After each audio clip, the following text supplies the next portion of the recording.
Chapter 25. I need you. The words rang in Hunter's head, reaching into him like the call of a siren through a turbulent gale. She needs me? But he didn't move, his mind trapped in a cyclone of its own. Hunter! She shouted over the winds, louder this time. Come over here! Snapping out of it, his attention shifted from her to the branch she was lifting. Oh, something under the tree. He glanced at the gelding. Dare he tie him off and join her? He decided against that idea and took a few steps to her, leading the gelding along. To say the horse was skittish was an understatement. Hunter scooped an arm under its head and stroked him on the other side of his face, cradling his jaw on his bicep. A few more steps. So far, so good. Once they were a few feet behind Jackie, he palmed another sugar cube. While Pewter lipped it off and chewed, Hunter joined Jackie in a squat. What is it? Look, there! She pointed at an area of broken pine branches under the tree trunk. Where? She moved aside a sprig of pine to reveal fur. Lots of gray and white fur, mostly under the tree, and looking rather squished. Ah, darn. Looks like a gray wolf. Bad timing for the poor thing. Isn't this unusual? I thought wolves were scarce these days. Jackie spoke over her shoulder at him. They are. Wonder what he's doing here. She. How are you so sure? Are you getting a good view? She twisted her head back to him, and he saw her eyes shimmering, making her irises look like polished bronze. Tears. It's okay, pretty filly. Hunter reached out and stroked her hair in comfort, taming the wild-blown mop of sun-kissed beauty. Doesn't look like she suffered. How do you know it's a she? He asked again. Look! She lifted another portion of a needled branch to reveal a pup, right next to its mother. Hunter's heart ached for them. Just then, a whine reached his ears through the wind. Oh, Hunter! Jackie got down on her hands and knees and crawled up the trunk a ways.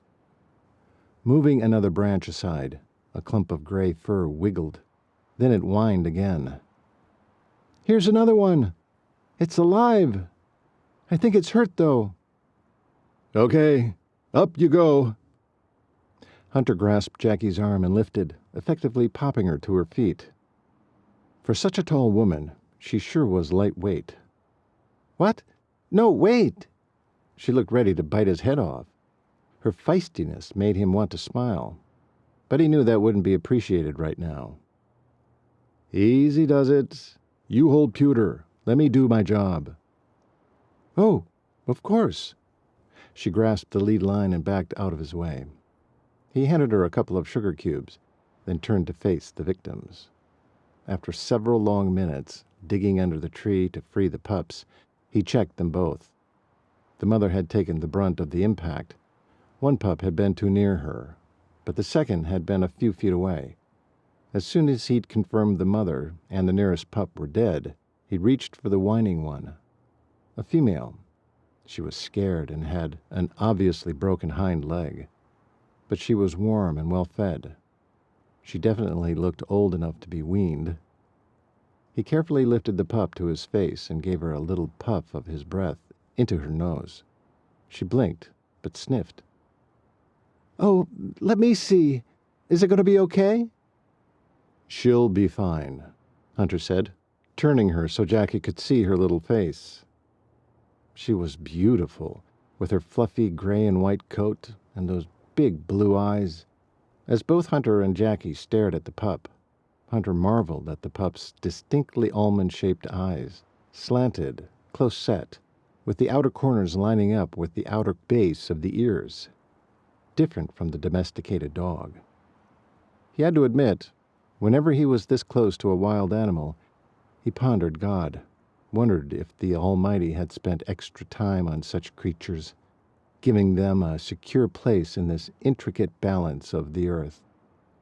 Hunter knew this puppy would grow into something fierce and exotic. That knowledge felt like a peek into a world unknown by most people. Almost like God had let him in on a great secret. Yet all creation shouted it. This very wolf was proof God had to exist. Except it wasn't the only existence of God he debated. How exactly did Jesus fit in? Jackie knew and never questioned it. She believed Jesus was the Savior of the world. Without him, no one would end up in heaven. Hunter wanted proof. Jackie took everything on faith. He wasn't ready for that. A glance at Jackie told him she was mesmerized by the pup, obliviously feeding sugar cubes to pewter as she stared in wide-eyed wonder. A small answer came to him then. He would heal this little tyke and give her to Jackie to raise. Would she like that? Here, your turn. Give her a little sniff of your breath. He held the pup up for her. What? Just blow in her face. Let her get to know you. With my breath? Why? Fastest way for her to get your scent. She'll remember you better. Oh, okay. She smiled and came closer to the pup and Hunter. When she pursed her lips to blow into the pup's nose, Hunter's world shifted. Those beautiful pink lips were only inches from his own face. He didn't dare move, afraid to ruin the moment, but he did watch and sniff for himself. The scent of sweet coffee and a hint of caramel reached his nostrils. He'd never forget the scent of his pretty filly. Not ever. His eyes roved over her face, taking in every feature as she focused on the tiny wolf. Out of the corner of his eye, he could tell the pup was doing the same, staring at the beautiful creature before her. Why are her eyes blue? I thought wolves had brown eyes, Jackie said softly, as if her voice would startle the creature. Hunter smiled. The sound of her voice, an exquisitely sweet note on the wind, then belatedly realized Jackie had just asked the question. He ventured an answer, hoping his brain and mouth worked. Brown eyes are more a dog trait. Wolves' eyes can be green or yellow, but usually more bronze, like yours. She gazed up at him, a look of wonder on her face matching the wonder he felt. You noticed my eyes? How could I not? He seemed to have shocked her. Jackie stood there, her tawny-colored hair flying haphazardly in the wind, and those wolf-colored eyes flashing with awe. The imprint of her breath still lingering in his nose. Flustered, she recentered her attention on the pup. Why does she have blue eyes then? Turning in a bit more, he said, She doesn't have dark pigment in her irises yet. By the time she's 4 months old, she'll look more like you. He grinned. Oh, thanks. So now I look like a dog? Wolf. And I think she's extraordinary. That stopped her words, and any movement, apparently. Hunter wanted to throw his head back and let his laughter ring out from her adorably stunned expression. But they had no more time to waste. Let's go. We need to set her leg and get this gelding back into the corral. I hope he has enough energy. How are we going to get him back there? You drive the pup back to the clinic. I'll walk the gelding. What? No. You're the one who has to set her leg. I'll walk him back. You go back with the pup. He started to object, but she pushed at his shoulder in the direction of the Suburban. Go. Get her fixed. I'll see you back there. We'll be fine. We'll be out in the open soon enough. No trees to fall on us. She grinned then, and he was helpless to argue. Hunter swaddled the pup as best he could in his shirt, careful to avoid jostling the leg, then hiked back to the Suburban and climbed in. He spent the time on the drive back, pondering his pretty filly. He knew what drew him to her. She had attributes that clicked off a list he hadn't known he had of the perfect woman. Beyond how tough, practical, and self-reliant she was, he'd just seen up close that she was observant, curious and warmly compassionate, too. Where were her bad traits? With all her qualities, at the very least, she could be self-absorbed. But she seemed to have no room for thinking of herself. Instead, she was humble, another facet to attribute to her faith. The little pup whined from within the folds of his shirt, her blue eyes tight with fear.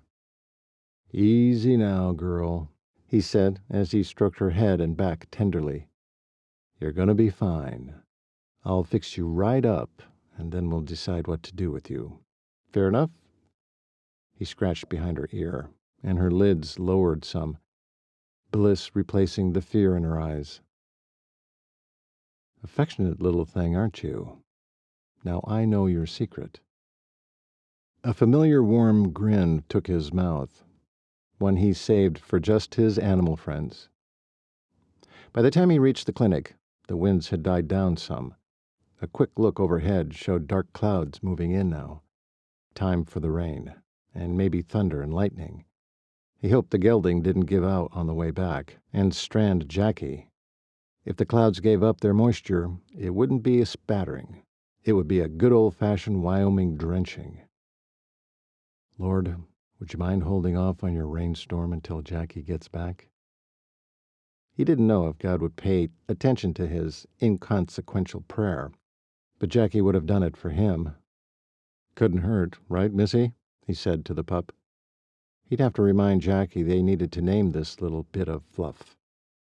Something worthy of the formidable wolf she was one day to be. As he headed toward the clinic, June raced to the back door and held it open for him. She must have seen him coming. "What do you have there? Oh, puppy!" "Wolf. Its mother and sibling were killed by a fallen tree," he said as he walked past her. She released the door and skipped to keep up with him. "Oh, poor thing. Is it hurt? How can I help?" "Yes. I need to set her leg and check for vermin. Go get the treatment room set up."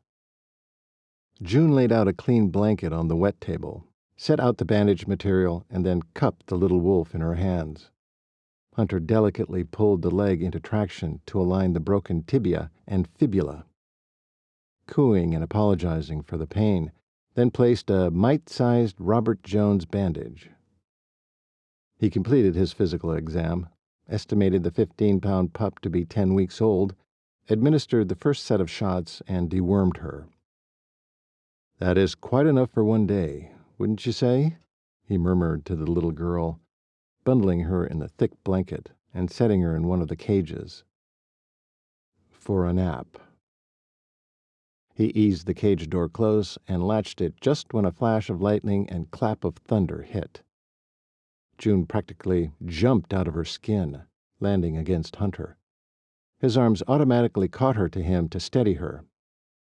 The sound of the back door banging open made Hunter jerk to release June, but not in time. Jackie came around the corner and saw June still smashed against him. "We made it just in time." Jackie cut herself off and stared at the scene before her. The look of hurt in her eyes levered Hunter's arms the rest of the way off. He made a production of holding June's upper arm, showing he was steadying her. A glance at Jackie conveyed she wasn't buying it. "Oh, I'll just be out." She gestured toward the waiting room, then whirled and raced out of the room. "Jackie!" Hunter called after her. That look of hurt cut him deeply. His feelings toward her were new and just forming. He'd never expected she might feel something toward him. He looked at June. "Give me a minute. I'll help you clean up." June looked disappointed, but hopeful at the same time. Shoot, he didn't want that. This was why he stayed away from the complicated creatures. Except Jackie. She wasn't the same as the rest. She was the most upfront woman he'd ever met. She said what was on her mind, and what she said, she acted on. Truth, honesty, straightforwardness, simplicity. It probably came from her law enforcement training. Regardless, it was a refreshing change from the tittering females he'd known in school, and here with June. "I'll get started, Dr. Cooper," she said with a few slow blinks. Hunter wanted to roll his eyes, but stopped short of the rude gesture. "Oh, and June, give the sheriff a call. Let him know the gelding is back in the corral and doing fine. He'll want to follow up with the Petersons." He headed for the sink to scrub up, then went to find Jackie. Thankfully, she didn't have her own vehicle, or he was sure she'd have left. Just as he was about to step into the waiting room, he saw Jackie visiting amiably with a client who had a Pomeranian in her lap. It was 10 minutes until closing, and while the day had gone nothing like expected, he was glad to have reached the end of it.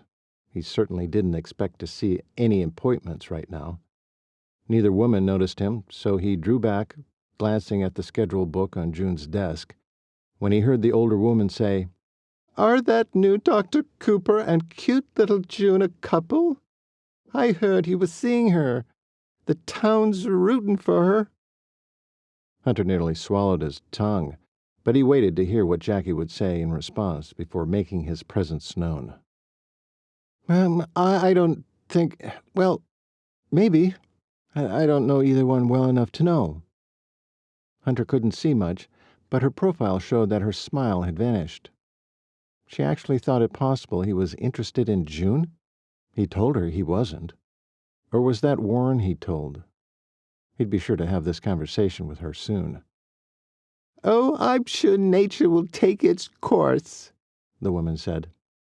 It sure would, just not in the way the town seemed to think it would.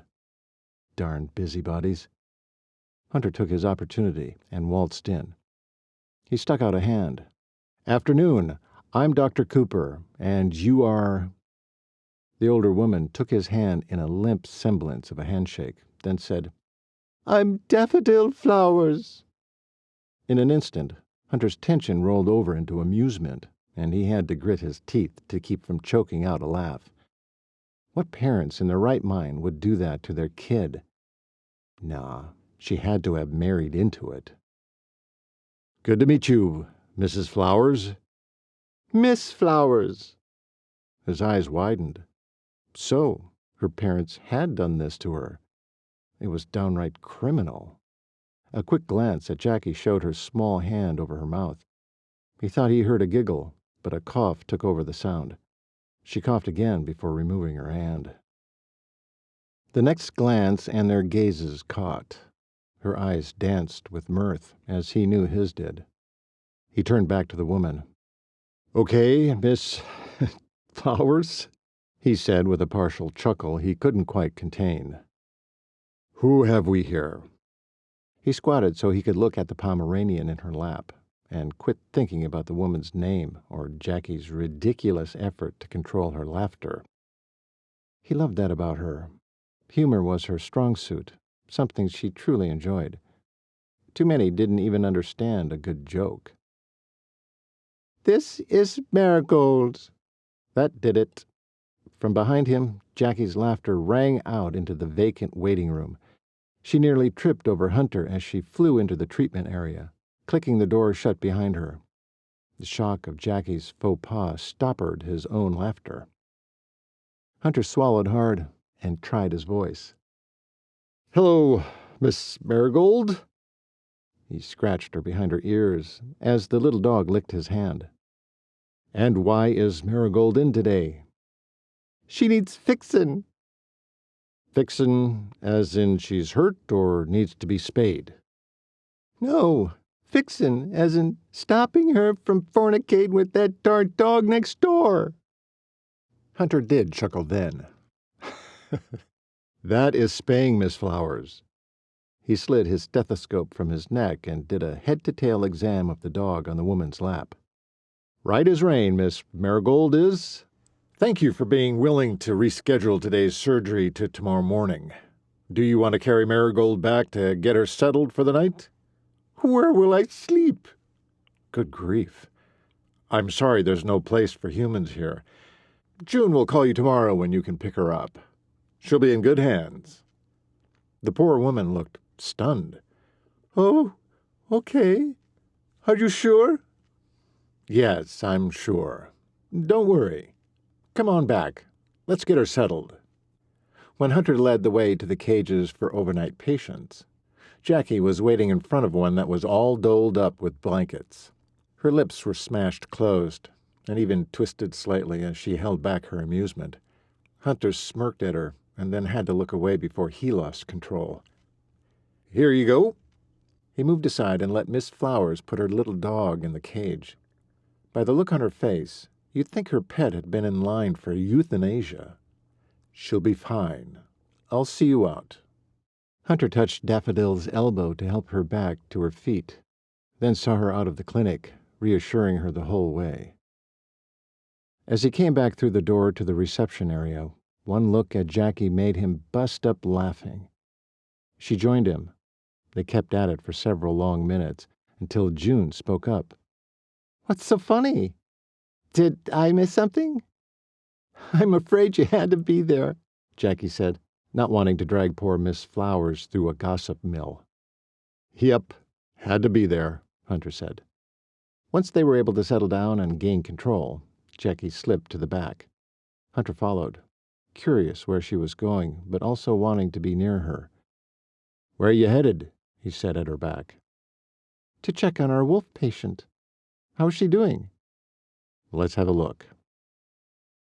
The pup was curled up in her upper cage, sound asleep. He'd left her with puppy food and water, which she was all too happy to have already licked clean. Hunter scooped more puppy kittles into a bowl and refilled the water. Jackie glanced at him. "Will she be all right alone here all night?" He grinned. "Well, I did tell Miss Flowers there is no place for a human to stay. So, sorry, no room at the inn." "Oh, har, Dr. Cooper." "Did she really ask to stay?" "Yep. Guess the thought of sleeping alone disturbed her. Or maybe she was worried the little dog would miss her. But she asked." "Oh, poor thing that she has to be without her." Hunter bent a little to peek into Jackie's face. Her eyes shimmered. So, the plucky deputy sheriff had tears for a stranger and her pet? He felt his heart tumble a little bit further. Chapter 26. Jack scratched at her throat as she watched the blur of a downpour barrage the windshield of the Suburban. The boom and flash show had moved on, but the rains remained. In spite of the cold drenching they received running to his vehicle, she couldn't drag her mind away from the image of June in Hunter's arms. She had no right to him. Still, it had affected her greatly. Her stomach rolled as Hunter drove through the heavy rainstorm. She watched the wipers whack away at the water, like they were warriors with swords against a watery enemy. "Does it always rain this hard in Wyoming?" "Often. Then it snows." "Wow. I guess I'd better get used to it, huh?" "Well, if you're going to live here, yes." Well, why would Hunter think otherwise? Did he know something she didn't know? Scratch, scratch, scratch. Her throat would look like a cat's scratching post soon if she didn't lay off. A vivid memory of her mother scolding her for such behavior took her down a big notch. Living at home again was changing her back to the girl she once was. She already felt the sissy in her returning. Her mother wanted simpering, dependent daughters who needed a man to take them through life, a rich, powerful man. Jack had been a grave disappointment. "Stop that." She jerked out of her ruminations. "Stop what?" "Scratching. Your neck is fire hydrant red." "Are you going for blood? What's got you so riled up?" She whisked her hand away from her neck to her lap, where she wrapped her fingers around themselves and began twisting. "What makes you think I'm upset? It's just the rain." Hunter gave her a side glance. "It's not the rain, Jackie. I know you better than that. Spill." Anger snaked up and out of her mouth before she could stop it. "Why was June in your arms?" "See? Now he made her speak her mind. He always prodded her, and she always exploded truth all over him. Why couldn't she ever lie a little? I had a feeling that bothered you. No, it didn't bother me. I mean. He glanced at her, lopsided smile in full force. Is that so? How did she respond to that? She remained silent. Why are you scratching then? I told you. The storm. Hunter focused to the right as he drove them into the parking lot outside Ralph's Market. She looked confused. Once he settled them in a parking space at the far corner of the lot, he turned to face her. Not the storm. You didn't like it when you saw me holding June. She inhaled deeply, her nerves doing the jitterbug. Were you? Holding June, that is? You just said you saw her in my arms. She finally met his gaze, feeling more vulnerable than she had when she shot him. She gulped. Why? Why was she in my arms? She nodded, not sure she could voice it without pouncing. Well, you heard it. The thunder. It scared her. She jumped into me. I caught her. End of story. She turned her body in the seat to face him squarely. End of story? What was that supposed to mean? June is not someone I would invite into my arms. The thought of being invited into Hunter's arms suddenly took on a whole new meaning. Jack pictured herself being pulled there by him, held close to his lean body, until he lowered his head for a pretty filly? Huh? She snapped out of her daydream. She sincerely hoped she hadn't voiced any of it. Way to cut the fat out of the English language. What?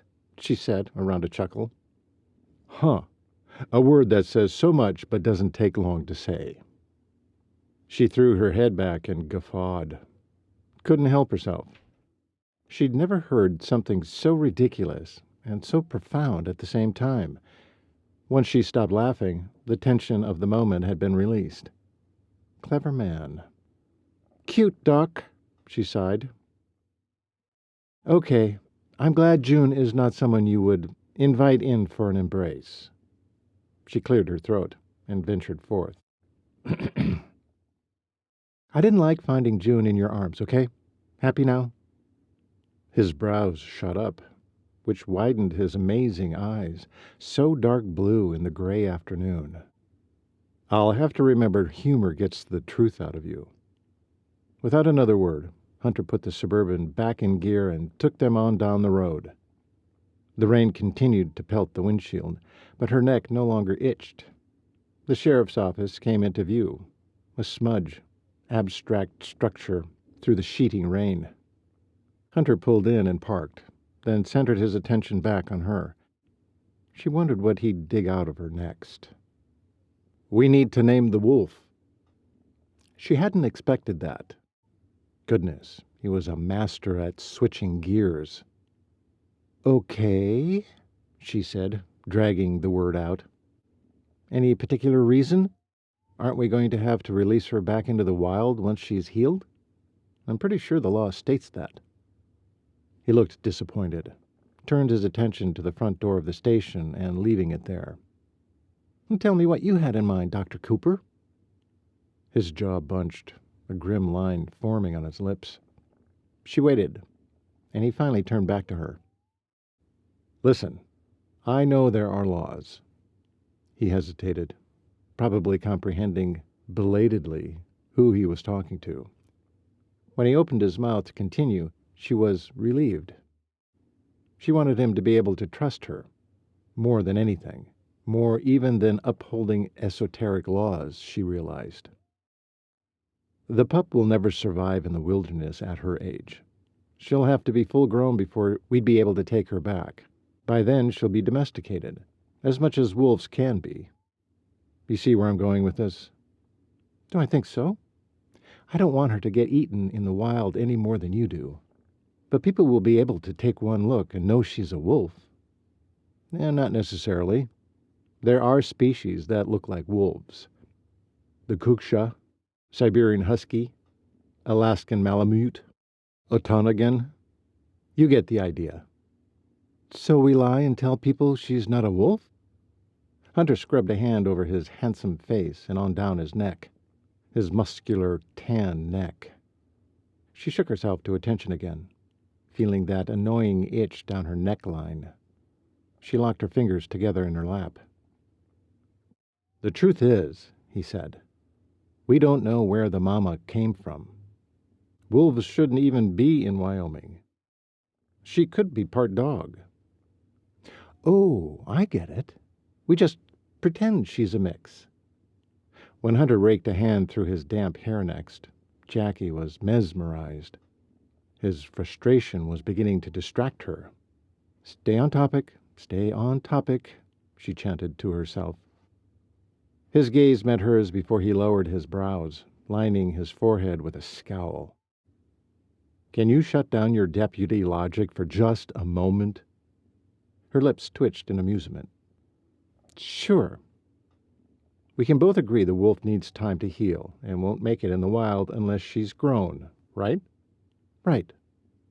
And we can also agree by then she'll be used to us. Us. The word made her heart flip. Did he think they'd raise her together? Her mind had gone off again, so Hunter repeated, Agreed? She thought of the 5 times she'd brought mutts home in her youth. All had been taken to the pound by her mother at some point. Ladies don't have dog hair on their clothes when gentlemen callers come, Jacquelyn, she had said repeatedly. To this day, she resented her mother more for carting those dogs away than for any other offense. Yes, I know I'll be attached. Hunter's expression instantly softened. Ever so slowly, a smile formed. That's my girl. My girl? Suddenly, she couldn't breathe in. She knew she'd exhaled, so why didn't her body know to take the air back in? With a squeak, the air finally arrived in her lungs. You all right? He slid closer and took her face in his hands. Her heart seemed to melt out of its rigid, self-reliant cage. Jackie? All she could do was nod, making his hands move with her. They were so large and warm against her cold skin. As she stared into those stunning, jeweled eyes, they began to darken before his gaze dropped to her lips. Was he going to kiss her? Jack watched him closely as he seemed to struggle with what to do next. Finally, he leaned in until she could feel the warmth of his breath on her lips. A hint of coffee and mint. Her eyes were still locked to his, and she saw the moment he'd let his eyelids drift shut. She closed her eyes, feeling his presence well up in front of her, around her. Her heart raced in anticipation. Heat rose to her face, and then... Rap, rap, rap. Jack jerked backwards. Hunter likewise bolted back to his seat. The sound came from her side window. If she thought her heart had been beating hard before, now it hammered like it wanted out of her chest.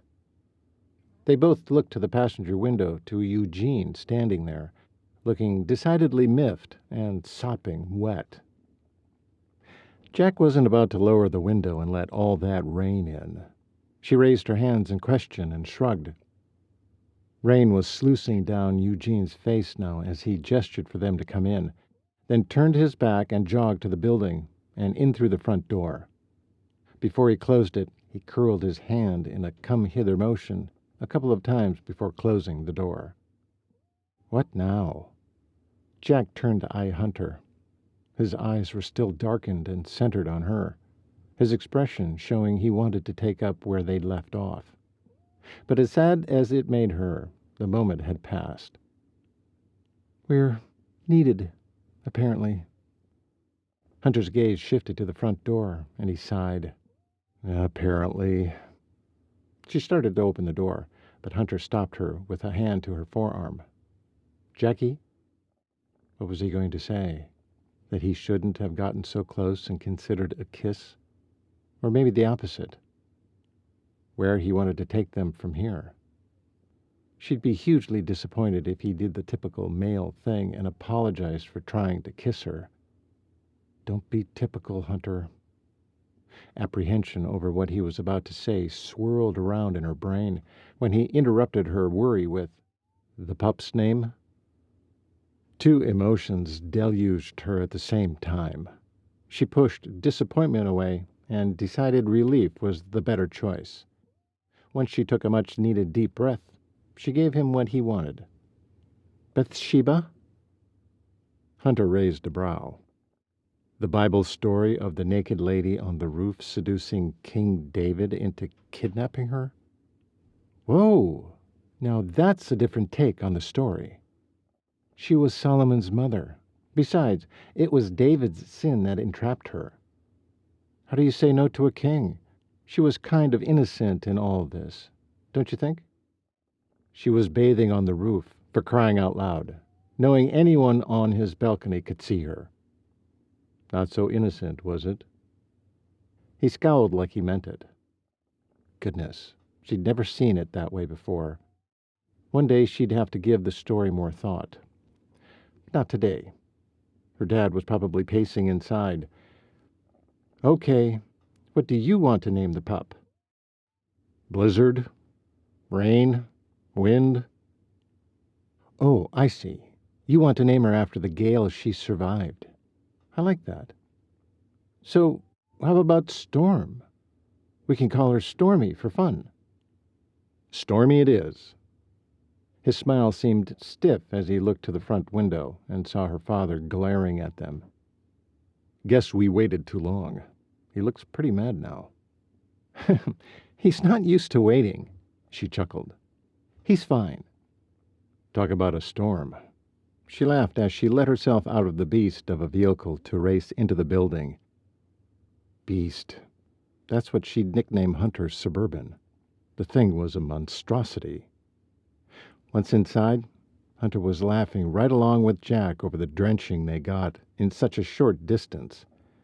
As they shook the drops off their hair and removed their jackets to hang up, they jerked their heads up at the sheriff's booming voice. Hunter, Jack, I want you to meet Dr. Willow's cousin, Dr. Dwight Mitchell, recently arrived from New York. Jack took one look at the man before her with his outstretched hand and froze dead in her tracks. Chapter 27. Hunter saw the man's extended arm and swung his gaze to where it was offered. To his pretty filly. One look at Jackie and his heart changed rhythm, causing his breath to stutter in his throat. Immobilized, his eyes locked on the new veterinarian. Jackie couldn't seem to say a word, move, or breathe. Breathe, Jackie, Hunter coaxed in his mind. Show me he doesn't affect you that way. Suddenly, the future of their budding relationship, after the kiss they'd almost shared, scattered like autumn leaves. Hello, Dr. Mitchell. So good to finally meet you, Jackie finally said, her voice tight. With nerves? Attraction?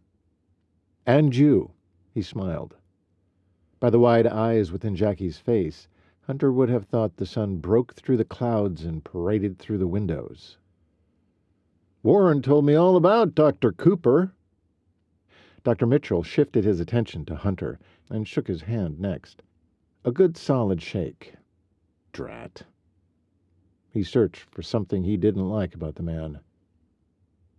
I'm looking forward to working with you, helping the ranchers in the area. He snorted, then chuckled. It's for sure I've had my share of Pomeranians. I'm done with them. Before Hunter could stop himself, he spewed out, Well, that's a shame, Dr. Mitchell. I'm spaying a pom tomorrow morning. The man's expression morphed from what looked like revulsion back to blankness so fast, Hunter thought he may have imagined it.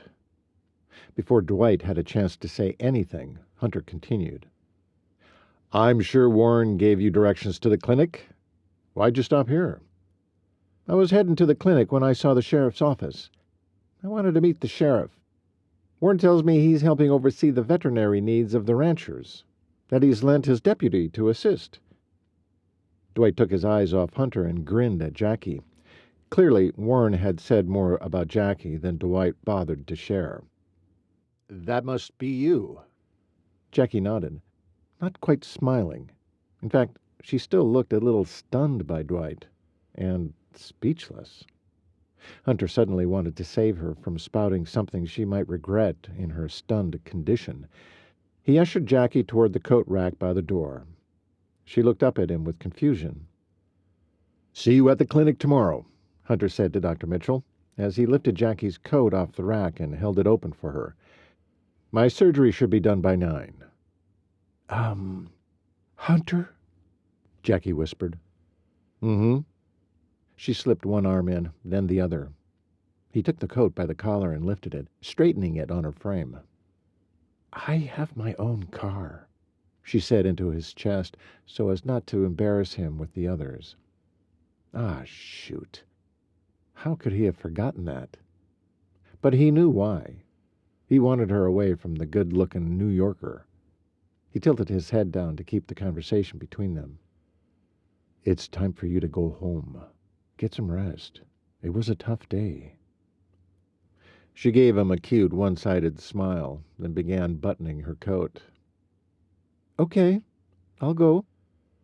This time. See you tomorrow, Hunter. I should say goodbye to everyone else." "Just give them a wave, pretty filly. I'll walk you out." The smile she gave him now was one of her blinding ones. As pretty as Dr. Mitchell's had been sunny. He had to admit they'd make a striking couple, both with their tawny hair and whiskey-colored eyes. That thought scrambled emotions he didn't like having. How would he keep these two apart? He didn't know, but he knew he wanted to. He'd struggle enough thinking the same thing about Warren. What had gotten into him? "Good night, everyone." Jackie gave a jaunting little wave, just like he'd suggested. "Nice to meet you, Dr. Mitchell. See you tomorrow." Hunter wanted to gloat, but didn't dare show her how much following his wishes pleased him. He didn't bother to wave, himself, just scooted her out the door and to her car. The rain had slowed, so he waited until she was in, then patted the roof and headed to his own vehicle. Jackie felt befuddled. She gave Hunter a small smile and a quick wave to send him off. Then, knowing he wouldn't leave before she did, backed her car out. It was flattering when a man acted jealous. Reading people's emotions was her forte, so Hunter was indeed jealous. But that wasn't what dominated her thoughts right now. As she put her car in gear and drove off, memories of her first look at Dr. Mitchell came flooding back. The doctor was darn near the spitting image of her old boyfriend, David, from Colorado. The one who disappeared without a word, never to shadow her doorstep again. Was Dwight a doppelganger, or indeed a relation of David's? Come to think of it, they both looked like Warren. What's going on here? Hunter drove home through the rain, half his mind on Dwight Mitchell as his latest competition, and half on what to do to distract himself from the man. He didn't know what to do with these kinds of emotions. A woman had never taken his mind this way before. He balled up one fist, barely refraining from punching the steering wheel. Maybe he'd grab Bronk's horse and take him for a hard ride. But then he glimpsed the sodden fields to either side of the road. What was he thinking? There'd be mud everywhere. No, he wouldn't risk the horse on slippery ground. It didn't matter. He didn't feel like a ride anyway. Trevor would have plenty of chores to do, something to help him blow off steam. Parking near the barn, Hunter grabbed his Stetson from the seat and jumped out, stuffing the hat on and loping to the side door. He let his eyes adjust to the dark interior as he called out to Trevor. "He's gone to the west pasture. Had some trouble out there he's looking into." Colt's voice sounded from the far stall. "Alone?" Colt's head popped up next to one of his rescues. "No. Took a couple of hands." "More sabotage?" "Could be." Hunter blew out a hard breath. "When's it gonna stop?" "When we catch the bastards." "Why didn't you go with them?" "Someone has to stay to oversee the activities here. He appointed me." Colt came up to full height, mirroring Hunter's stature. He thrust his hands on his hips, staring at his younger brother, not with anger. Hunter remembered only a handful of times he'd ever seen Colt visibly angry. "Sorry, I'm just worried about him, that's all. It's been years since I've lived here, and both you and Bran look rested. Trevor looks like he's aged 10 years. Colt dipped back down to lift the hoof he was picking. "As well he should.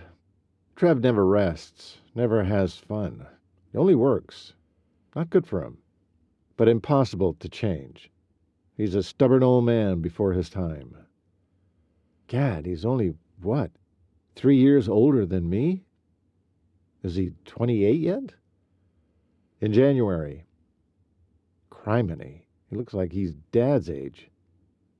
We'll have to put him in an old folks' home by the time he hits 40. Maybe earlier. Unless we can talk him into slowing down. Maybe our kid brother can stick around long enough to help out." The sarcasm dripped from Colt's words, stirring more guilt in Hunter. "How am I supposed to do that while I'm helping Warren?" The face of the new doctor floated into his vision. Shoot. He could let Dwight take over, but that would mean Jackie would be helping him. Well, that wouldn't happen. He wouldn't let it happen. Not after the reactions she'd had upon meeting him. "I'll help out in the evenings and on weekends. Stop harping at me and tell me what I can do now. Well, come over here and check this gelding's back leg. He's been limping lately. Riley and I don't remember him doing that when we first got him." While Hunter bent down to check the rescue's leg, Bran came sauntering into the barn. "Where have you been?" Colt spouted when he spied him, sounding only as miffed as Colt could get. "In town. Why?" "Trev was looking for you. Had to take a couple of hands with him to check on the herd to the west. Saw vultures circling before the rain hit." "Crap! More trouble?" Bran ripped his hat off and scraped his fingers through his hair. "Well," Colt said, "where'd you disappear to?" Bran stuffed his hat back on. "Did he forget he sent me to the feed store?" Colt and Hunter exchanged glances.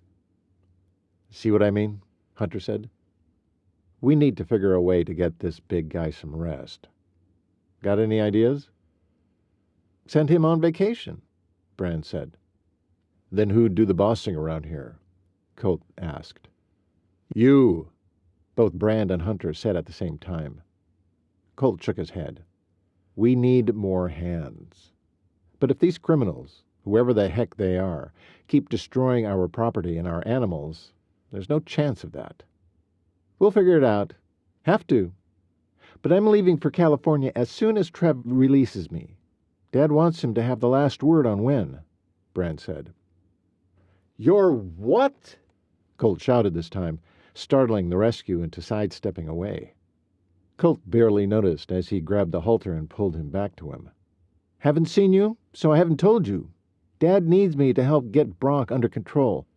He's been drinking and carousing." Colt snorted in disgust. "What else is new?" "It's worse. Much worse." Colt turned from the horse to look into Bran's eyes. "Worse? How?" "Dad's worried for his safety." Colt cursed as he scrubbed a hand down his face. "We need a family meeting when Trevor gets back. Some things have got to change, or this family's going to cave in on itself." Chapter 28. Hunter sat with his brothers at the kitchen table. The sheer size alone of the 4 men dwarfed the chairs and made them look like they were sitting at a child's table, ready to have a tea party. It would look comical if the discussion weren't so serious. When Trevor had returned, the drawn look on his face put Colt into action.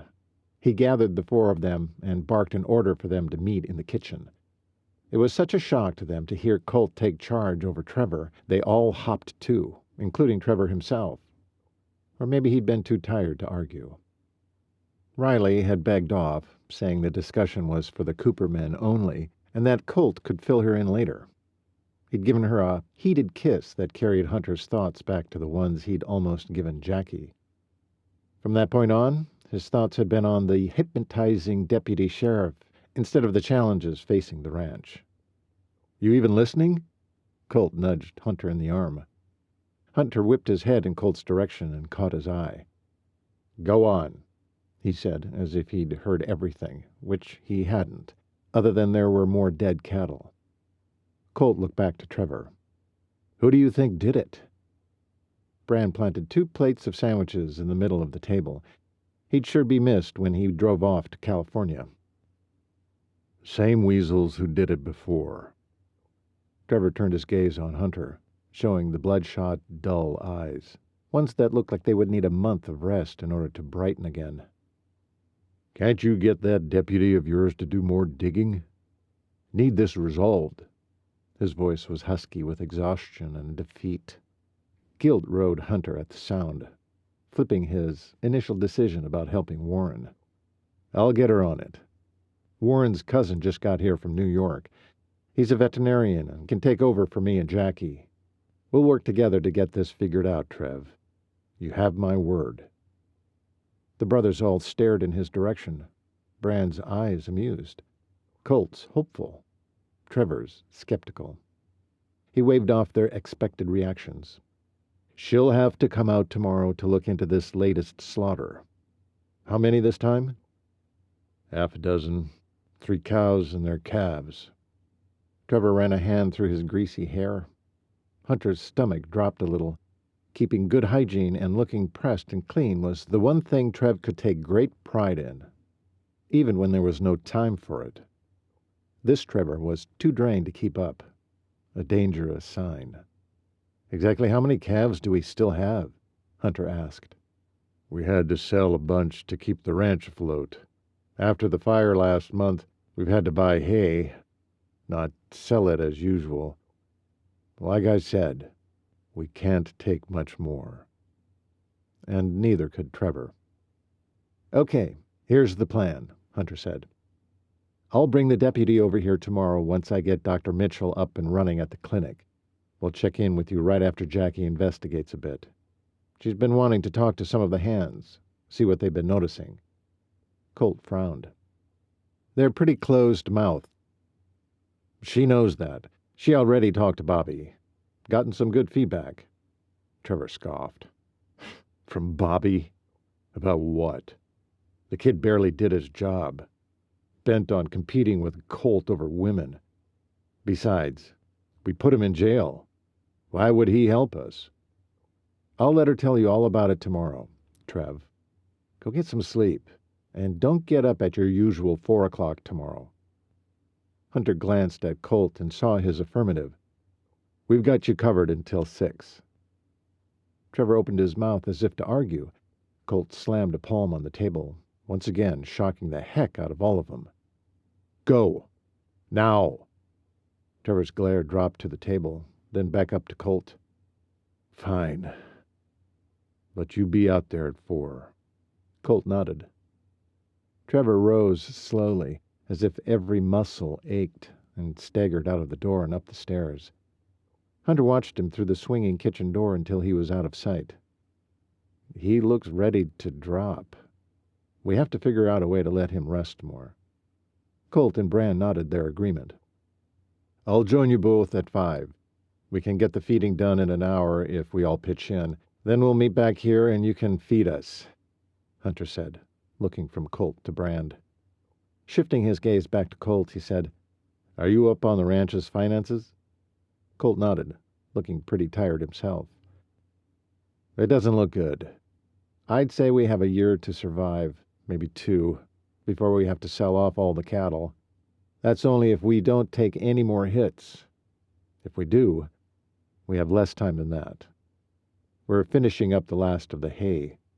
No more after that. We were only able to save enough from the fire to feed part of our herd. Like Trev said, we're having to buy this year. First time in the ranch's history. Dad doesn't even know. Why haven't you told him? What's the point? He's gone. Left Trev in charge. He's making all the decisions. It's killing him, but he's doing it.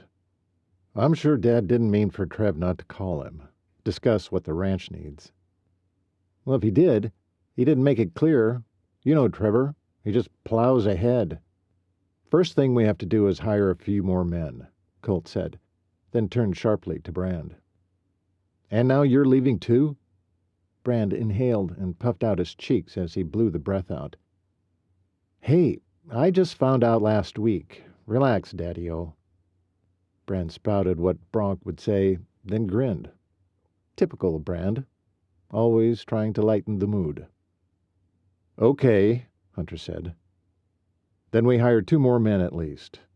You handle that, Colt. If we have to sell a few cattle to eke along, we will. We can't let Trevor collapse. I'll bring Jackie out tomorrow to investigate. The 3 of us will do the morning chores for a week or so to give Trev some much-needed rest. We have only a short time before Brand leaves, so what else needs to be done? That's a start, Colt said. The loss of the hay was a really big hit. Thank the Lord Clay was here, or we wouldn't have saved any, and would have taken a loss on the cattle, too. Colt's thanks to the Lord didn't go unnoticed. Maybe we should call Clay home. I'm sure he'd come. As we all would, Hunter said. Colt shook his head. No, let's wait. After all these years, he's finally living the life he wants with his wife by his side. Doing what he loves, training smoke jumpers. Leave him be. Hunter nodded. Okay. Let's all get some sleep. Tomorrow will be a big day. At the pre-dawn darkness, Hunter could still make out the deep black clouds floating low overhead as they blotted out the moonlight, carrying the threat of rain. It hadn't rained in the night, but Hunter expected it to happen any time now as he scanned the area of the latest killings under the beams of his flashlight. 6 animals lay stiff in the field, all within a few yards of each other. He wondered if the saboteurs had herded what they could together before taking a blade to them. He found himself grateful the others had bolted away from the slaughter. For these unfortunates at his feet, though, their suffering sliced through him each time he encased an animal in light. Trev and Brand would pick up the carcasses later in the morning after Jackie went over the scene herself. Until then, Hunter hoped to find something they could pin on a particular person, or group, as Jackie believed.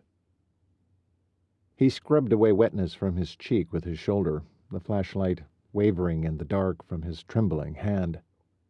Was he even capable of bringing healing to this area? To his family and their livelihood? It couldn't be a coincidence he was here now. Did these killers plan the attacks because he was home? Or had a higher power brought him at just the right time for a purpose? That was Jackie in his head. It probably had nothing to do with him. He flashed the light in a tight circle around each cow and calf, looking for evidence he was not finding. A sinking feeling taking him down a bitter path.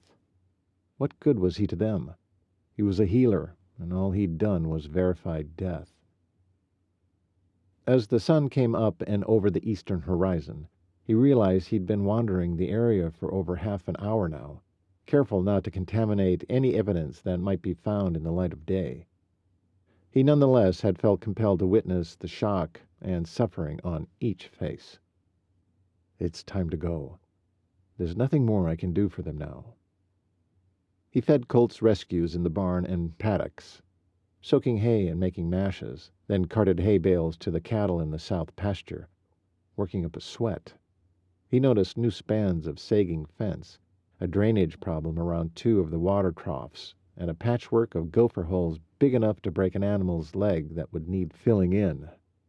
There was so much to do, so much going on, so much he couldn't control. By the time he joined Colt and Brand for a warm breakfast, his appetite had shriveled, and he succeeded only in moving the food around his plate. He excused himself before his brothers could chide him, called the clinic to ask June to turf the Pomeranian spay to Dwight, and hopped in the Suburban to head to town, chased the entire way by the clutter in his brain. School had been orderly and simple. Work, study, sleep. That was the extent of Hunter's existence, and exactly the way he liked it. He thrived on the silence and structure of academics. Here in Wyoming, life was chaotic. A maelstrom of physical labor, complicated ranch logistics, and sabotage. Never mind adding Jackie to the mix. He was all ready to pull his hair out. Yet it was time to buckle down and grow up. If he were to help his brothers, really help his brothers, he had to season that responsible adult he'd strived so hard to become. But how could he be a responsible vet when he'd killed his first patient right out of the chute? He wasn't so different from the villains who'd slaughtered the cattle, except for intent. He hadn't meant to kill Queenie. Still, the mare was dead all the same. A shudder shook him. Once he'd been a quarter horse, bred to win every race and pivot around every challenge. Now he was merely a Clydesdale, doomed to keep his head down and plow forward, and not question one dang thing. He pulled into the sheriff's office parking lot. A deep dread pounded at him. After making such a strong case that Warren's relief vet would need an assistant, would Harvey permit Jackie to return to deputy duty for the Bar 6, or would he insist she help Dwight? Hunter drummed the steering wheel before turning off the ignition, then sat back in the seat and listened to the engine click. At last his thoughts coalesced into the kind of nugget of truth that was only possible when he quieted his mind. He wanted Jackie with him. Why? Jackie was the right person for the job, the best assistant he could possibly imagine, both for investigating and for doctoring, which wasn't a surprise considering how efficient and smart she was. Was that all? No. He wanted her near him, not just as his own assistant, not just because the ranch needed her. He wanted her nearby, no matter the circumstance, no matter the external need, because she made him feel strong, because she brought out his best, because she calmed his spirit. Did that mean he wanted a romantic relationship with her? He didn't have time to start down this path, much less figure out where it would all lead. His one attempt at romance as a freshman in college had been a dismal failure. He just wanted Jackie in his life. Why couldn't it be as simple as that? He slid out of the Suburban, still flustered, and closed the distance to the door. As soon as the sensation of the cold metal door handle hit his palm, something in his brain clicked into place. He felt grounded at last. Why shouldn't it be as simple as that? He and Jackie could just be. He tugged the door open, ready to greet Jackie like he would any other friend. Instead, he looked up, and his blood instantly ran cold. What was Dwight doing here? He was supposed to be in surgery. At the moment, the man was standing too close to Jackie at the coffee station, her head thrown back in a husky laugh. Dwight joined her in the laughter, clearly more interested in letting his eyes slide over her face and neck than in spaying a Pomeranian. A crushing fury came over Hunter. Before he could stop himself, he crossed the room, his fists balled, ready to do some damage. One last stomp and he was at her side, facing Dwight Too Perfect Mitchell from New York. He stopped himself before knocking the man's block off, but only barely. His brothers, for better or worse, had taught him the fastest way to handle disputes was physically, not intellectually. He wasn't quite sure what fueled his anger. Dwight flirting with Jackie, or Dwight disregarding Hunter's instructions to perform Marigold's surgery.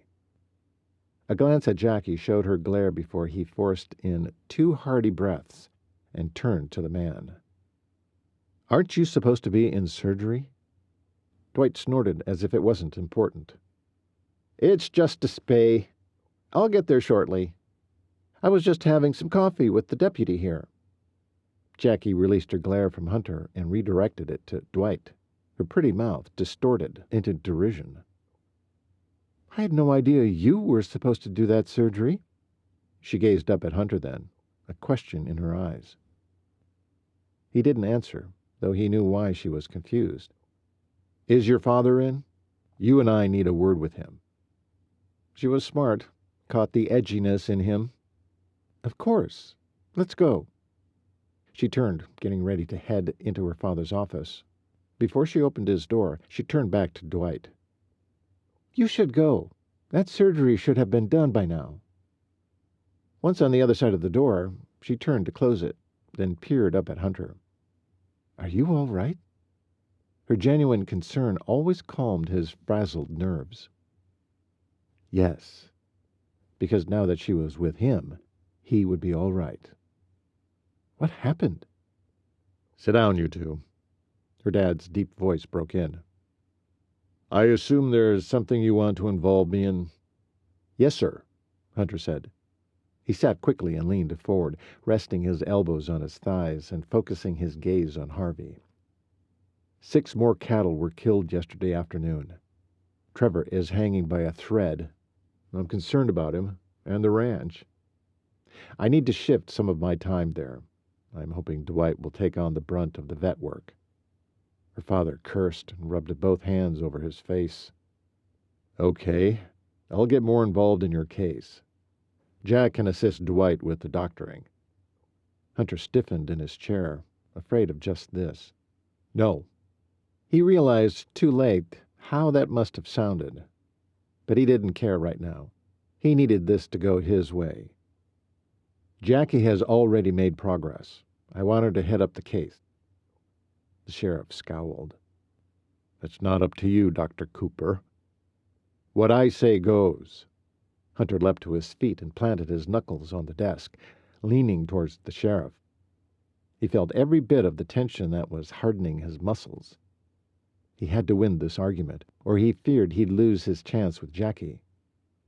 He did want her as more than just a friend. "Has she told you that when she talked to Bobby 2 weeks ago, he hinted he might know who the saboteurs were?" Her dad jerked his head toward her. A look of disappointment morphed into scorn pretty quickly. "Bobby knows something more than what we talked about?" Jackie shot a sidelong glance at Hunter, then faced her father. "I haven't found out yet. You reassigned me, and I haven't had time to pursue it. I didn't have anything to tell you yet." "You tell me everything. Do you understand, Deputy?" Jackie began to scratch at her neck as a flush of red filled her cheeks. "Don't forget, Sheriff, that I told you about the television and that he wanted to tell you about the others." Shoot, Hunter hadn't meant to throw her to the wolves. Yet he'd done a bang-up job of it. Now, how could he get her out of it? "Sheriff, it's my fault she hasn't found out more. I've kept her too busy to do her deputying job. That was bad judgment on my part." Hunter cringed inside at this new revelation. "Maybe we could have avoided yesterday's slaughter if I'd just let her do her job." "Don't!" Jackie laid a hand on his thigh. "It's not your fault." The crackle of warmth penetrated his jeans right down to bare skin. He swallowed hard. "We both got caught up in saving Pewter. The pup, the surgeries, everything." She tilted a smile at him. He smiled ruefully back. Silence filled the room as their eyes remained locked to one another's. Her father thought through the solution, then let out a blustery sigh. Jackie's hand slid off Hunter's leg, and Hunter could feel her tense up, same as him. "Okay, I'll stay out of it, for now," he said. "You tell Dwight what you want him to do, and you and Jack look into the latest criminal activity. Go talk to Bobby first." Jackie opened her mouth to interject, but her dad clearly read her mind. Tell that scoundrel he needs to talk to you. Hunter and Jackie rose and walked out together, but she turned back, sticking her face back in. So Hunter waited as well. Did you get that television for Bobby? Yes. I thought you knew. It will be the leverage you need. Take it with you. He's going to give me grief, you know. Her dad grinned. Yeah, but I'd bet that TV speaks louder. And you're no second-place prize.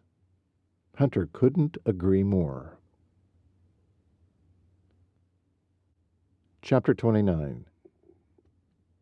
Hunter followed Jackie out of the back door toward the jailhouse behind the main office. She unlocked the door and let them into the structure. Foul odors hit his nostrils with an acrid bite, making him cough and rub his nose. He wondered if that was part of the punishment for prisoners. It would be for him. Jackie pushed through one more door and walked up to the bars. Hunter peered over her head at the prisoner rising from a cot. Standing only inches behind her, the beauty of her hair caught his notice. Forgetting where he was, he dipped his head and drew in a deep breath. Sweet lavender with a tang of citrus. He closed his eyes as he drew in another breath and another. Pure pleasure filled him, easily masking the hideous odor of the man slugging toward them. Jackie twisted her head to glance up at him. She knew what he'd done. Not much escaped her attention. He didn't move as her eyes latched to his for the second time that morning, neither one wanting to end the affectionate gaze. Bobby rasped out a greeting, effectively breaking their spell. "Where's the sheriff?" Jackie refocused on the prisoner. "You got me." Hunter waited for a reaction from the man. Jackie didn't move a muscle or let her eyes veer off as she waited as well. Silence hung heavy in the space. "Did you bring my TV?" She squared her shoulders and zeroed in. "We have it, but we're here to talk, Bobby. If I like what I hear, I'll have Hunter go get your TV." Bobby's eyes widened, then narrowed as he studied Hunter. "You're a Cooper. I see the likeness." Hunter shrugged, impatient to get through the small talk. "You got the same eyes as your brother Colt. He's your brother, ain't he?" Hunter didn't bother to acknowledge one way or the other. "We're here to find out what you know about who's been causing mischief on the Bar 6. Deputy Lewis here says you know something." "Mischief? Ha! Is that what you call it? Thought you Coopers could call it destruction." "Yeah, I heard stuff, but I want my TV before I talk." Hunter rolled his eyes. "I'll get it." Jackie deftly reached back to grasp his wrists before he could move. His pulse sped at the warmth of her fingers. "Listen, Bobby, you have to give me more than just a promise of information. I need a who, what, and when. Then we get your TV." A flush of pink rose up the man's dirty neck. He twisted his mouth in contempt. Hunter had never met Bobby before today. The last time Hunter had been home was Christmas, year before last. They'd had all the hands in for a meal, but Bobby wasn't among them. The man couldn't have been on the ranch that long. He had no idea how much his word could be trusted. Jackie waited, staring into the man's eyes. Bobby began to fidget, rubbed the back of his neck, tried to hold her gaze, but couldn't quite do it. Not another word was spoken until finally Bobby relented, looking back at her. "Fine. What'd you want to know?" Hunter swelled with pride at his girl's technique. Worked like a charm. His girl. Yeah, he began to think of it that way. Believing it was one thing, making it a reality was another. He had no clue how to do that. Maybe Colt could give him some. He shook his head at the wayward thoughts and focused back in on Bobby. Jackie dropped his wrist and pulled a notepad from her hip pocket, along with a miniature pencil. He peered over her shoulder to see she'd written Bobby's name at the top. "Okay, tell me first who it was you heard." "I thought I'd be telling this to the sheriff himself." "Last chance. The TV will soon be off the table. What's it going to be, Bobby? Put me off any longer? And no gun smoke for you tonight." Hunter bit back a grin. Bobby scrubbed a hand up and down his cheek. Okay. I'll talk. "It was the foreman of that lady friend of your old man's," he said, glancing up at Hunter. "His name's Joe something. He came into the barn whenever he drove his boss lady over to see Cord. From what I heard, she was hoping to marry your pa. Joe was pretty pissed when your dad dumped her for the young housekeeper." Well, this was all news to Hunter. He knew his dad marrying Rebecca quickly, but not why. Trevor had been the one to phone him, and he hadn't been very forthcoming. Typical Trevor. Hunter never thought to question it further. Seemed odd her foreman would be angry. On her behalf? What else could it be? He was out of the loop. None of the Cooper men were great communicators, and Hunter had only visited home a half a dozen times in 4 years. He'd stayed in Colorado every summer, spent time in clinics to get more experience. It kept him away from the ranch and the reminder of his youth growing up without a mother, and, for the most part, without a father. "Who else? You said you overheard them talking. Who was them? What did you hear them say?" Jackie was at the top of her game here, and Hunter was deeply impressed. "Well, I happened to be in the loft one day, stacking hay bales, when Joe came in. I hid and listened. He was talking to some fella I'd never seen before." "Bobby?" "Can't help it if I never saw him before. He was short, had black hair. Didn't wear usual ranch duds." "You mean no cowboy hat, jeans, or boots?" "Yeah, nothing like that. More like city clothes. Anyway, Joe was telling him the boss wanted to own the Bar 6 by Christmas." "Christmas? 1960? Or the next?" Hunter butted in. Jackie elbowed him to be quiet, but waited for his answer nonetheless. "Yeah, 1960. But when things fell apart between her and your old man, well, that all changed."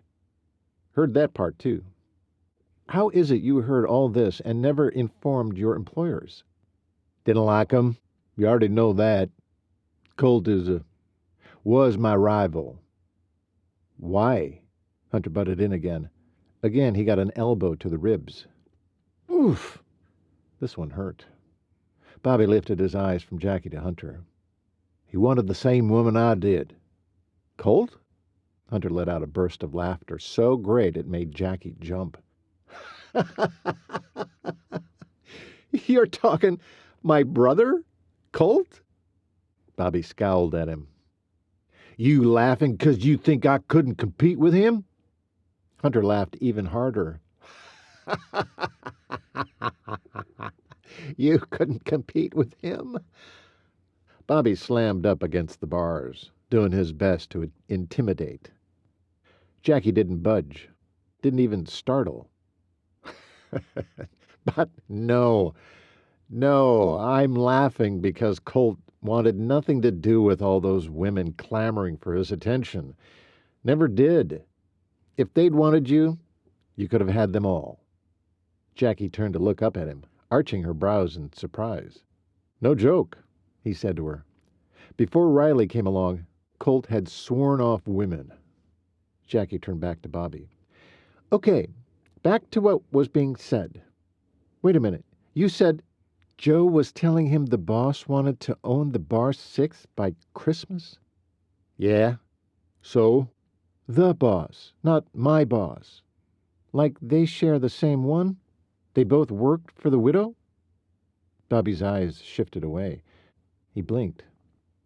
"Huh? Oh, guess so. Never thought of it like that." "But the city slicker wasn't anyone you recognized in relation to the widow? What's her name, anyway?" "Claire Mayfield. She used to be a rancher and a hare. Now just a hare. She sold her cattle to Cord. Used the contract to try to trap him into marriage. It was a big scandal a couple of years ago." Wow. Hunter couldn't believe his ears. What else had he missed during his time away? Jackie twisted to look up at him over one shoulder, her brows knit with concern. Did you know this? No. She turned back to Bobby. So, let me get this straight.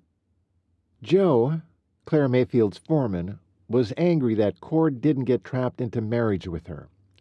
That means she and Joe wanted this marriage in order to own the Bar 6 by that next Christmas, which would have been 1960, nearly 2 years ago. You don't know the man he was talking to, but the widow was referred to as his boss as well. Is that right? So far. What else was said?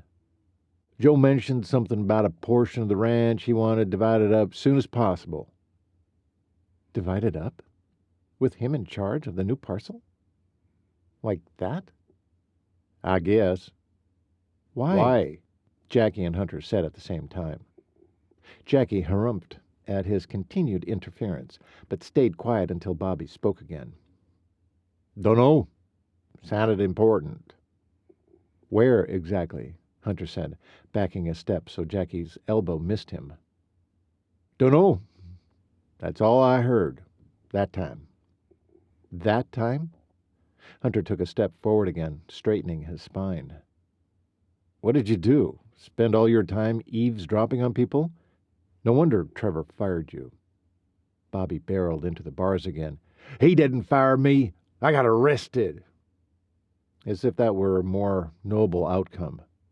Well, you're fired now, aren't you? This time, Jackie whipped all the way around to face him, scraping a shoulder and elbow against him as she turned. The contact spiked his temperature. If you can't stay out of this conversation, I'll remove you. Hunter stared down into her snapping eyes and felt a surge of pride. If the circumstances weren't so dire, he might ask how she'd accomplished that. The look on his face must have told her he wasn't worried. She stamped her foot. Now he wanted to grin, but didn't dare. When she was in her deputy mode, she didn't like being undermined. He got it. But try as he might, he couldn't quite stop his tongue. Is that supposed to scare me? That's it! Before he knew what hit him, she twisted his left wrist behind his back. Walk forward! Jackie, he was going to add, I want to stay or I'll behave, but deciding that sounded juvenile, he capitulated and let her move him forward. She steered him back out the cell block door. Once they were out of Bobby's sight, Hunter thought to easily extract himself from Jackie's grip. But when he yanked his arm out of her grasp, she grabbed his other one and wrenched it up the same way. I'm not in the mood to play games, Hunter. I could do this all day, but I have an interrogation to finish. Behave. Now he did feel like a scolded child, which shot his blood pressure up. He didn't need this. Their focus should be on getting Bobby's interrogation done so they could get out to the Bar 6. His first reaction was to overpower her. But, not wanting her to have to prove a point where he'd end up hurting her, he yielded. He peered over his shoulder at her. Fine. I'm sorry for interrupting. Now would you kindly release me? When she did, the ding to his ego and his overwhelming attraction to her, only heightened by her show of force, made him swing around and capture her wrists. He held one in each hand and tugged them behind her back as she struggled against him. But he was too strong for her, his leverage too great. He should release her before he made an entire fool of himself, but he'd come too far. To stop her wiggling, he caught hold of the small of her back with his forearms and lifted, bringing her to his eye level, her feet dangling off the ground. Her eyes widened in shock and something else. She was planning her next move. Before he ended up with a dented shin, he set her down gently, still staring into her eyes. He let his gaze roam over her face, then brought his eyes back to hers, and saw when her anger left them. What had she seen in his eyes? Compounding sadness? the deep kind he grappled with daily, the kind that robbed a soul of joy. He should let her go, let himself out of the jail, and wait for her in the office. He should let her do her job the way she knew how, without interruption. But he couldn't quite do it. Holding her this close, feeling her warmth, garnering her strength, had him keeping her locked in his grasp. Pretty filly. The words were breathy, needy. They sounded sad, even to his own ears. He was a mess of mixed emotions. His family was losing its heritage, and they'd yet to find answers. He'd gone to school to help the ranch, only to feel estranged and unsettled by all he had missed. Yet even while vexed, this woman, this angel, granted him peace. "Jackie," he breathed. Her rigid muscles softened. "Hunter," she said on a sigh. He felt that sigh clear down his spine. Before she could change her mind, he acted, did the one thing he'd wanted to do since he'd met her. He leaned down, hesitated only long enough for her to object. When she didn't, he finished his descent, touching his lips to hers. Awash in the warmth and wetness of her mouth, her sweet taste tapped at his senses. A groan of satisfaction rumbled up from his throat. Jackie's breath hitched. He pulled her in tighter, tilted her head to give him better access to her mouth. His tongue slid along the seams of her lips until she opened for him. Encouraged, he deepened the contact because he couldn't not. He'd kissed her to draw strength from her, to center himself, but instead of certainty, dizziness and need swamped him. The feel of her soft lips set his blood on fire, evacuating any agenda he might have had. A breath of a moan escaped her, one he barely heard, but felt against his lips. He nearly lost all direction, along with his common sense. This was supposed to be about him gaining a sense of calm, not losing his mind. He groaned in answer. A wall broke down between them, one he wasn't sure who'd erected. His head shifted again, naturally, so he could take their connection deeper. And an eruption of heat and sparks surged. He devoured, nipped, soothed with a lick. Her lips were so sweet, her lavender scent filling his nostrils as he feasted on her mouth. He'd never experienced anything like this. Couldn't get enough. It was more than a kiss, more than physical. It was a wondrous connection to this woman, body and soul. Long moments clicked on until his mind broke through the haze. Time to stop. He relinquished his hold, reached up, and tenderly held her cheeks in his palms. His lips slid over hers slowly, ending the kiss with a final touch. He reluctantly drew back. Still holding her face, he searched the bronze depth of her eyes for her reaction, his ragged breathing matching hers. Frozen in place, her eyes were wide, glistening, full of question and sensation. They stood that way until something shifted in her expression, and she went into action. She swung her arms up in a practiced move, easily flinging his hands off of her. She looked wild and baffled, her eyes shooting daggers one second before pleading the next. Finally, back to confusion. "What are you doing, Hunter?" she whispered, her voice breathy, unsteady. He shook his head, feeling like he'd just returned from another dimension. He stared at her lips, pink and swollen from his ardent kiss, and wanted to grab her up for a second helping. He stopped himself, though barely. What was he doing? Before he could think through a proper answer, he shrugged. "I don't know," he wanted to say, because he didn't. Yet he knew better than to say that. Law enforcement officers hated such answers. They were rarely truthful. But she knew. You could bet she did. The shrug had given him away.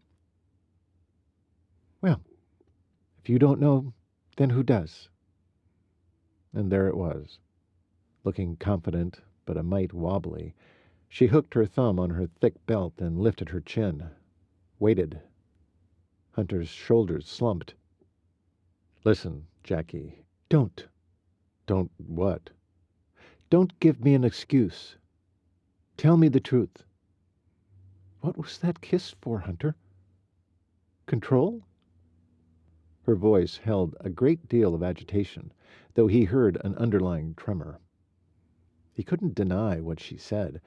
Part of him had wanted control, but he couldn't agree, or she'd be thoroughly insulted, which was the last thing he wanted her to be.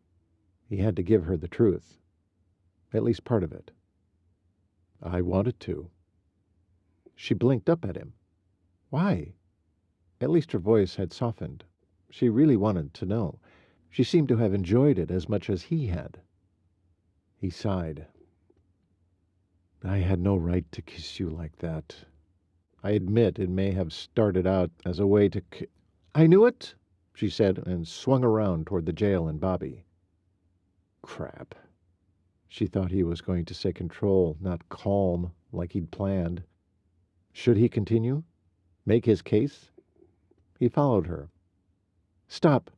She turned back, plowing a hand into his sternum, holding him back. "You're banned from this interrogation. Go back to the office and wait for me there." He wanted to tell her, to have her believe him. He also wanted to hear what else Bobby had to say about his ranch. He had a right to know, didn't he? Yet he knew he'd crossed the line. Ultimately, he nodded and submitted. Circling back to the door, he let himself out. Chapter 30. Jack watched as Hunter slumped his shoulders and turned toward the door. Once he'd gone out and closed her back in, she stood in the same spot for several seconds, shifting through what had just happened. Hunter. That kiss. What it meant. How she felt about it. David had never kissed her that way. Or maybe she just hadn't reacted to him the same way as Hunter. When she'd first started dating the man, she'd done it to please her mother. She'd just dropped the bombshell of wanting to be a deputy sheriff after her best friend was killed in a hit-and-run.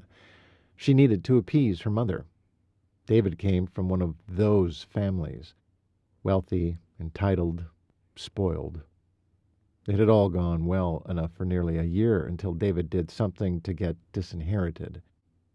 She never understood the dynamics of that falling out. Maybe it was because David chose the USDA's Division of Dairy Herd Improvement over the family real estate business. Regardless, when David began disappearing for 2 weeks at a time to Missoula without explanation, she asserted her right to know what was going on. He turned surly and distant. When he took off for an entire 2 months without a word, it was over. She did wish they'd had closure of some kind at least. The deputy in her wanted to follow up, make sure he was all right. But she'd never had a reaction to David as she did to Hunter. David was a lot of things, but Hunter was so much more. He was smart and funny and passionate and broken. Her need to fix him had led the rest. Until now. Now her lips tingled from his kiss. She felt flush and restless, and a whole lot more she couldn't explain. Had she liked it? Heck yeah, she had. Did she want him to do it again? More than anything. But she couldn't just let Hunter plant kisses on her every time he wanted to control the situation. Kissing needed to mean something special, something long-term, something that only happened when two people who loved the Lord wanted to make a life together. She slammed the brakes on her thoughts, realizing immediately that she had never held David to so high a standard, nor had she seen Hunter display an abiding love for the Lord. She growled out her frustration, then fixed her face in a scowl, partly from confusion and partly because she had to finish her interrogation with Bobby. For now, the investigation had to be her focus. She pushed all loose strands of hair into her ponytail, swiped a hand across her face, and straightened her spine. She let herself back into the lockup, her mind still twirling. "Where you been, deputy? Kick Hunter Cooper out?" Bobby said with obvious amusement. Ignoring his question, she plunged back in. "Where were we?" Bobby huffed a breath. "You were about to tell me why Joe wanted a section of the Bar 6 replatted. To graze cattle? Keep something else there?" Bobby rubbed a finger along his brow. Replatted? Jack smiled to herself, glad to have gained an upper hand. "Means reconfiguring existing land." Bobby still looked confused. "Split off, divided, sectioned off." "Oh, don't know exactly, except it sounded more like they was going to plant something there. Something where they'd have to move dirt around." "For what?" "Don't know. Just mentioned they'd cordon it off and then work it." "Move dirt around? Work it?" Jackie's voice trailed off as she contemplated the possibilities. "Can you show me where?" "Not me. The other guys on the ranch know Joe better. Ask them." "Who?" "Don't know. Maybe Willie. Stogie." "The uncles?" Jack's neck itched. Bobby snorted. "They don't do much, but they see everything." "Anything else you can tell me? Doesn't seem like much for a whole TV set, Bobby." He grabbed 2 bars and rattled them with a burst of anger. "That's all I know. Now you promised." "I tell you what, I find out you knew more, and the TV comes out. On the other hand, if you think of anything else, I may let you keep it longer." "Keep it longer? What do you mean? I thought you was giving it to me." "To keep?" A bark of laughter flew out of her mouth.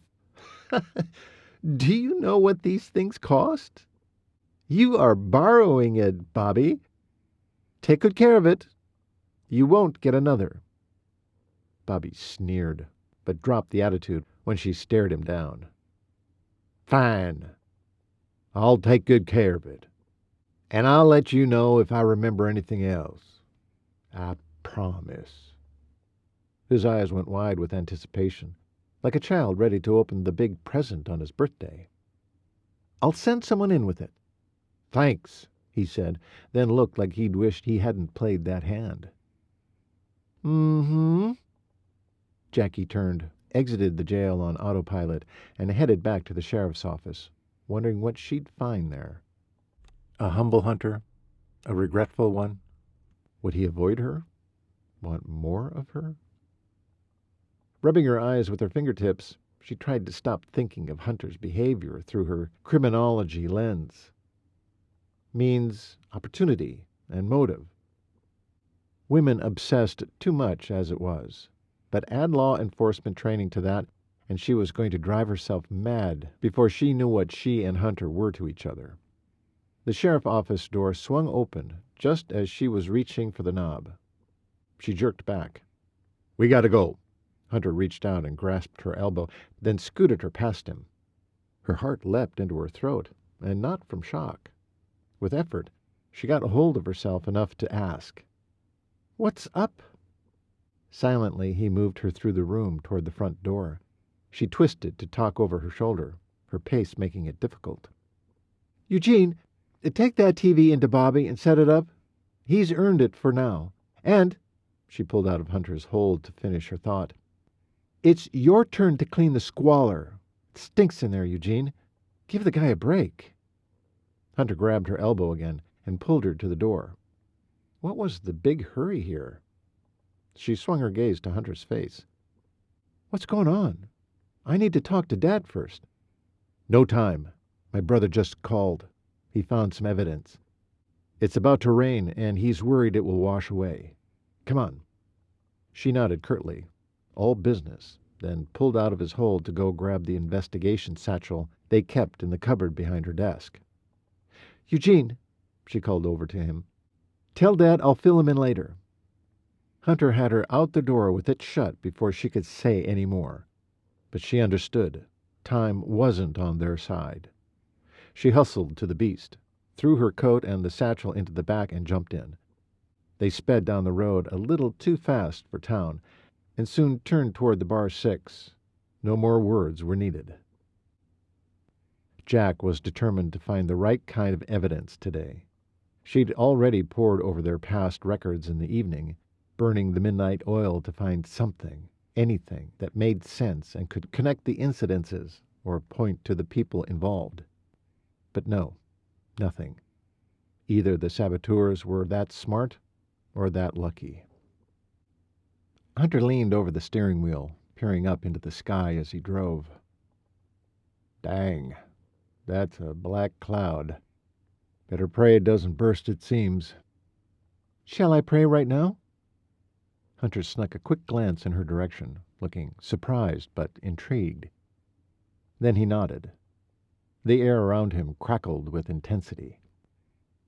"No need to bow your head," she said as a joke. He laughed. Joking aside, she hoped Hunter took this prayer seriously, hoped he'd see the need to grow his faith. Without a relationship with Jesus, there was no future for them, other than friendship, and she could see them being more. "Lord, we come to you with thanksgiving today. You guide our steps and protect us, love us, and show us the path. Today, I pray that cloud up there holds its rain, that you allow Hunter and me to gather the evidence in dry conditions. Help us with this investigation, Lord. Show us who is trying to destroy this family and why. We need your help. In your name we pray. Amen." "Amen," Hunter said, warming Jack clear through. She hoped she could reach this amazing man to help him understand God was for them. It reminded her of one of her favorite scriptures in Romans. "If God be for us, who could be against us?" "I sure hope you have an in with the man upstairs." "Hunter, you can talk to him directly, too. He's not just my God, he's yours, too. Get to know him through his word, the Bible. Build a relationship with Jesus. Learn what he did for us and how he offers eternal life. Then just reach out and accept his gift. It's that simple." Hunter turned south onto the highway. "I'm not good enough for that, Jackie. Your prayers will do." She turned in her seat to face him. "You can't reach God through my faith. It has to be an individual faith.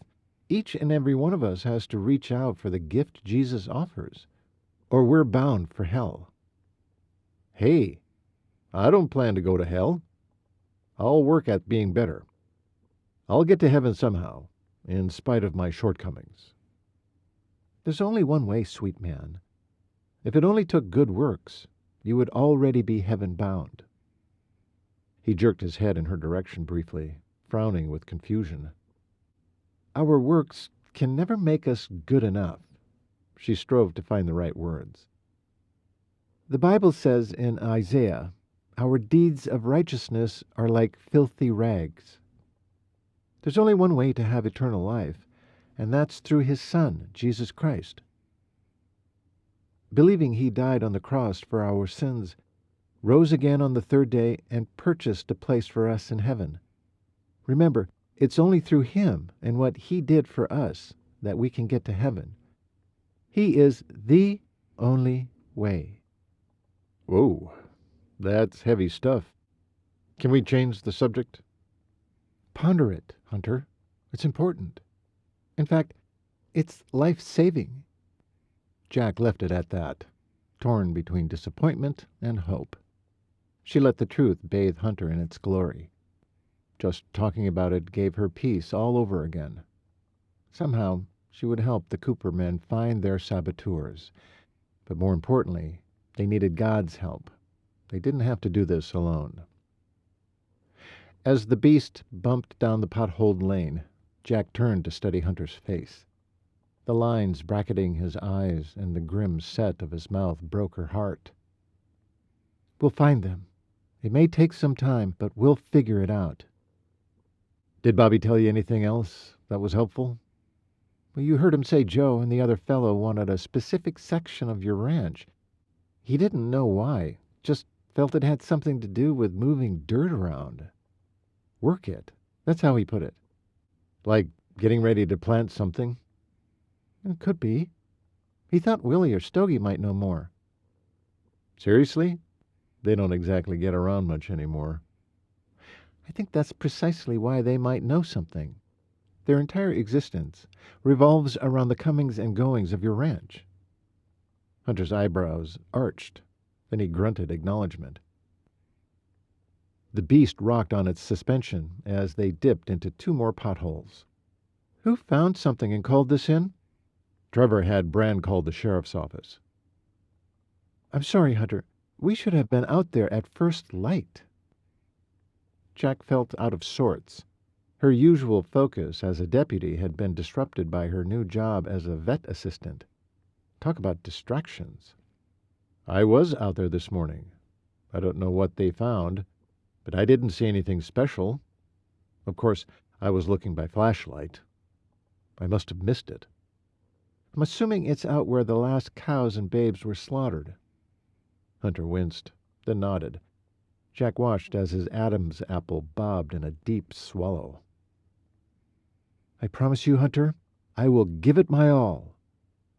Hunter slowed the vehicle and gazed over at her. His eyes glittered with emotion. "My family's been trying to figure this out for too long now. Haven't gotten anywhere, other than throw a kid in jail who did some damage because he was jealous of Colt. Something's got to give." She nodded. "I agree." When they reached the barn, Hunter threw the gear shift into neutral and shut down the engine. "Come on, let's get this done." Hunter grabbed his jacket and hat from behind the seat and pointed at hers. "It's cool out. Wear your jacket. No hat?" "I don't need one." "You should know about cold weather, Jackie. You lived in Fort Collins where it snows." "I'm warm-blooded." "Be reasonable, deputy. Take your coat. I'll find you a hat." "Fine." She grabbed the thick garment and stepped out of the car, touched by his concern, annoyed by his bossiness. The only thing worse than being told what to do was refusing good advice and suffering for it. Threading both arms into her coat, she buttoned up as she followed Hunter into the barn. A gust of wind blew her ponytail in a swirl, hitting her in the face. Hunter edged over and gently pulled the offending strands away from her lips. Their steps slowed as he pushed her hair back, his hand skimming the top of her shoulder. Even though she wore her heavy coat, she felt the heat of his hand as if he'd touched bare skin. She stumbled to a stop. He turned to face her, trailed his fingertips down her cheek, collecting any remaining wisps. "There you go," he said in a quiet voice. She wanted to respond, but before she could, a gravelly voice interrupted. "There's the animal doc. Hello, my boy." She bounced away from Hunter, though she noticed he hadn't done the same. He slowly rotated around to the man behind him, the old codger with the bulging belly, Willie. Hunter struck out a hand. "Hey there, Willie. How you doing today?" Willie grasped his hand in a strong handshake, then turned to her. "And hello to you too, dear lady deputy." Stogie stepped up to her and swung both arms around her in a big hug. Jack could see Hunter's brows fly upward at the gesture. She guessed this wasn't a usual thing for Stogie. With one hand, she sort of patted him on the side. "Missing female companionship, Stogue?" Hunter said, on a chuckle. "I always a sucker for a uniform," he said. He grinned around his cigar, showing off the few teeth he had left. "What do you mean, crazy old geezer?" Willie said. I was in the Navy for a long dang time. Both wars, remember? Loved those waves. What do waves have to do with uniforms? Willie scratched at his scraggly beard. Stogie snorted his derision. Women's Naval Reserve during the Second War, you old coot. They wore uniforms. Stogie elbowed Jack and whispered, Willie wasn't in no wars. Kinda sensitive subject, so I can't tease him about it too much. Jack smiled at the older gentleman, charmed by his regard for his friend.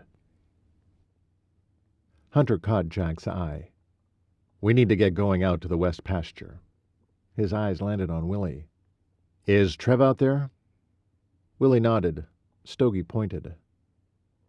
Can I ask you a few questions when we get back? She asked Stogie, sensing he was the sharper of the two. You bet, pretty deputy. Hunter chuckled. Willie scowled, and Stogie just tongued the small unlit cigar from one side of his mouth to the other and grinned, then said, Before you go, need a minute, Doc.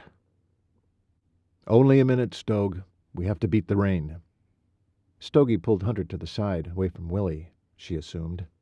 She wondered if he knew she could still hear him. I'm worried about Trevor. Been up at all hours trying to figure this stuff out. He's not looking like himself lately. Always looks tired, not keeping up with his clothes, losing weight. Never seen him like that. Not ever. I know. I've noticed the change in him, too. Quite a difference from the last time I was home. Jackie and I are getting more involved. We'll be here for him, Stogie. You don't need to stay up at night checking on him. Old fellows like you need your rest. Stogie ran a hand through the air. Pish-posh. You sleep less at night when you get to be my age. You'll see in about 50 years. Stogie gave Hunter an affectionate slap on the back, then turned back to Willie. And Doc? Hunter raised a brow.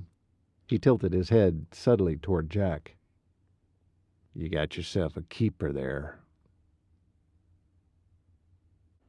Chapter 31. Come on, Jackie, before the weather shifts. Hunter glanced up at the dark sky, frowning. Oh, wait! Jack twisted around and took off for the Suburban, opening the back passenger door and grabbing out her satchel. She was back at Hunter's side before he had a chance to ask her what she was up to. You need that now? Yes, you'll see. He reached around the corner of the barn entrance and produced a cowboy hat that had seen better days. He plopped it on her head. There, that should keep the rain off. The thing was huge, so she reached up and yanked it down her ears, giving it a better grip. Bye, fellas, she said, lifting one hand in a wave at the two older gentlemen. Hunter gave the two codgers a perfunctory wave, then headed deep into the barn. Tacked up the gelding and mare in a hurry and brought them out front and through the open gate. Jackie latched it behind them. In one smooth move, Hunter was up in the saddle of the gelding. Jackie struggled to mount the mare, but Hunter knew better than to help her out. She'd be feeling the strain tomorrow. I'm ready, she panted. Hunter grinned at her in approval, pressed his hat harder to his head, then turned his gelding and trotted toward the west pasture. They didn't talk on the way out, opening and closing barbed wire gates in silence as they went. Jackie left him to his thoughts, and he was grateful for that. He hadn't done anything constructive for his family since he'd been home. Feelings of inadequacy and helplessness were his constant companions lately. How in the world did the saboteurs manage to slaughter Cooper animals without anyone seeing a thing? Side glances at Hunter told him Jackie was studying him. Her deputy brain was likely trying to figure out what he was thinking about, though she didn't intrude. His respect for her rose every day. Coming up and over the rise, the top of Trevor's hat was the first sign of the group at the scene of the latest killings. The 3 cows and the 3 calves had all been removed, but Jackie was frowning at the section of ground that had been roped off. Trevor and the other two men were looking at something within the boundary. "I hope they haven't compromised the evidence by wandering around in their big boots," she said. They rode up. "I suggest the lot of you remove yourself from that circle," Hunter barked, before Jackie had to. At once all three hats swung in their direction and tilted up. "Why?" one of the ranch hands asked. "You'll ruin the evidence if you're all standing on top of it. Doesn't take a genius to figure that out." Hunter glared at the man. Jackie looked shocked by the curt demand coming from Hunter as she stepped down from her horse. He'd been pretty mild-mannered before now around her, while interacting with people. But he couldn't help it. His anger surged through him now. He understood her job, and how tough it must be when dealing with strong-willed men. He'd help when he could, and was glad she let him. Surprisingly, Trevor nodded, and they all backed away and stepped over the rope. "Go ahead," Trevor said, and motioned Jackie forward. Well, at least his older brother had the proper respect where it was due. Hunter was thankful for that. She nodded at him and scanned the enclosed area before daring to move forward. "What did you call us out here to see exactly?" "Cigarette butt under that tuft of grass," Trevor pointed, showing her the exact location. "Single footprint in the dirt, there before the man reached the grass." Again he pointed with precision. "Best part? Fabric under the place where one of the cows fell. Must have caught a pant leg with his knife." She looked impressed, as she patted Trevor on the arm and gave him one of her wide smiles. "Well done! I wish more deputies were as observant." Hunter scowled, mixed emotions dancing around his head. The man had done good, and rarely got to hear praise. For that he busted his buttons with pride and gratitude for Jackie, so why couldn't he wipe the scowl off his face? Jackie caught his expression. Sure, something was amiss. She dashed around Trevor to within a few feet of Hunter. "What is it?" He peered down into her upturned face. Her nearness calmed him and broke up thoughts of petty jealousy before they could secure a stronghold. His gaze rested on her face as he came back to himself. How do you want to gather this evidence without compromising it?" Jackie peered into his eyes, a look of suspicion in hers. "Are you okay?" So astute. No, he wasn't. Hadn't been normal since he'd first been shot by the delightful deputy. His words got stopped up in his throat, so he just nodded. Thankfully, Jackie nodded as well, though she gave him a sidelong look as she turned away toward one of the footprints Trevor had spotted. Hunter ripped his hat off his head and ran a hand down his face. "Get it together." She squatted, her eyes focused on the print before her. "Hunter, I need you. Would you bring me my satchel, please?" "I need you." Her words spun around in his head a few laps the same way they did the first time she'd said those words to him. She needed him. Before it was to help with the wolf pup. This time to help with the investigation. If he didn't pull himself together, one of these times he'd make an absolute fool of himself. How'd he let this happen? He asked himself as he raked his hair back and pressed his hat back on. This out-of-control feeling he had for Deputy Jacquelyn Lewis. He was falling for her. And it wasn't a slow fall. It was fast and feverish and all-consuming. Good grief, he had it bad. And it wasn't the time in his life to let this happen. It was time he stopped the fall. He retrieved her satchel and plopped it down next to her, outside the rope circle, then took a couple of steps back. Tipping forward onto her knees, she tugged it toward her and opened it while her focus remained fixed on the footprint. "Thank you," she finally murmured. Then she gestured to him. "Can you come closer?" Those words leapt in alongside the "I need you" that was still circling his brain. "Get down on your knees on the other side of this print.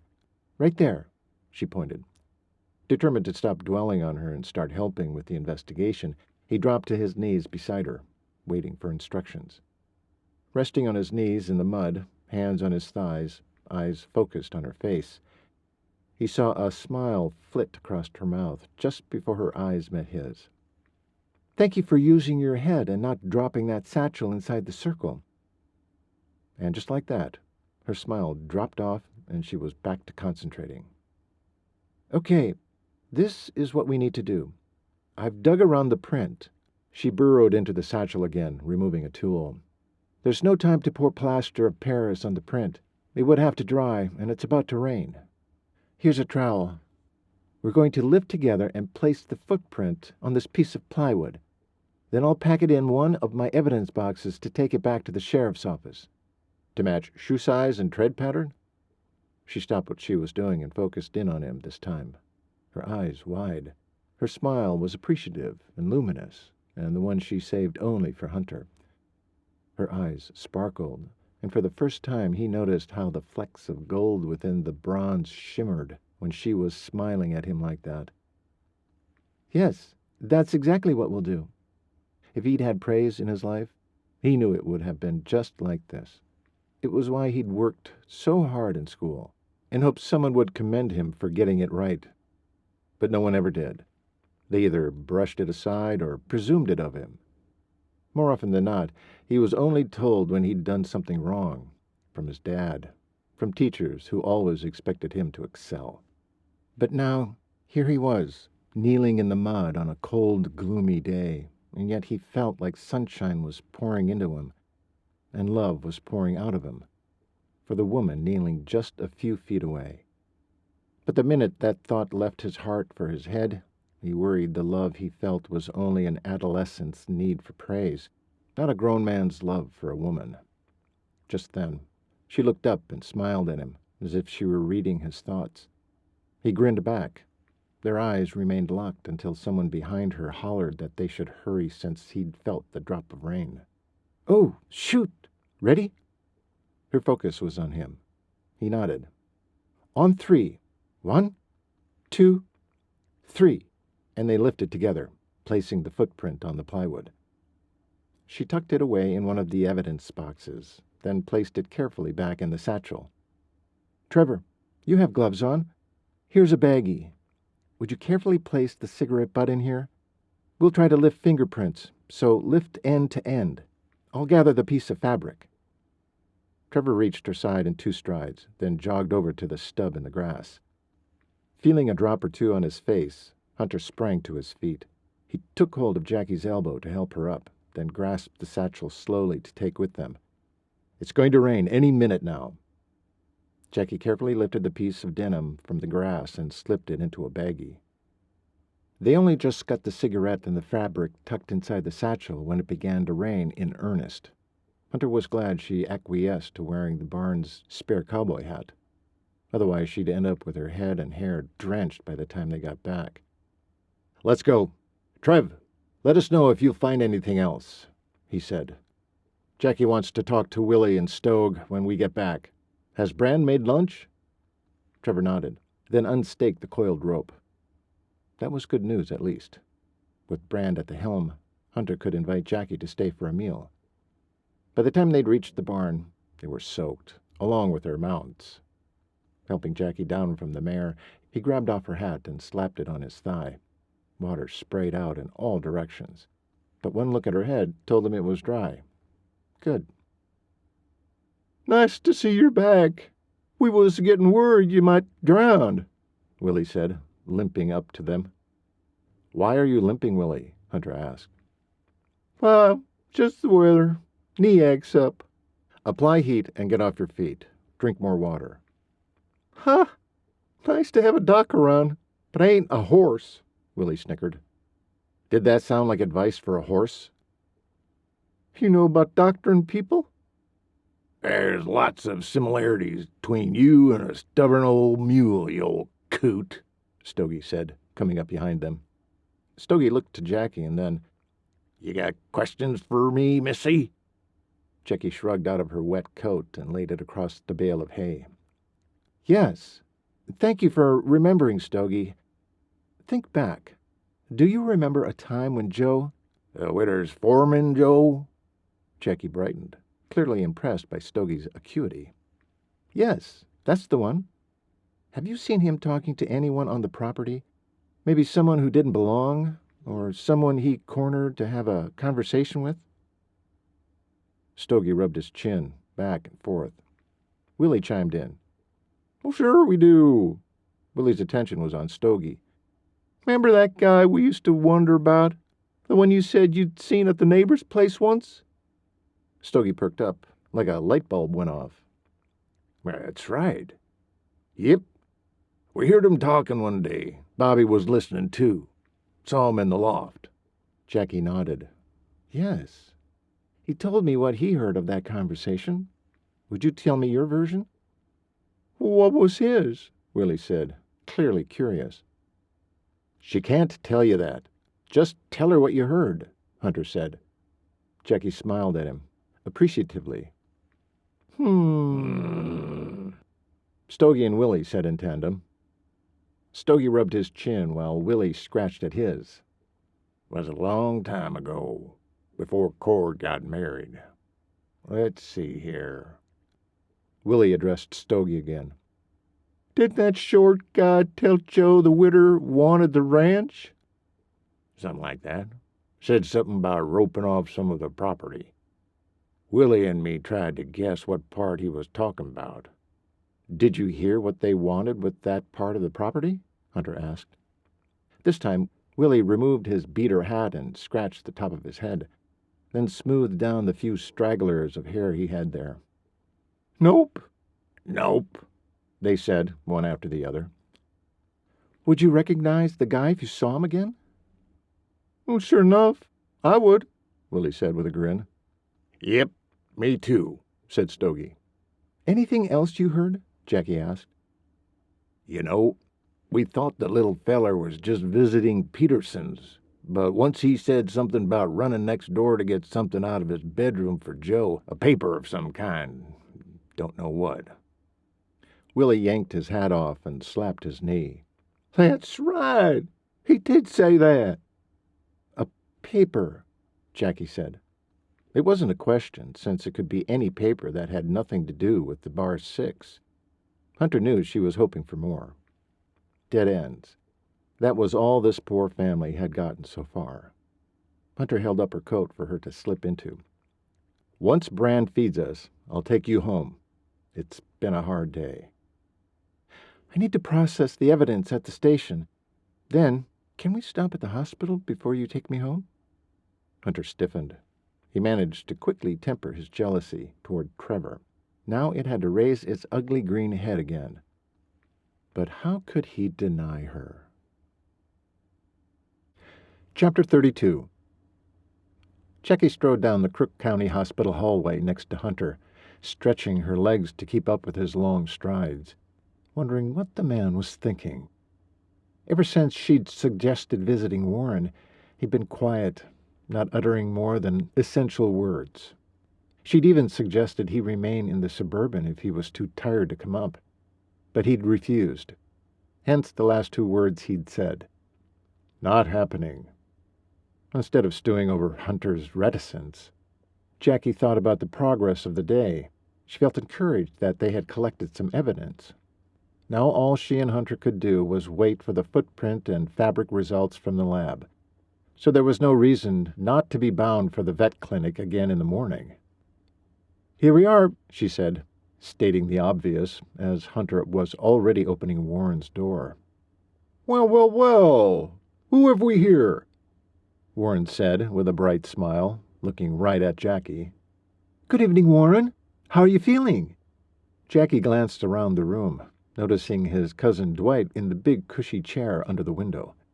The man had a newspaper in his hands that had stilled mid-page turn. He wore a grin as big as Warren's. Hello, Dr. Mitchell. I told you to call me Dwight. A muffled sound came from Hunter. Jackie glanced at him just as he nodded a greeting at both men. Without a word, he came forward and grasped her elbow. Ever so gently, he guided her toward the chair he'd put in front of Warren, then stepped back into the shadows of the room.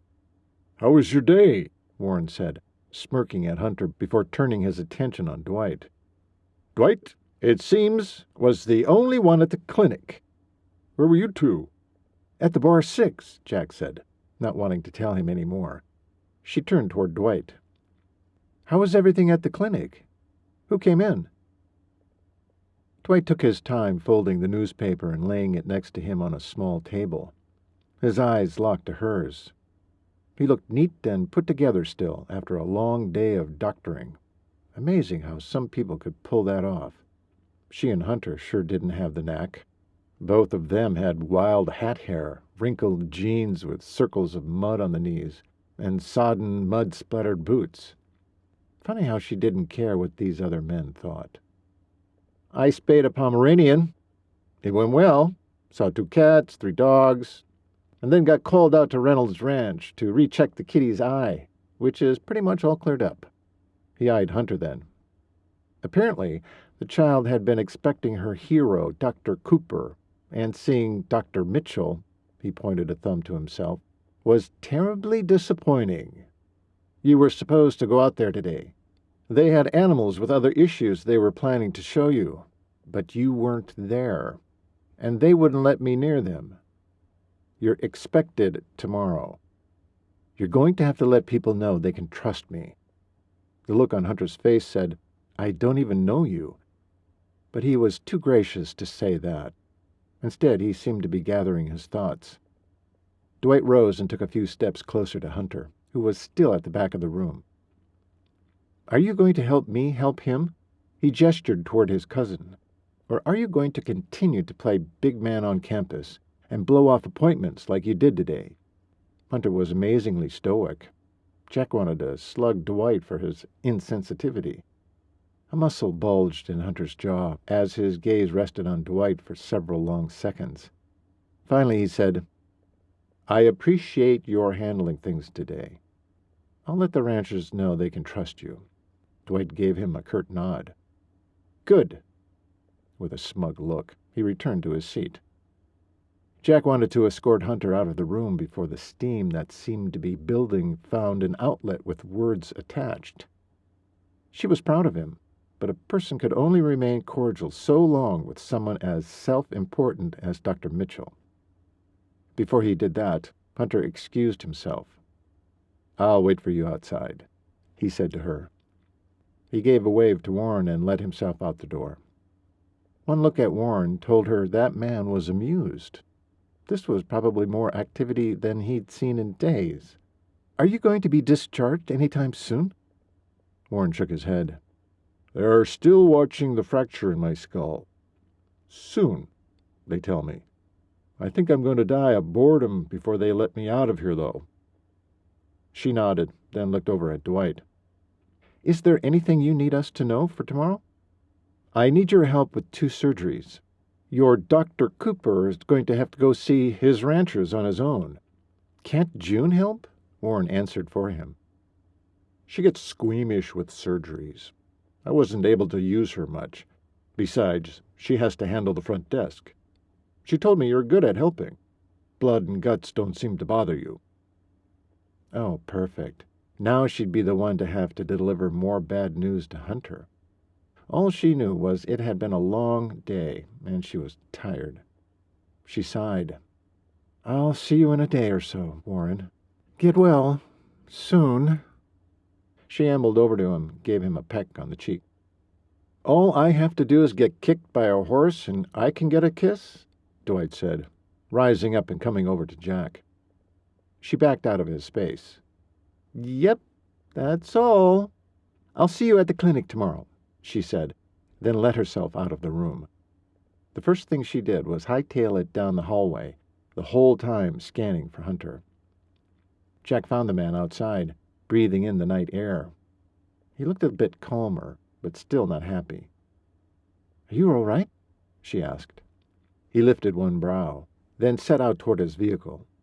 Jack had to follow or be left behind. She slid into the seat, half expecting Hunter to peel out of the parking lot. You want to tell me what was going on with you back there? Don't know what you're talking about.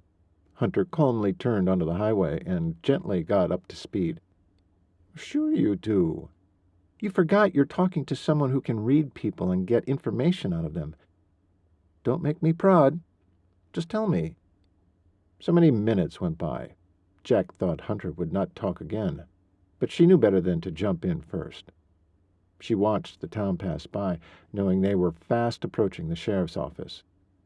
Finally, he pulled in a deep breath. "Why'd you touch Trevor's arm and give him one of your sunshine smiles?"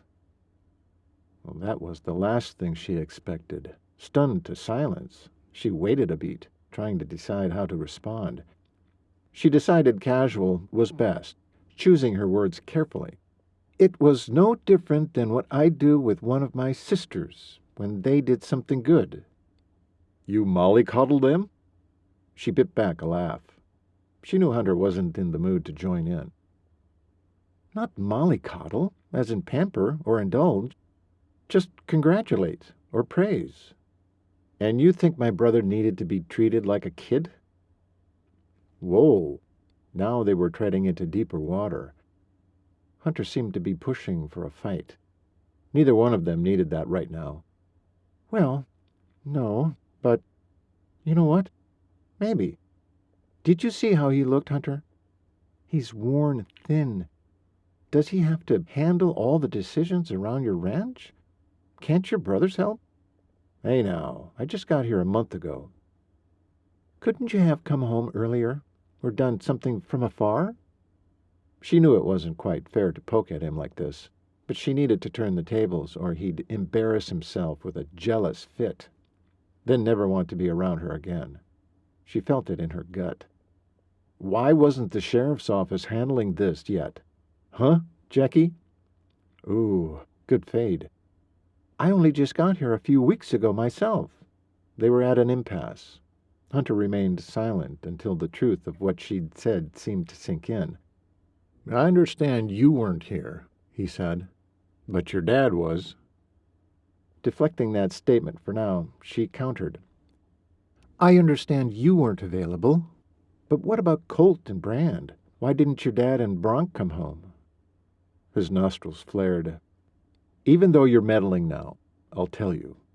My dad and Bronk are needed to keep Harper Ranch West from going under. That's a ranch owned by my dad's new wife's family. Her father was nearly killed falling off a tractor onto a disc. Almost severed his leg. He's still recovering and can't farm. Dad and Bronk were barely holding their own, taking up the slack, and now Bronk has fallen off the deep end and is drinking himself into an early grave. Brand is leaving when Trev gives the okay to go back and save his twin from himself, and help farm, I'm sure." Hunter scrubbed a hand down his face, looking like he wondered if he should have said so much. Jack employed her deputy's manner and remained silent, waiting for him to continue. When he squirmed in the seat from the silence, he spoke again. "Besides, it's not the decisions that are killing Trevor. It's the saboteurs. We had a debilitating fire last month that nearly finished us. I'm sure you've read about it. If Clay hadn't been there, we would have lost everything. The hay, the cattle, the cabin, possibly the homestead. It was bad, Jackie." She leaned toward him and rested a hand on his thigh. "I'm truly sorry. I'll get to the bottom of it somehow." Then she remembered her lot right now, and she pulled her hand away. Warren had committed her to work with Dwight tomorrow. Hunter didn't know this yet. "Thank you, pretty filly." Jackie smiled at the nickname she used to hate and the composure it seemed to bring him every time he used it. Now that she knew Hunter didn't use the label as an insult, but as an endearment, she actually looked forward to hearing it. "You and I are working together tomorrow, so we can at least brainstorm while we're driving from ranch to ranch." Jack scratched at her throat, trying to come up with the best way to tell Hunter the news. "What's going on?" She peeked at him and caught his eyes glancing off her fretful fingers. He nodded toward them before putting his attention back to the road. "We both know what that means, Jackie." "What?" She dropped her hands to her sides and stuffed one under each thigh. "Nothing's going on." "Jackie, I've been with you long enough now to know when you're anxious about something." "What is it? We're in this together, remember?" Were they in this together? And what was this? Work? The investigation? A relationship? Out with it. Something's been on your mind. He made a right turn to the sheriff's office and parked. Turning the key to off, he shifted in his seat to get a better view of her. In the moonlight, she could see the lines on his face, the worry that seemed so constant. Hitting him with tomorrow's schedule was the last thing she wanted to do right now. He'd already seemed so defeated by Dwight's demand on his time when his family was struggling so. She paused, not sure what she should divulge at this point. It's nothing. I'm just thinking through all we've seen. Anxious to delve into the evidence we found is all. And? Scratch, scratch, scratch. How did he do that? Know when she was holding back. And I need to move out. That just jumped out, surprising her. A confused frown marred his brows, so it had surprised him, too. Of your home? Why? My mom doesn't approve of who I've become. As she heard her own words, she had to ask herself, was it true? Yes, it was. I can't live with my mom anymore. Every night she ridicules me about not wearing dresses, about how manly I look in my uniform, a dozen other man versus woman discussions. She doesn't approve of me. It's tiring and wounding. When Hunter remained quiet, the impact of what she'd said hit her. Why was she unloading on this man, telling him one of her biggest burdens, deepest hurts? Especially since he was one of those men who preferred her in dresses, which meant he likely agreed with her mom. What could the poor man say now? Don't listen to me. I just need to find my own place. I'm too old to be living with my parents. I get it. My dad just doesn't happen to be home. A sledgehammer pounded into her chest. Oh, shoot, Hunter. I didn't mean you. I'm sorry. I mean, what I meant was, I know what you meant. It's okay. Your mom is difficult. She nags you. No one at the ranch is doing that to me, so I'm comfortable there. But if I were you, I'd want to move out as well. She sighed with relief. Thanks. I'm sorry for bringing up my small concerns when I'm sure you wish you had a mother, nag or not. Forgive me. Hunter reached over and tugged her hand out from under her thigh, then pressed his on top of hers. Hers was soft and small compared to his. It made her feel feminine, despite what she did for a living. There's nothing to forgive, he said. You're frustrated. You need to tell someone. I don't mind that it's me. She looked up and gave him a sweet smile. Turning her hand over, she threaded her fingers through his. He gripped hers back, gave her a small, affectionate smile of his own. A streetlight feathered light onto his face, making the glacial blue of his eyes sparkle. She wanted to drown in those pools of light, in their rippling currents of kindness and intelligence, and that little bit of mischief. Thank you, Dr. Cooper. I'll see you tomorrow. She gave him one final squeeze and released him. I'm looking forward to another day with you, pretty filly. Jack felt the blood drain from her face. What would he do when he found out she wouldn't be spending the day with him at all, but with Dwight instead? Chapter 33. The following morning, Hunter let himself in the door of the sheriff's office, feeling particularly upbeat, having spent the evening with Stormy after dropping Jackie off the night before. He should have involved Jackie with this morning and evening romps with the pup, but he still hadn't decided what they would do with the pup once she was healed and a bit older. He didn't want to break Jackie's tender heart if he found he had to release that sweet, fluffy girl back into the wild. Time would tell. Today he would be with his other precious girl. No matter how much the day at the clinic beat him up, spending time with Jackie would give him the energy he needed to do his job well.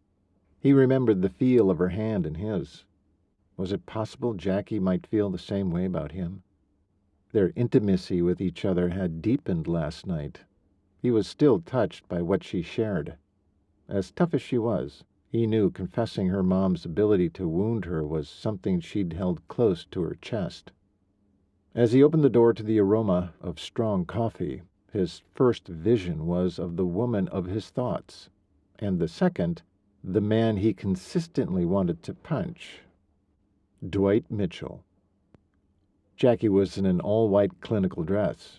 She looked feminine and luscious and ready to help him at the clinic, though she should probably be interviewing more people, like the widow and Joe. The fact Jackie was wanted in so many places spoke volumes about her character and abilities. The minute Jackie's gaze left Dwight's and found his, he saw her distress. Or was her distress a reflection of his? What exactly was going on here? Jackie excused herself from Dwight and scuttled off to her dad's office. When she came back out, she addressed Hunter. "Dad wants a word with you." "Sure." "Morning," he said to her, though she just nodded back, looking a bit too sheepish for his liking. Now he was patently worried.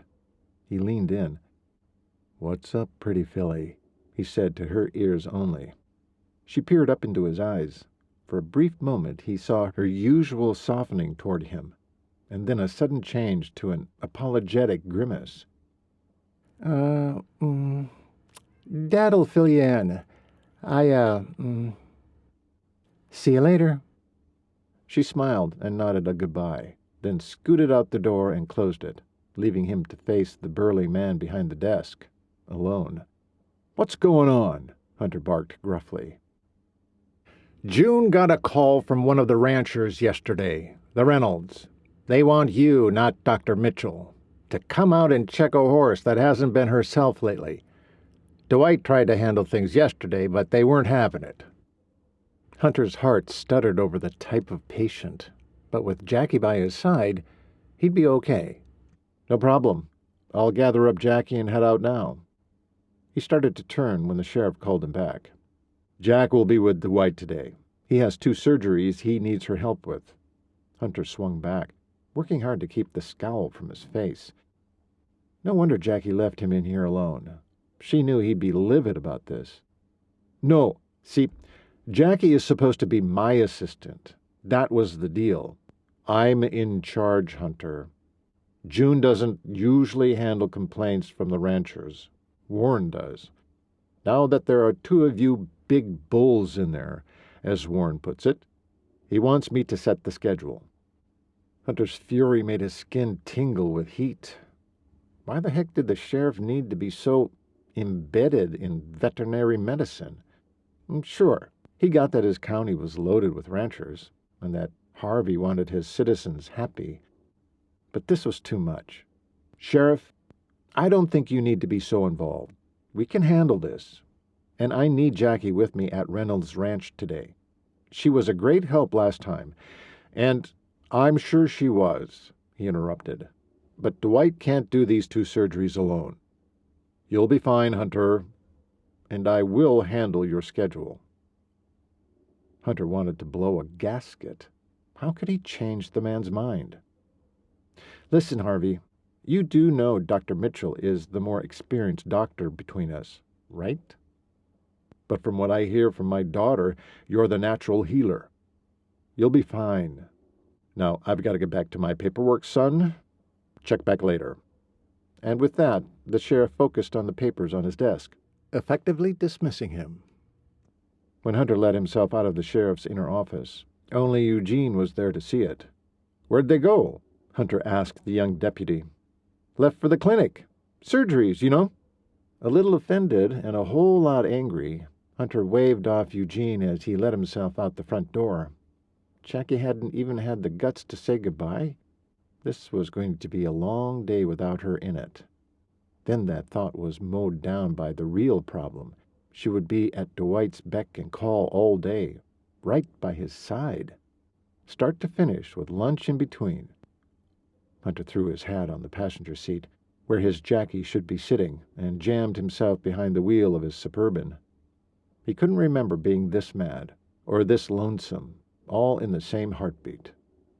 Dwight opened the door to the clinic, then backed up, letting Jack go before him. Jack scooted in, careful to steer clear of the man, which was a far sight different from June's intention for the day. If her fancy hairdo and extra thick makeup were any indication, June's smile was so exaggerated it threatened to crack the thick foundation on her cheeks. "Good morning, Dr. Mitchell. Jackie." "How are you two?" June said, syrup dripping from her words. Jack rolled her eyes and passed through the swinging door to get a look at the schedule. "Good morning, June." Dwight stopped in front of June's window and smiled. "Hello, beautiful. How are you today?" Now Jack wanted to throw up. The sugar between these two could put someone in a diabetic coma. Goodness. "Who's our first patient, June?" Jack asked from behind her, glancing over her shoulder at the schedule. "German Shepherd with a fractured foreleg. Then a Border Collie GI foreign body. And you couldn't have helped with those?" June cocked an eyebrow, calling Jack's bluff, knowing very well there would be no such complaints if the surgeries had been scheduled with Hunter. "I get lightheaded in surgery. You know that. I hardly helped Warren with any of them. Only when absolutely necessary. You know that, too." Jack took a deep breath. Okay, she needed to be reasonable here. If she was needed, she was needed. End of story. "Fine, let's get ready for the first one." She turned for the treatment room. When Jack rounded the corner, she noticed the wolf pup in its cage in the corner where she and Hunter had left her. "Oh, my goodness." She raced back to June. "Who's been taking care of the pup?" She didn't dare call her a wolf to others, intensely aware of how illegal it was to own wolves, though technically they were just treating this animal. Still. June looked up from her station and said, "Hunter," then turned back. "Wait, what?" Jackie wedged herself between June and the desk so she could whisper.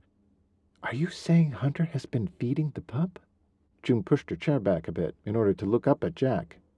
"That's what I'm saying. He's here when I open every day, and he closes every night. Feeds Stormy, plays with her. They're becoming best buds. It's so cute." Her voice got itty-bitty and squeaked with the last sentence. Then she turned back to her work. Why hadn't Hunter shared that little piece of information with her? It seemed vital. Weren't they supposed to be raising this baby wolf together? Jack marched back to the spot where Stormy was now. She squatted down and spoke to the pup with the same sound June had just used. What was with grown adults talking baby talk? Didn't have to be a human baby. Pups would do. Or any baby, she guessed. Still, it didn't stop her. "How's Stormy today, huh? How you doing, sweet girl?" The pup stuck her nose through the bars of the cage and licked towards Jack.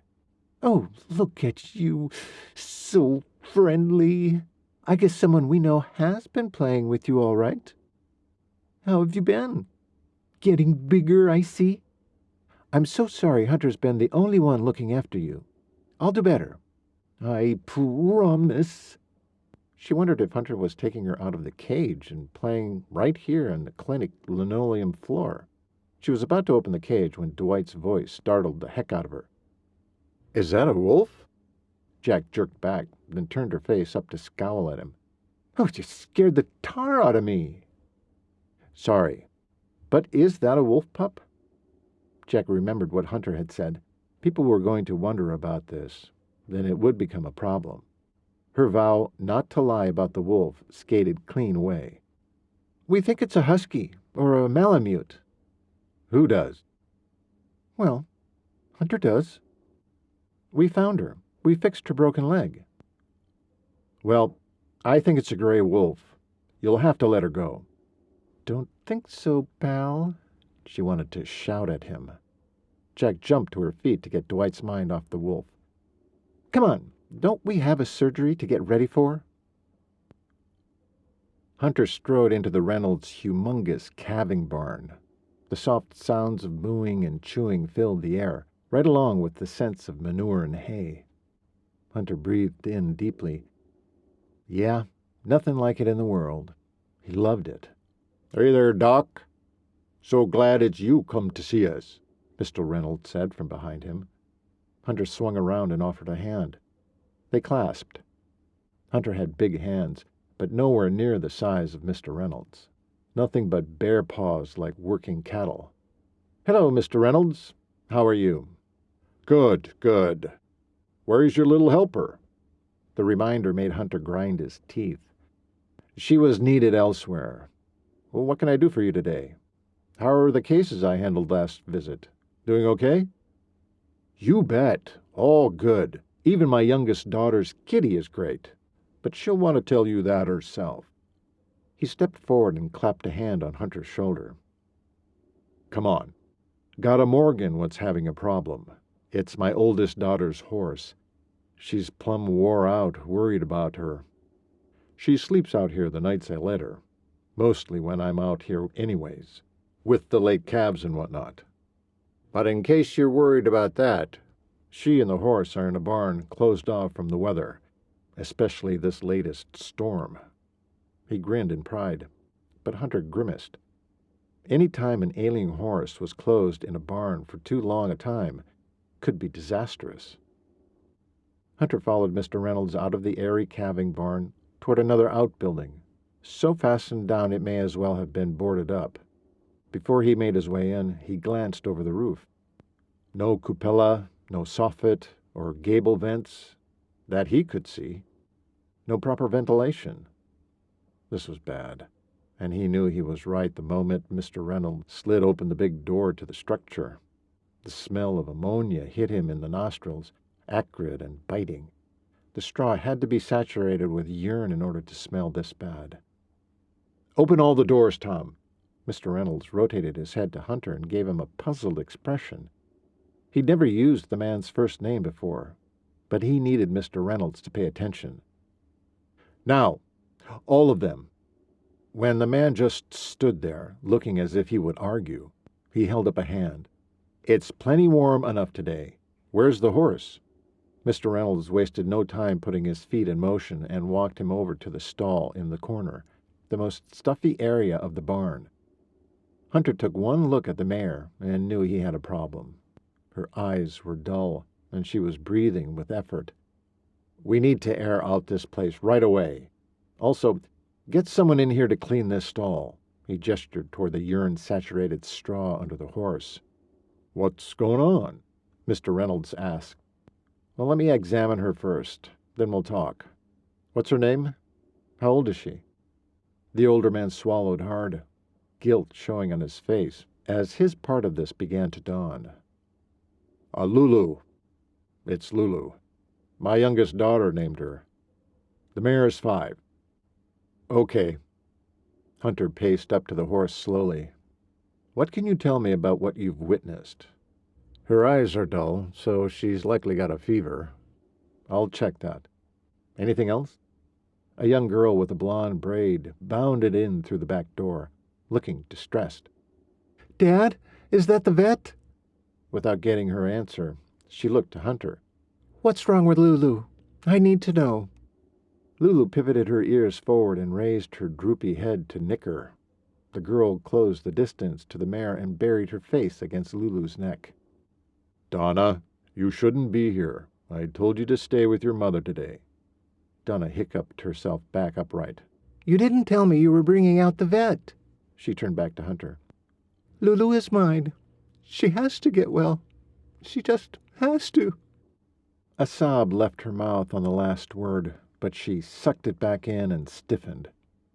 It looked to Hunter like the girl was trying to be tough at all costs. Good for her. She'd make a good horsewoman someday. "Hello, Donna. Nice to meet you. If you'll give me some time, I'll do my best to figure out what's wrong with your girl here. I think you should go back to the house, as your dad suggested." Her face was crestfallen, but she pulled her shoulders back, nodded once, then turned to leave.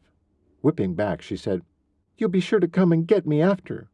Her expression was hopeful. Hunter defaulted to her dad for the answer. "I'll be in and tell you all about it, Pumpkin. Now go." Then her dad smiled at her. You be good, Lulu. I love you, Donna said, then turned to leave.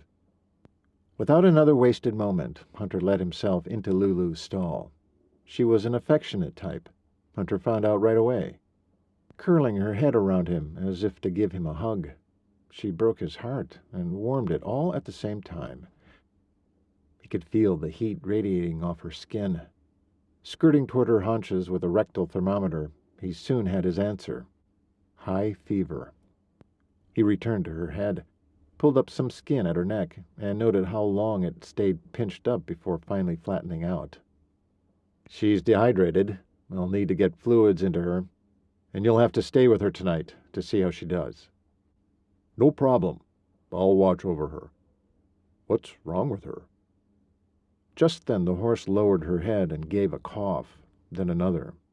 Then the mare expanded her barrel of a chest, opened her mouth, and shuddered out a third racking cough. How long has she been coughing like this, Tom? Oh, yes, I haven't told you about that yet, have I? She's been coughing for a couple of days now. That's why we called you out yesterday. But you sent that dad-blamed arrogant... That's no excuse. Hunter locked eyes with him. You should have let him check her. The man blanched at Hunter's words and meekly nodded. Hunter unwound his stethoscope from his neck and hooked it in his ears, worrying more for the mare with each bit of information. I know. What have I done? Mr. Reynolds' question was rhetorical. Hunter didn't answer it. Instead, he listened to the mare's lungs just behind her foreleg. As he listened, he prayed the Lord would see fit for this not to be pneumonia. But God either didn't want to help or didn't listen, because sure enough, there were rails with every labored breath. Pneumonia. He dragged his palm across the mare's ribs. She was about 100 pounds underweight. Then he stepped toward her head again and gently lifted her upper lip up. Pale gums. She'd had this illness for a while now. She was anemic and not oxygenating well. He pushed up her upper eyelids with practiced ease and sighed a tiny breath of relief. At least her sclera wasn't infected. There was hope after all. Before she ended up with scarred lungs, he needed to act. But he wouldn't even allow the best cure to enter his mind. Not now. He couldn't do it. Though he truly didn't expect God to listen to him, he knew if Jackie were here, she would pray and expect an answer. It couldn't hurt. Don't make me do it, Lord. Not a very elegant prayer, but one he hoped to goodness God would consider. He'd tried some common remedies first. That was it. There were things he could do first. She has pneumonia. Tom's legs wobbled. Hunter thought for a moment he'd have another patient on his hands. Tell me, Tom, what's she been eating? Oh, the usual stuff. Alfalfa hay, a few oats as a treat, he said solemnly, still a little shell-shocked. Where is the hay stored? Tom turned toward a corner of the barn and pointed. Back there. Drat, double drat. How long has the hay been there? Store it there, for Lulu and any other horse that needs to get out of the weather. How long? Maybe from last year. Could be some from the year before. Hunter did his best not to look alarmed, or to scold the older man. Let's go have a look. Once they arrived at the old hay, Hunter could see with one glance it was dusty, and more than likely moldy. This hay's been here too long, Tom. Replace it, and right away if you want your animal to stay healthy. Tom ripped his hat off his head on a curse and ran a hand through the black and silver strands. He looked to have aged right before Hunter's eyes.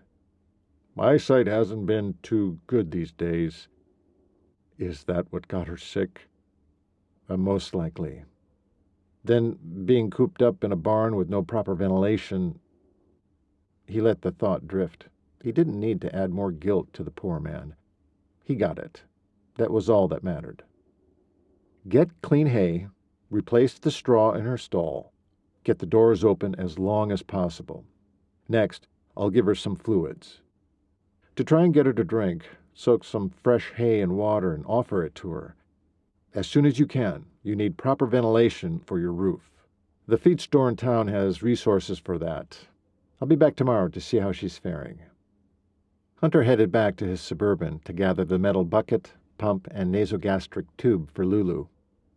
Quaking inside, hanging on by that slim thread of hope that conservative care would be enough. Because this wasn't just a working horse. This was a little girl's best friend.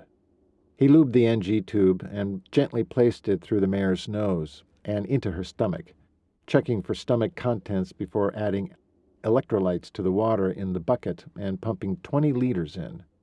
He kinked the tube and pulled it out, then bid Mr. Reynolds adieu, procuring a promise that the older gentleman would keep offering water and soaked hay. Before leaving the property, Hunter headed for the house, having promised Mr. Reynolds he would check his younger daughter's kitty and inform his older daughter about Lulu's diagnosis. Her father felt she should have the news, and that it would be best delivered by the doctor.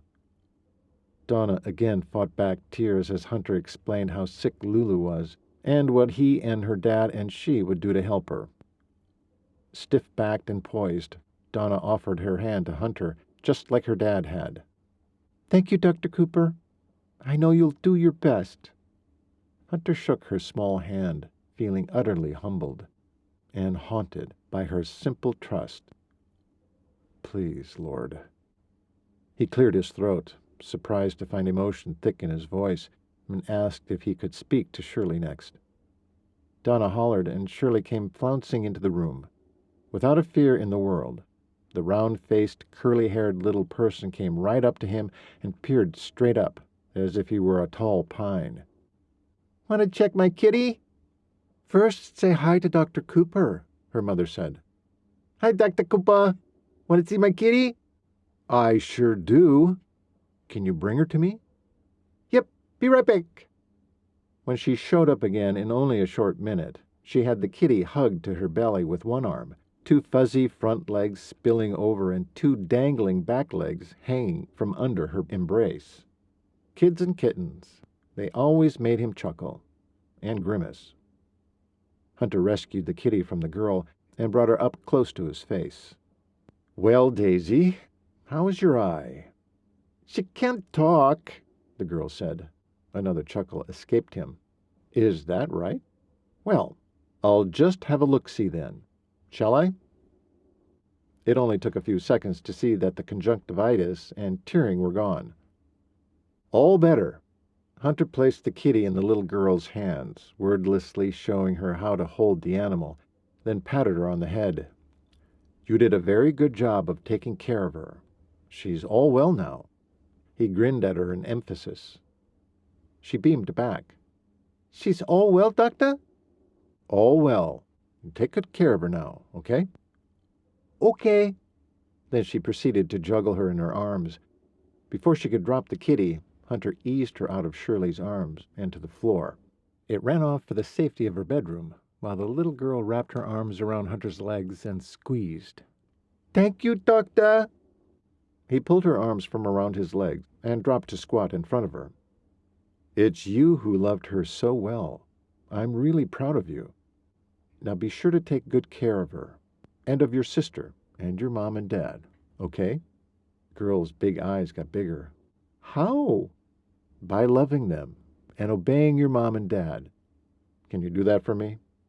A smile spread across her little mouth, showing adorable tiny white teeth. "Yep."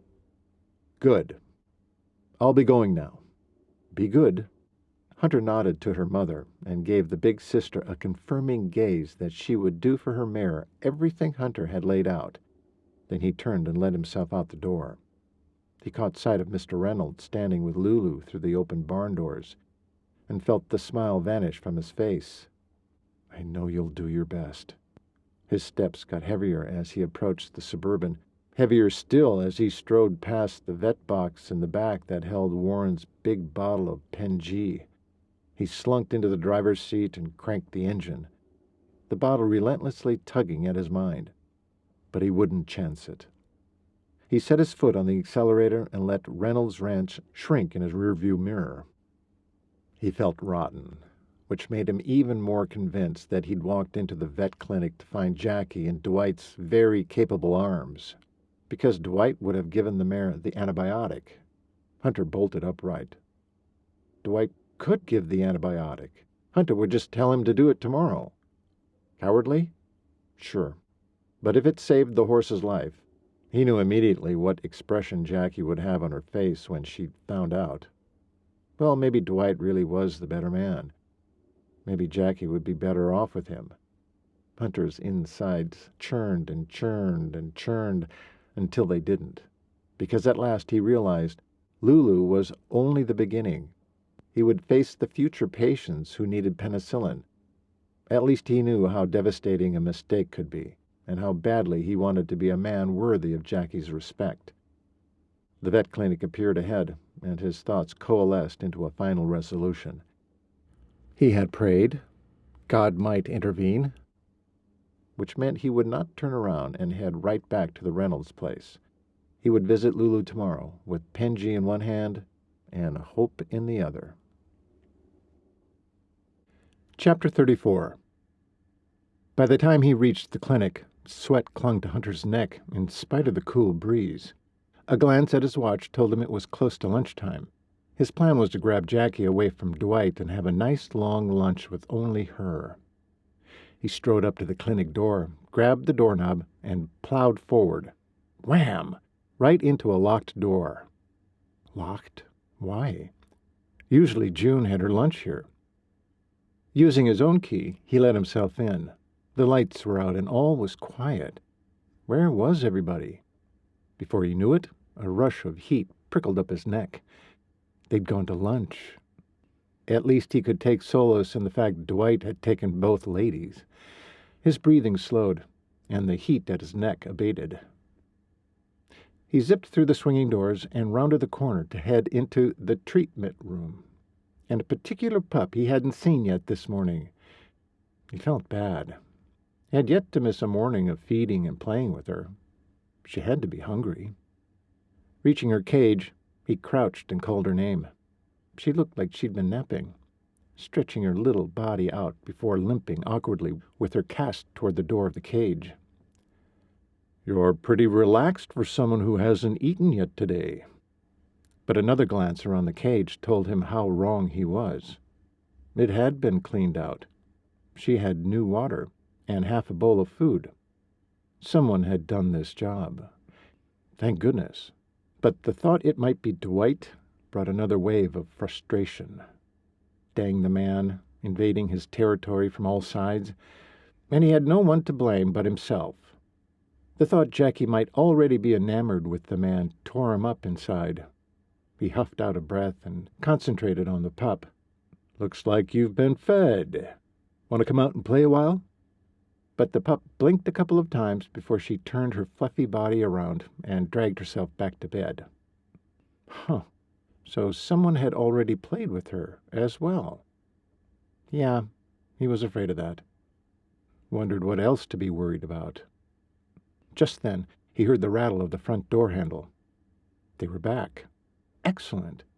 As much as he didn't want to face the possibilities, he had to know if his Jackie was out of reach.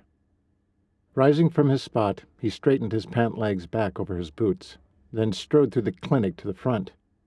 He saw a short brunette entering through the door. June. "Hey there, Dr. Cooper. How did your visit to the Reynolds go?" She turned and closed the door, then headed to her spot behind the reception window. Hunter waited as she dropped into her chair, opened her drawer, and deposited her purse, then glanced up at him.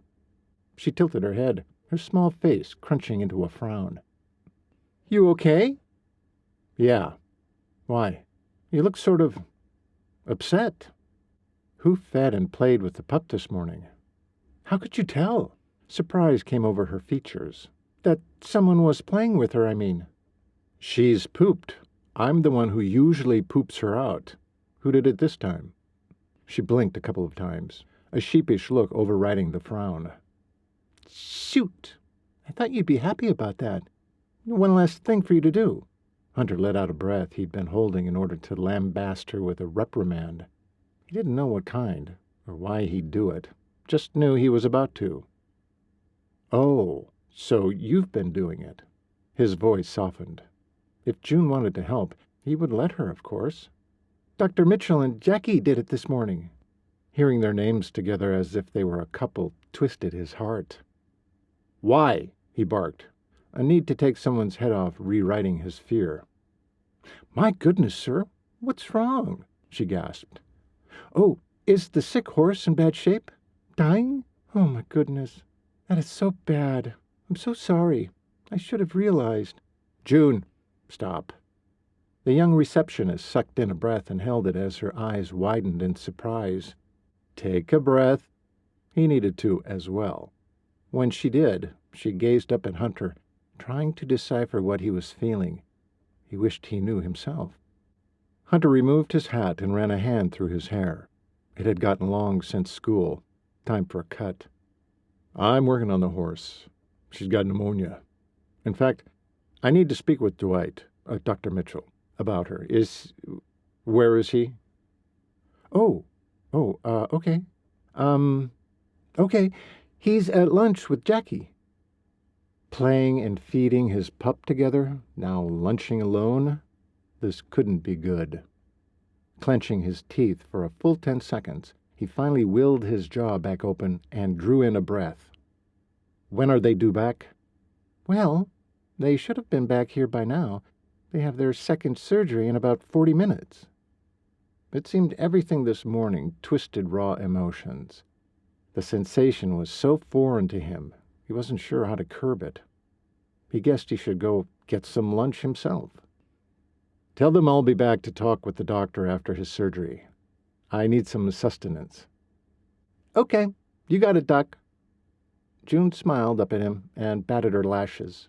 Her gesture made him grumpy. Goodness, when had Hunter grown into such an old man? I'll fill out the paperwork for my day at Reynolds Ranch when I get back. She nodded. He gave a quick wave and strode out the door. On his drive to the cafe, Hunter forced his mind in other directions, like what he had on the docket for this afternoon. He had 2 older geldings to check for the Millers. Maybe he'd prolong his lunch and weasel Jackie away from Dwight after the surgery. He needed time with her. Warm thoughts of her surrounded him. He'd originally thought Jackie only comforted him, but he was learning that wasn't so. His mind wandered to Trevor and how Hunter had read Jackie's actions all wrong.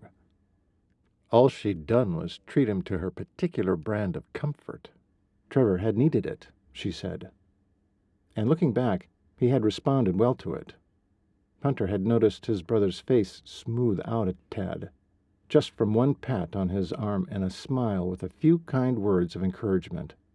She'd known he'd needed the comfort, and she'd delivered it. Jackie never held back anything she felt led to do. It was a gift. Hunter needed to start looking at it that way. So, did Dwight need comforting as well?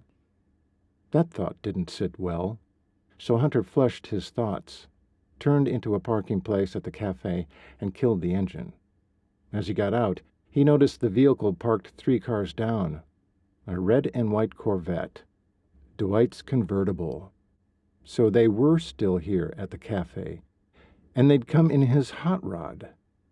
Suddenly, all the logic he'd mustered up for understanding Jackie and being calm about Dwight exploded out of him. He swung the cafe door open so hard it banged against a coat rack just inside the door. Thankfully, it only wobbled before settling back into place, but not before every patron in the place looked up. What had gotten into him? Was this latent anger from his childhood finally coming to the surface, or was this truly about plain old jealousy? He was so not that person, or at least he had never been before. Hunter raised a palm. Sorry, folks. Within seconds, the patrons all went back to their eats and conversations, leaving Hunter diffused but still smoldering inside. He scanned the place for a tall Viking type and a beautiful tawny-haired deputy, and saw them in the back corner. Jackie had a French fry in her hand, waiting to enter her mouth. A smile was on her face at whatever charming thing the New Yorker was saying to her.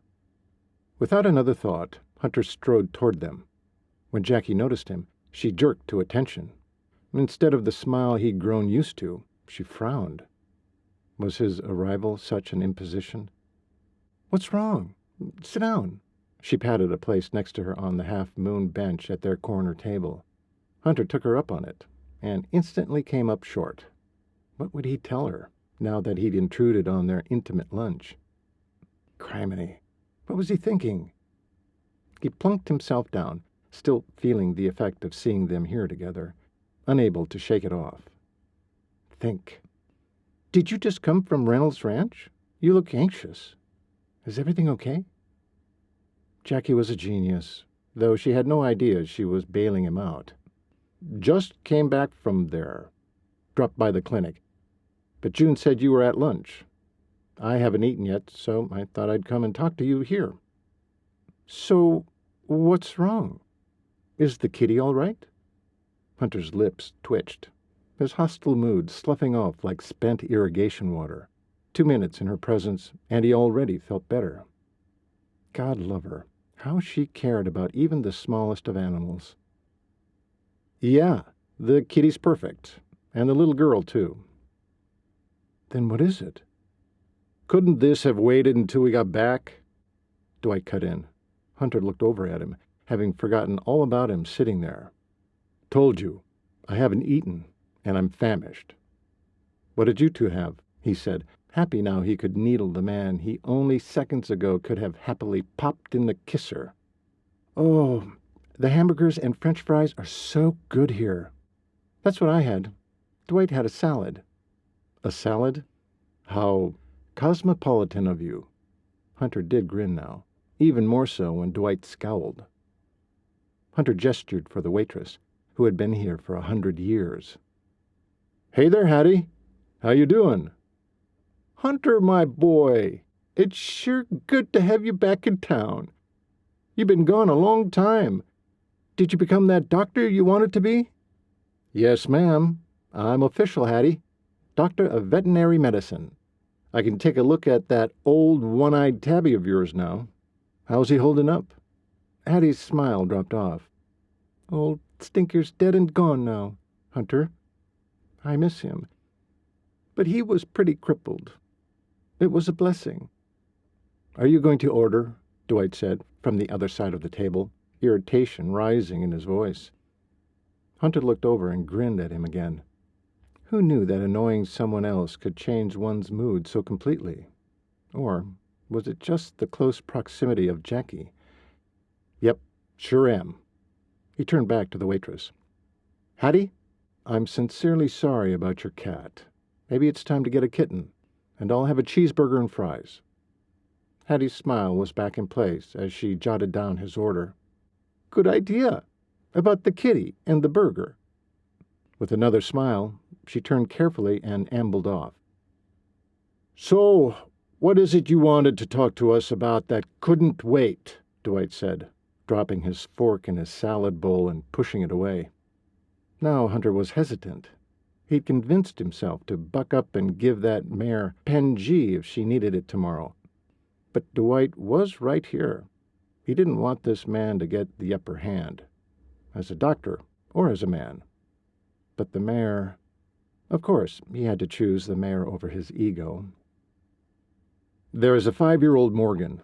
Belongs to Mr. Reynolds' daughter. An adored pet, more than anything. She has pneumonia." Hunter glanced from Dwight to Jackie. Her face took on a horrified expression, whereas Dr. Mitchell hadn't batted an eye. Professional, yes, but unfeeling, too? I might need some help administering Pen-G if needed." "Sounds like it's needed." He didn't want to argue the point. Just needed the dang arrogant doctor to administer it. Now, how was he going to get him to do it, when he'd already annoyed the man? "I hydrated her today. Opened up the enclosure. They had her stalled in an old barn along with old hay they were storing there. It was dusty, moldy stuff, and they were feeding it to her." Dwight grimaced then. Thank goodness. He had some feelings. "I'm giving her a day to see if she can bounce back on her own." A glance at Jackie told him she was going to stay out of this conversation. Her eyes were planted on the French fries left on her plate. "Why? Give her the Pangea. You don't need me." Was that disgust on the man's face? "Have you ever administered this particular drug before?" Hunter asked. "What does it matter? Do your job." Jackie whipped her head over to Dwight at that comment. The big breath she'd just taken told Hunter she was about to use her deputy's wrath. God bless her for wanting to come to his rescue, but he needed to do this himself. He reached under the table to her thigh and patted it. "Answer my question, Dr. Mitchell. Have you ever given Pangea before?" "Sure, plenty of times. What's your problem?" Jackie sat up straighter and was about to say something again. This time, Hunter squeezed her thigh a smidgen. Her breath caught. "It doesn't always turn out well. A second hand helps a lot. If I need you, will you come?" Dwight stared at him, the wheels visibly turning in his head. He was about to say something when Jackie turned toward Hunter and spoke, in spite of his signals under the table. "Of course he will. He's a doctor. He won't refuse to help a needy patient." She turned to Dwight then and smiled. Hunter was glad to see her smile was not the one full of sunshine. This one was forced. "Right, Dr. Mitchell?" His mouth shifted from a scowl to a strained smile. "Of course I'll come if you need me, but you won't need me." His gaze stayed glued to Hunter's face for a moment, before shifting to Jackie. "You ready to get back? We have a surgery." He glanced down at his wristwatch. "Like, right now." "We'll see you later, Dr. Cooper." Dwight rose and signaled for Jackie to rise too. She looked like she wanted to fight him, but in the end, did what she knew was best. Hunter remained seated. "I'll catch up with you in a little while," he said to only her. Dwight stopped watching Jackie extricate herself from the bench seat and faced Hunter. "Surgery will be a couple of hours." Dwight caught Jackie by the elbow. Wrong move, mister, Hunter thought. Sure enough, his girl didn't just smoothly pull her elbow away, she yanked. The action set Dwight off balance. He knocked against a chair before he steadied himself and strode after the deputy. "I'll stop by the clinic all the same." Hunter watched as they exited the cafe, then enjoyed every bit of burger and fries through the grin he could barely contain. Chapter 35. Hunter prolonged his lunch as long as he could to maximize the chance of Jackie being done with surgery by the time he showed up. But it was time to go now. He signaled Hattie and paid his bill, promising her he'd be on the lookout for a kitty who needed her. He loved the smile that brought her. After a couple of errands, Hunter approached the clinic, and his eyes about bugged out of his face. The parking lot was packed. He parked the Suburban to the only open spot down the street and hoofed it back to the clinic door, double time. Sure enough, when he let himself through the front door, the chaos of a full waiting room overwhelmed his senses. Holy cow! Dogs panting, cats yowling. There was even a little parakeet chirping away in its cage on a young girl's lap. Several people greeted him as he walked through the swinging doors and came alongside a frazzled June. When she hung up the phone, she glanced at him with a look of sheer panic. "I can't keep up. All of a sudden they showed up. No warning. At least some are calling first." "Are they here for different reasons?" "Oh, yes, very different reasons." "But don't tell me you didn't get slammed like this with Warren. I mean, Dr. Willows." "Well, yeah, but he knew how to console me." "June, this is life in a veterinary clinic. You should be used to this by now." The look on her face instantly shifted, and her chin came up. "I am used to it." "Then stop looking panicked.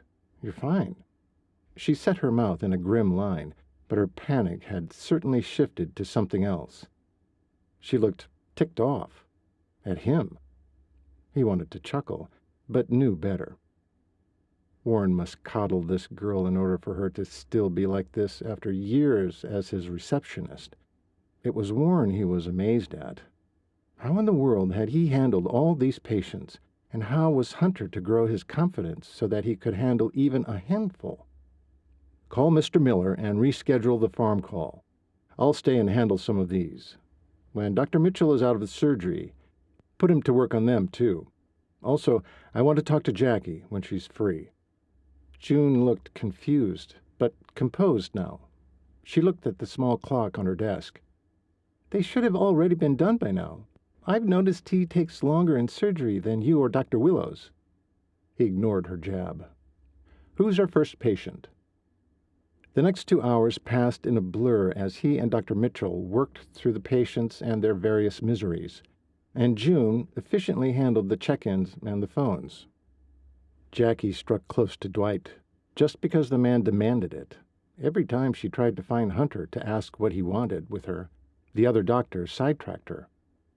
Finally, Hunter cut a break before his next patient and motioned for Jackie to stay behind, rather than follow Dwight into his next room. The man stood at the open door, looking in her direction. His eyes seemed to demand obedience. Thankfully, Jackie was made of tougher stuff than that. She ignored him and came up to Hunter, tilting her head back and looking up into his eyes. They were so close.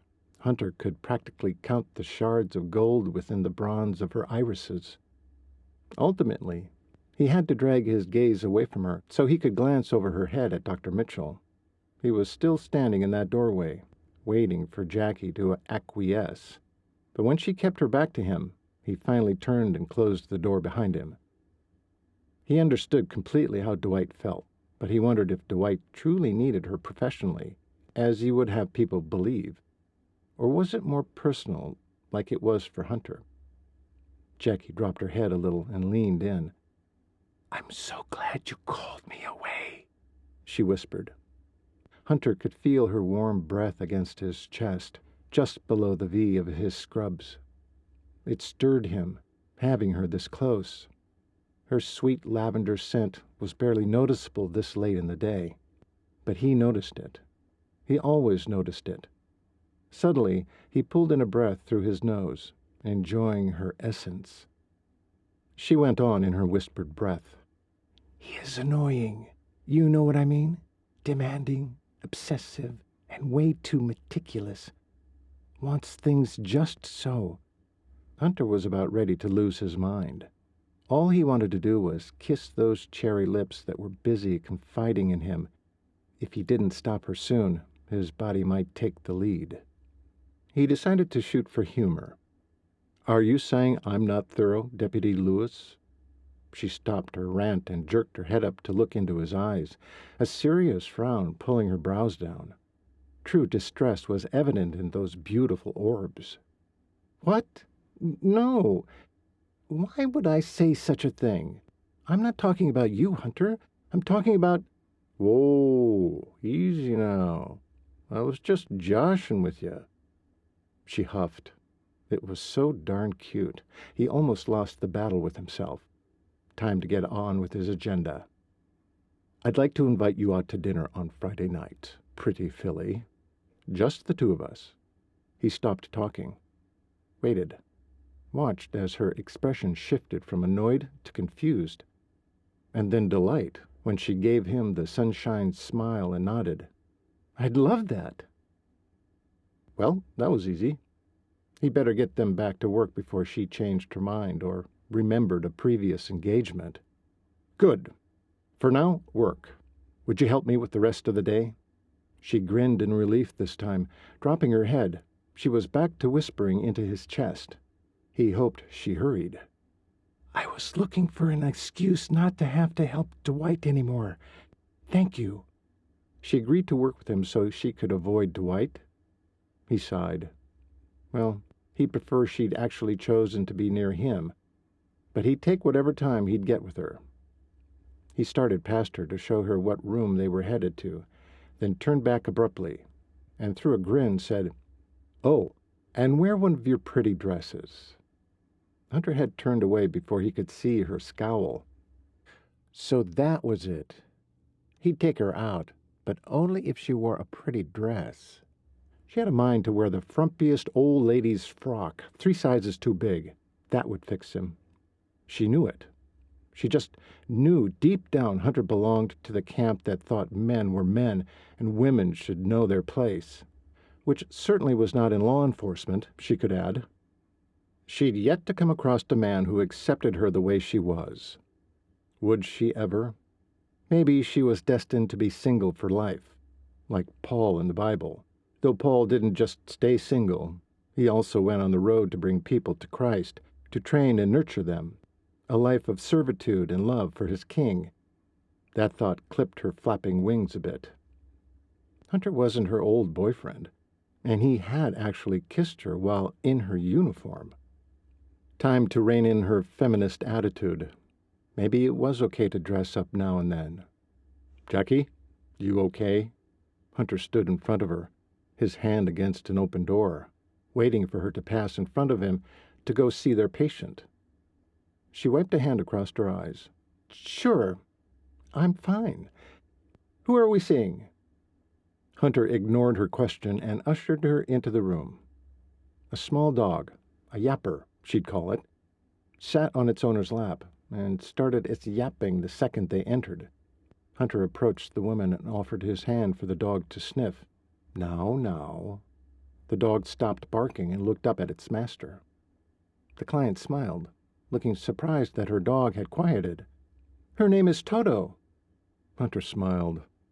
Jack was amazed it wasn't a smile of mocking or ridicule, but one of affection. "Cairn Terrier?" The older woman lit up. "Why, yes, young man, she is. How did you know?" "Well, if I hadn't recognized the breed, the name would have given it away." He smiled again and took another little piece of Jack's heart. "This is Jackie, my assistant." Maybe she'd think of herself as Jackie now. More feminine, yes, but suddenly she was okay with that. She reached out to shake the woman's hand, and Toto started yapping again. "Nice to meet you, Jackie. I'm Mrs. White." A goofy smile came over Jackie, and before she thought twice, she said, "Are you the one who done it in the library with the candlestick?" Mrs. White looked confused and not a little offended. Okay, that joke was a flop. Jackie stammered. I'm so sorry. I only meant, well, you know." "Clue?" Hunter's shocked expression suddenly turned to amusement. He threw his head back, and the richest, most beautiful laugh rose from the depths of his throat. It was glorious, and Jackie wanted him to never stop. Mrs. White turned to stare at him next, but her lips twitched. As Hunter continued laughing, Mrs. White began to join him, and soon the three humans in the room were laughing so hard Toto stopped yapping. When they finally pulled themselves together, Mrs. White looked down at her dog. "Well, I'll sure have to remember that laughter is the best medicine for yapping dogs." Then she snorted, and Hunter's gaze caught Jackie's, and the laughter began all over again. Hunter spent the next 3 minutes finding and removing an enormous, ugly tick, and another 5 minutes soothing the repulsed ladies. Mrs. White departed the exam room with such a radiant smile on her face that even June looked surprised, Jackie noticed. She guessed she hadn't had such good visits with Dr. Willows in the past. Jackie paced a little closer to hear June's conversation while Hunter pulled out the chart for the next room.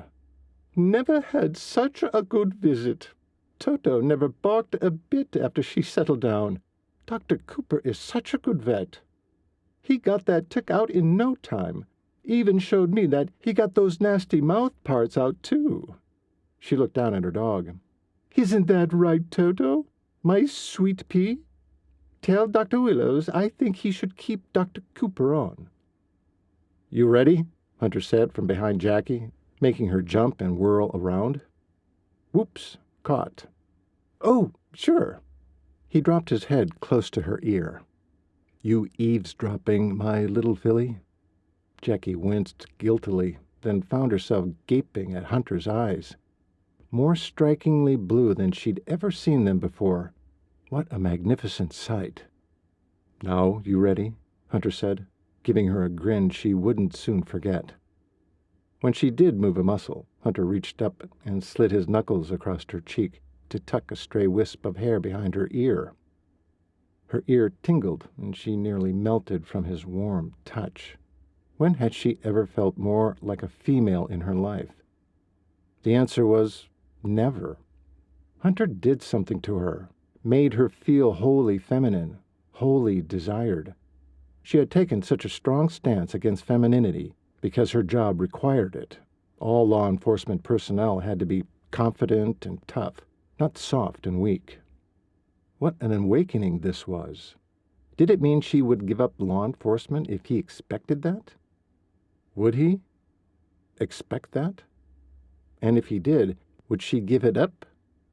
She'd never even considered the possibility for David.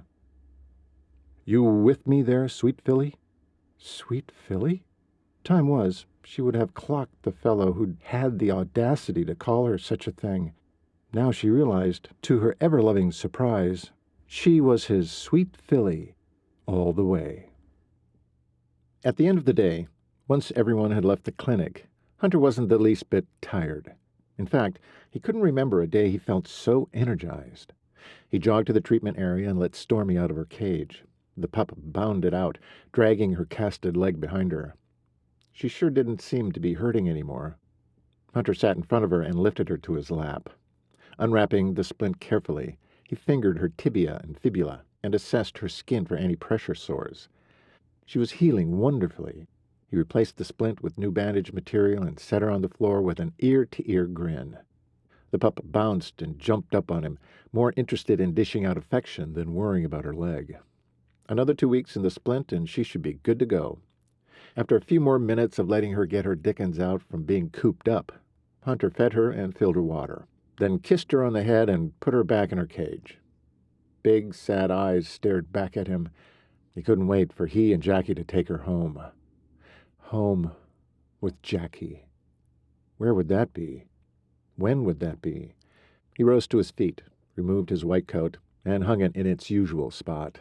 Quietly astounded this crazy afternoon had gone so well, and he didn't have to be a detective in law enforcement to figure out why. He could easily envision a future in which his sweet filly was his assistant, and more. He could see Jackie by his side from clinic to supper to a quiet evening at home, and into a warm bed together, all to awaken to a new day with her in his arms.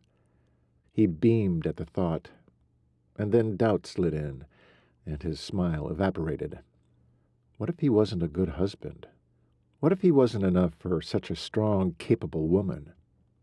What if, like the pen G, all it took was one fatal mistake to kill his hopes forever? Jackie, exhausted from the clinic day, nevertheless dragged herself to the sheriff's office before heading home.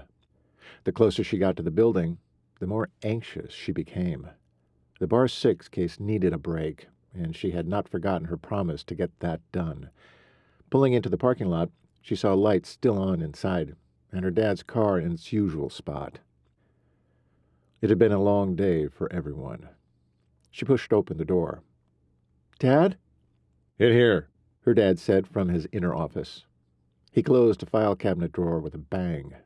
She scooted in to stand before his desk, heart pounding with hope. "Did the test come back on the footprints yet?" Her dad ran a hand down his face, then looked at her sadly. "Plain work boots, size 10. She knew what that meant, even before her dad filled in the rest. "Very common to the ranchers, cowboys, and any other man around the area. Same with the cigarette and piece of material. No way to identify who either belonged to. The fabric is regular denim. Cigarettes were Marlboros, used by most all cowboys. No fingerprints. Must have been wearing gloves. Sorry, hun." Her heart plummeted. She had so wanted to buoy Hunter up with a solid lead. Now she felt terrible for ridiculing her dad for not learning more about the culprits in all of this. They were too cunning, or maybe stupid and just accidentally lucky. She squeezed her eyes shut, feeling lost. "Lord, guide me, straight and true." Chapter 36. Hunter's worry slowly uncoiled from him overnight and let loose completely with the morning light. Now he could hardly wait to see Jackie again. He was set to arrive a whole hour early to see her at the sheriff's office.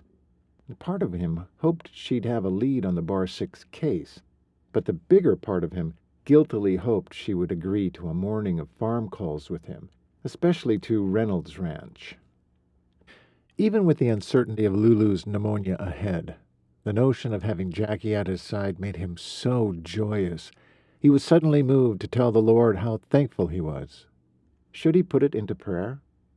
Yes, he should. Jackie would do it. He'd give it a try. Lord? Or should I say, Heavenly Father? Or something more reverent? But then he remembered Jackie just talking to God, like she was telling her troubles to a friend, and expecting guidance in return. He pondered what he needed from God. Okay, Lord, I'm not very eloquent, but maybe you don't care about that? I hope.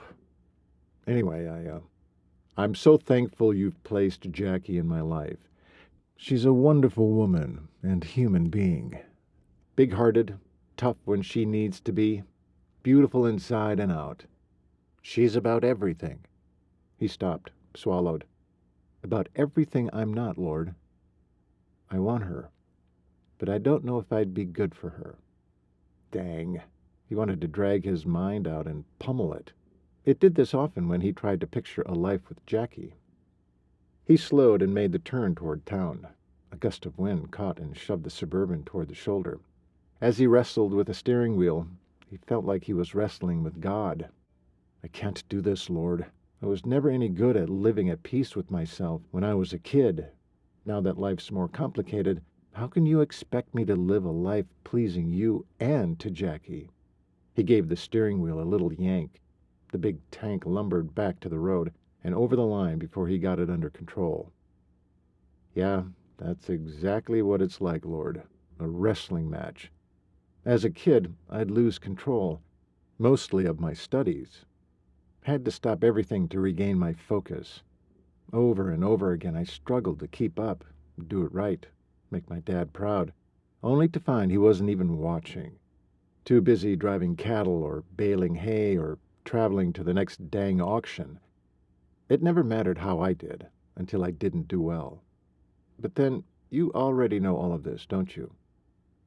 Wyoming countryside blurred past his windows. The road imperfections vibrating through the steering wheel, the wind still threatening to push him out of bounds. And before long, the Suburban felt secure in his grip, the way forward a bit smoother. He wanted to laugh. How could such a prayer make him feel lighter? It was like Jackie's God had become his God, his friend. He smiled from deep down. Something had changed. He wasn't sure what, but he knew for certain it had to do with his connection to God. Had he made a real one? As soon as he could see the sheriff's office, his smile vanished and a frown took its place. Dwight was already there. How quickly euphoria left him. Why couldn't that man just leave Jackie alone? Was he going to have a talk with the guy to get him to back off? But what if she wanted Dr. Dwight Mitchell? Feeling out of sorts, Hunter parked and jumped out of the Suburban, jogging to the door. Once inside, he scanned the room quickly, finding Dwight and Jackie, and another man with his back to him, all standing at the coffee pot. If he wasn't mistaken, Jackie was stiff as a board. He took a moment to look over what he could see of the man making his pretty filly uncomfortable. The fellow had the same build as Dwight, same sandy blonde hair, same stance even, with one hand on his belt and the other shoved in his pants pocket. Who was this man? Was he related to Dwight and Warren? And why was he standing so close to Jackie? Hunter slowed his pace and took his time coming up to the group. Jackie tore her eyes off of the newcomer and onto him. "Oh, Hunter, good morning."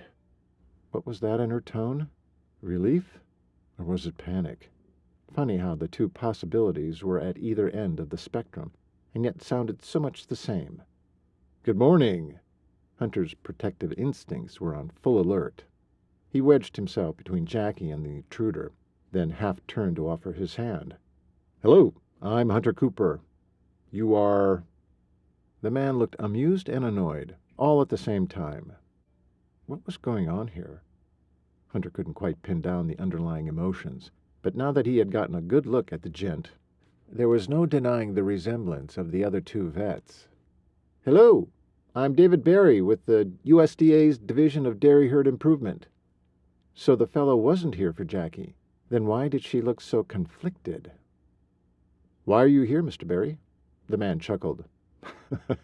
"Direct, aren't you?" "Probably. You haven't answered my question yet." "Well, if you must know, whoever you are, I came for one reason, and have developed two. Business, and now pleasure, it seems."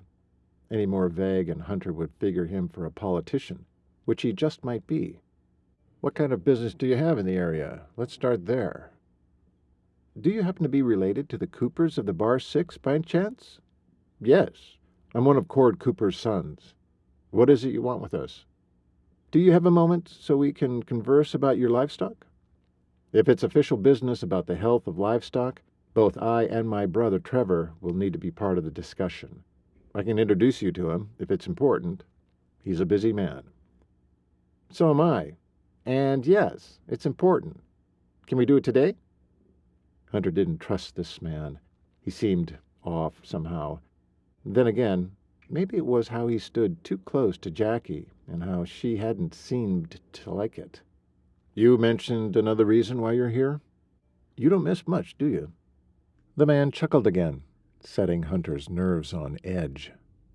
Hunter noticed the blue eyes were the same shade of blue as Warren's and Dwight's. He had no doubt now. They were all related. "Not much," Hunter said. The man took his good, sweet time before he spoke again. He glanced over at Jackie with the feral look Hunter wanted to smack off his face. "I'm Dwight's half-brother and Warren's cousin. Now, when can I meet your brother?" The half-brother part explained the different last name. But why was he looking at Jackie like he knew her? "How do you know Jackie?" "Jackie? Oh, Jacquelyn, you mean. We go way back. Listen, I need to get going. I have a lot of ranches to visit today. I'd like you to be the first if that works for you. If not, I'll start with the Reynolds." It didn't get by him that this David fellow blew off his question. Fine, he'd get to that later.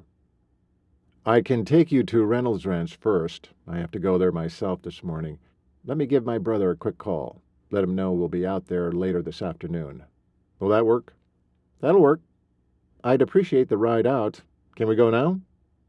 "Let me check with the sheriff, and then we'll go." Hunter glanced at Jackie, who looked frozen in place. "Jackie, you'll be my assistant today?" It was a question, but then again it really wasn't.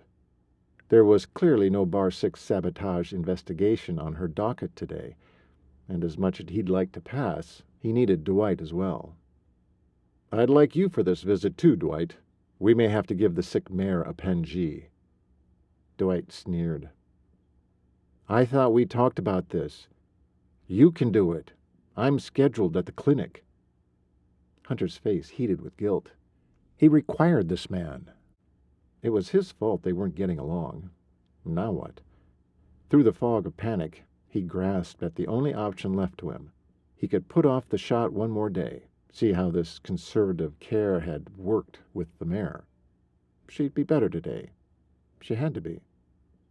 Hunter twisted around and took himself off to the sheriff's office. He knocked once and waited until he heard Harvey bid him enter. "Good morning, Sheriff.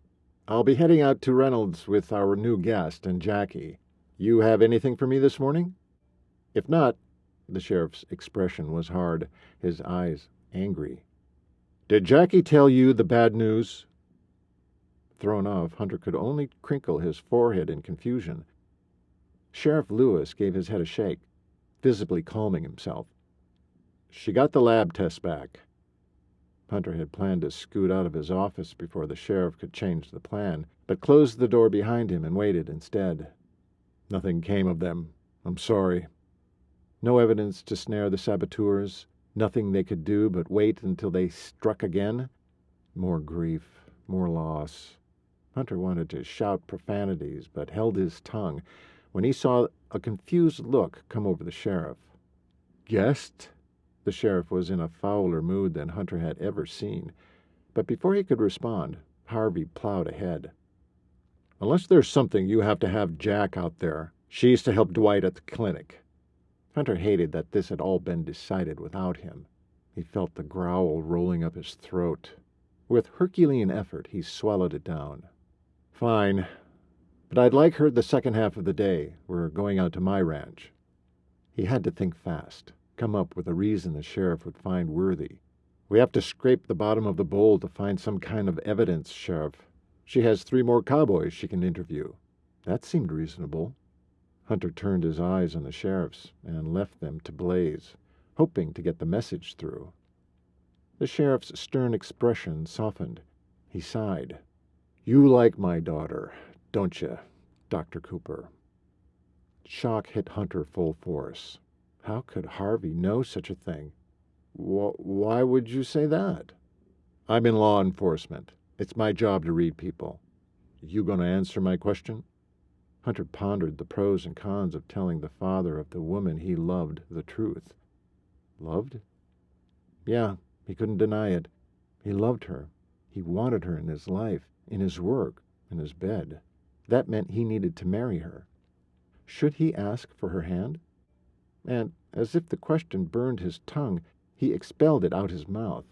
I'd like to ask your daughter's hand in marriage. Whoa! The sheriff reared his head back in shock, then roared in laughter. You do know how to shock a person, son. I expected to have to fight for a confession that you liked her. Now, are you telling me you love her? Hunter felt like he'd been trampled by a Brahma. But it didn't change the truth. I do, sir.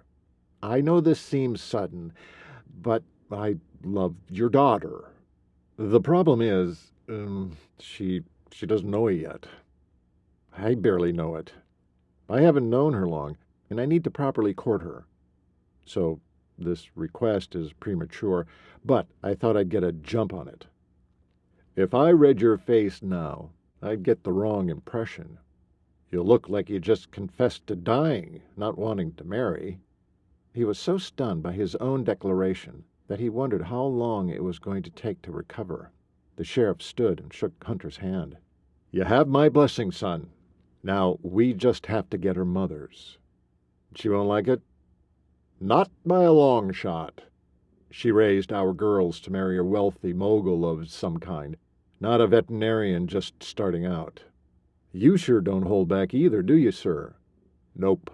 There's not enough time in this world to waste it on beating around the bush.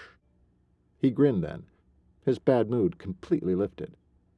Hunter felt himself grinning back, slowly realizing it was the first time he'd seen the sheriff smile so big since he'd met the man. At least he had one person on his side. We'll take this slowly then. I'll start with a few dates, and then work on her mother liking me. Any suggestions? We've noticed you attend church. That makes her happy. Come with us sometime. She'll like that. Leave the rest to me. I'll convince her you're a catch. Hunter scrubbed a hand down his face and let out a breath. Tell me, sir, why are you okay with this? The man's face softened even more. I love my daughter, son. I see how she looks at you. I want her to be happy. I believe that means you. Hunter couldn't get his mouth to work. He felt his Adam's apple bob with a deep swallow. He wondered what the sheriff would think if he knew he'd grown up without a mother and with barely a father, which meant he had no clue how to be a husband or how to raise children. Did he even know how to love? Was what he felt for Jackie truly that? He should confess all this, but something kept him from it. In the last few hours, he was a changed man. He looked at life differently, saw himself differently. Could that conversation with God have changed him so much? Sir, I'll do my best to be the man God wants me to be, and who is worthy of Jackie's love and respect. I just have to be careful not to jump the gun with her. Sounds like a good plan. I have your back. the sheriff said with a smile. He came around his desk and patted Hunter on the shoulder. "Let's go see who this guest is you were talking about. I haven't been out of my office yet this morning." When Hunter opened the door and stepped through, he heard the sheriff stop at the opening. He turned back. "What's wrong?" Harvey's expression had gone hard, jaw clenched, brows drawn. "What are you doing here?" he boomed to the new man across the room. Hunter watched as the sheriff took on a law enforcement demeanor and marched forward. "I asked you a question. Why are you here?" "Dad, let's not do this now," Jackie said, scooting around David to head off her dad. "Get out of the way, Jack." Hunter felt a cold nugget of warning in the pit of his stomach. Obviously, this man knew Jackie's family. A memory slipped in. Jackie gawking at Dwight when she'd first met him. Hunter had thought she'd been smitten. Maybe instead it was because Dwight had reminded her of this person. Who was he to her? "I will do this here," Harvey said, lips tight, face red. "Dad, stop!" Jackie demanded, and surprisingly, her father stopped and stared at her. "You're making a scene. My scene. Let's go to your office." "Good idea. Follow me," he barked at David. Surprisingly, David followed them both into the office. "What's going on?" Hunter asked Dwight when the door was closed. "Usually not your business, but since the sheriff just made it everyone's business, Jack and David were an item not that long ago." Hunter turned to Eugene, who had just joined the group. "What's he talking about?" The deputy shrugged his shoulders. Dwight sighed. "In Colorado, they dated. She got close to his mother, loved his family. According to David, he was planning to marry her." Hunter about dropped his teeth. "Marry? Why haven't I heard anything about this?" "Why would you? It's been over for months now." "Months? It was this year they were dating? Thinking of marriage?" He forced himself to stop spouting everything on his mind. Pressed his lips together to shut himself up. "Yep, guess so. My brother's a little closed-mouthed about it. Apparently, they had a big row about the whole marriage thing. Then he left for work, thinking he'd discuss it with her later, but got sent out of state for 2 months. When he got back, she was gone. He had no idea where she went." "He didn't bother to talk to her? He's blaming her for being gone, when he couldn't bother to have a discussion with her before he left, or pick up a phone as soon as he got to his destination?" He was ticked. Ticked or not, didn't she deserve to know where they stood? Where he was going? How long he'd be gone? What kind of brother do you have, anyway? How could someone as honorable as Warren have such a loser cousin?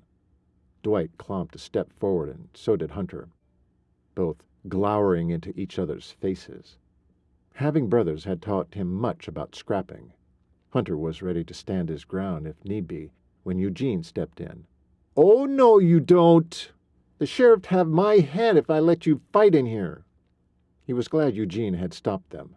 Right now wasn't the time to lose the respect of Jackie's dad, and his only advocate. "Fine. Just keep him away from Jackie." "Hey, I knew my brother had a woman in his life, and that it ended. But I just found out the woman was Jackie. How do you think I feel? I wanted to start dating her myself." Hunter ground his teeth, but then let up when he figured that was one less problem at least. He didn't see Dwight still pursuing Jackie when she had been his brother's girl. Or was it fiancé? Chapter 37. Jackie stood at the back of her dad's office, refusing to sit down with the other two. Her dad had tried 3 separate times, then finally gave up. She made sure she stood exactly behind David, so he couldn't watch her reactions. "Why are you here, David?" her dad asked. "I work for the USDA's Division of Dairy Herd Improvement, CDC equivalent for animal health. We've been tracking cryptosporidiosis outbreaks heading your direction." Her dad's expression showed his shock as he sat forward and planted his elbows on his desk. "What do you mean heading our direction?" "It's popped up on dairy farms and ranches from southern Colorado up the Front Range into southern Wyoming. We believe it's headed your way." Tell me how this got started and how it spreads." Jackie's legs began to lose strength over the snooze. This would affect not only their state and its ranchers, but Hunter would be right in the middle of it. "Does it infect humans?" she asked. David looked over his shoulder at her, his pale blue eyes serious in their intent. He let her gaze roam over her face with obvious longing. Once upon a time, she would have shivered at how that look affected her, but now sapphire eyes were all she could see. "Yes, coccidiosis is transmitted through feces, which can make it a source of infection for other mammals, including humans. But calves are the main target of this particular parasite. The symptoms include loss of appetite, fatigue, dehydration, and watery, sometimes bloody diarrhea. Many can have it but are asymptomatic. That's why it can easily pass through an entire herd. The rancher doesn't always know to isolate calves thought to have been exposed until it's too late.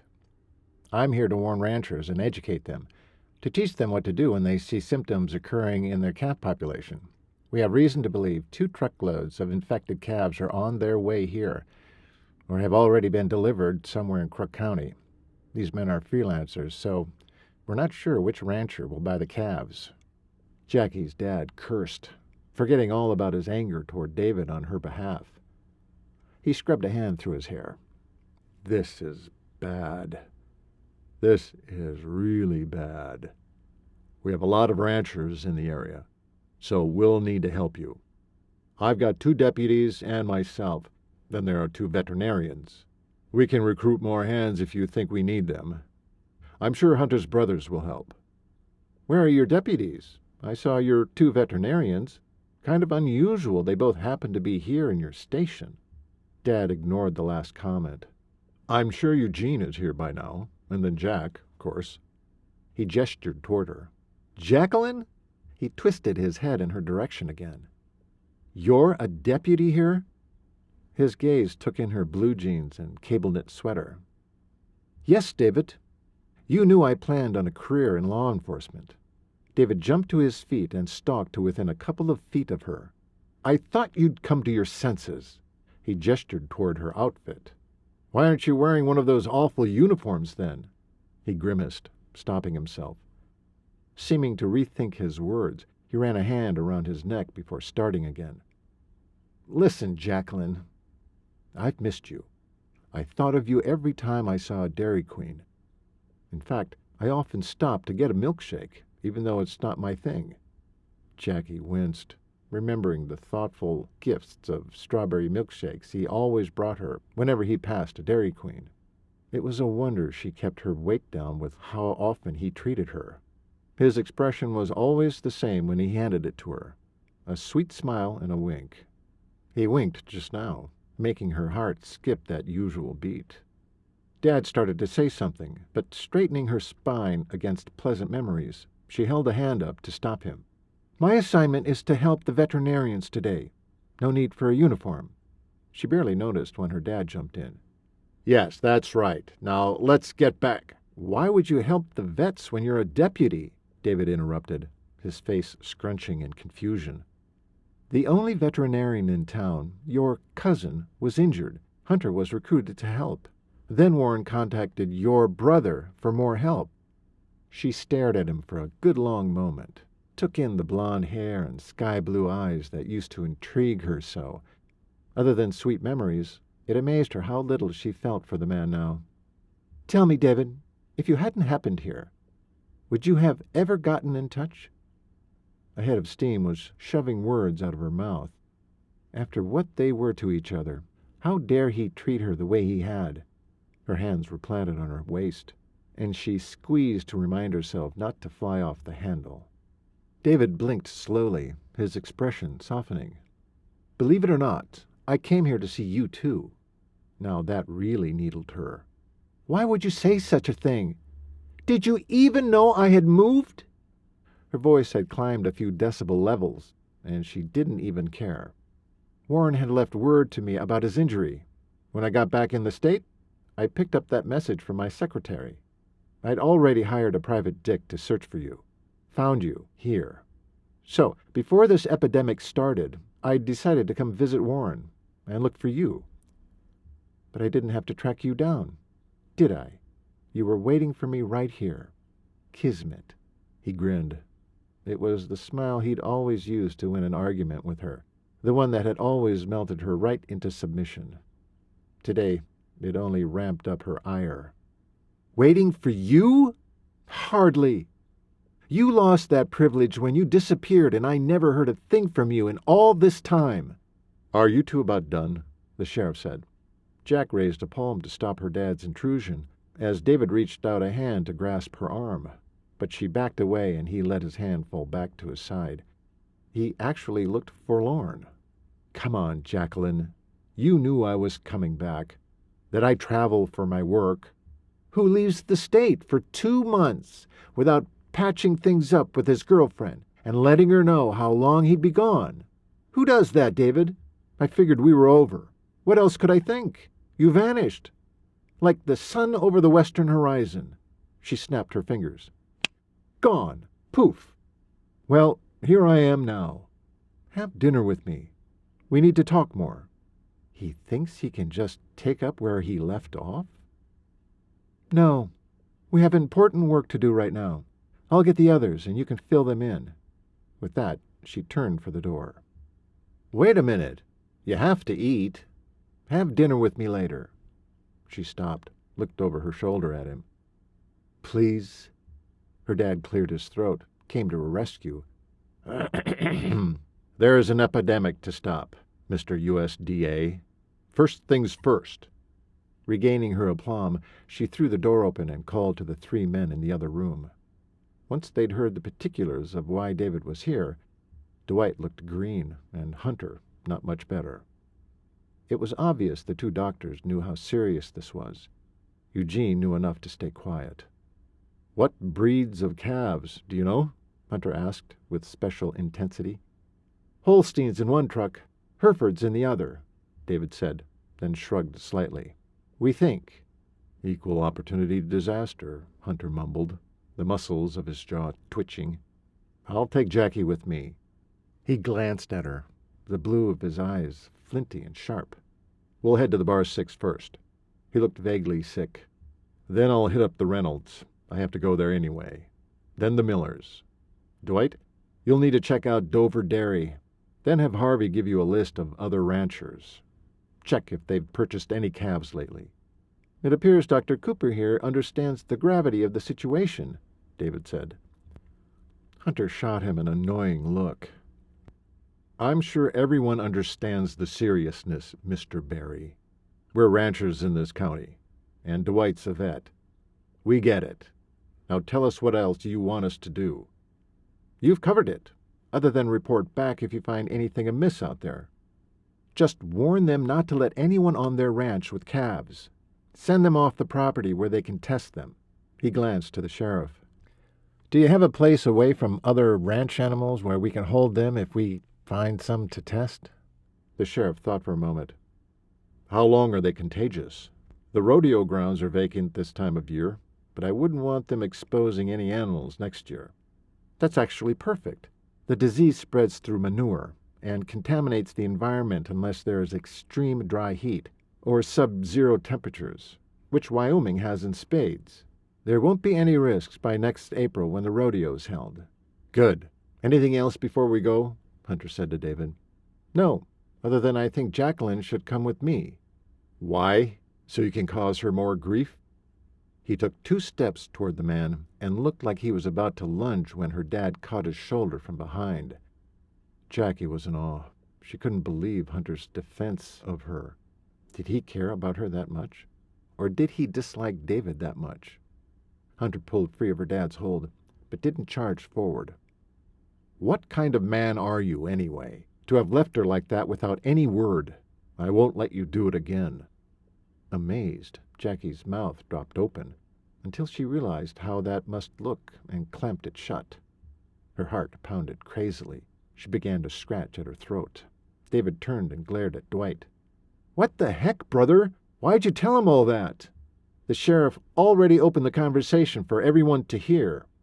Though that statement had been in his own defense, he didn't look the least bit worried about it.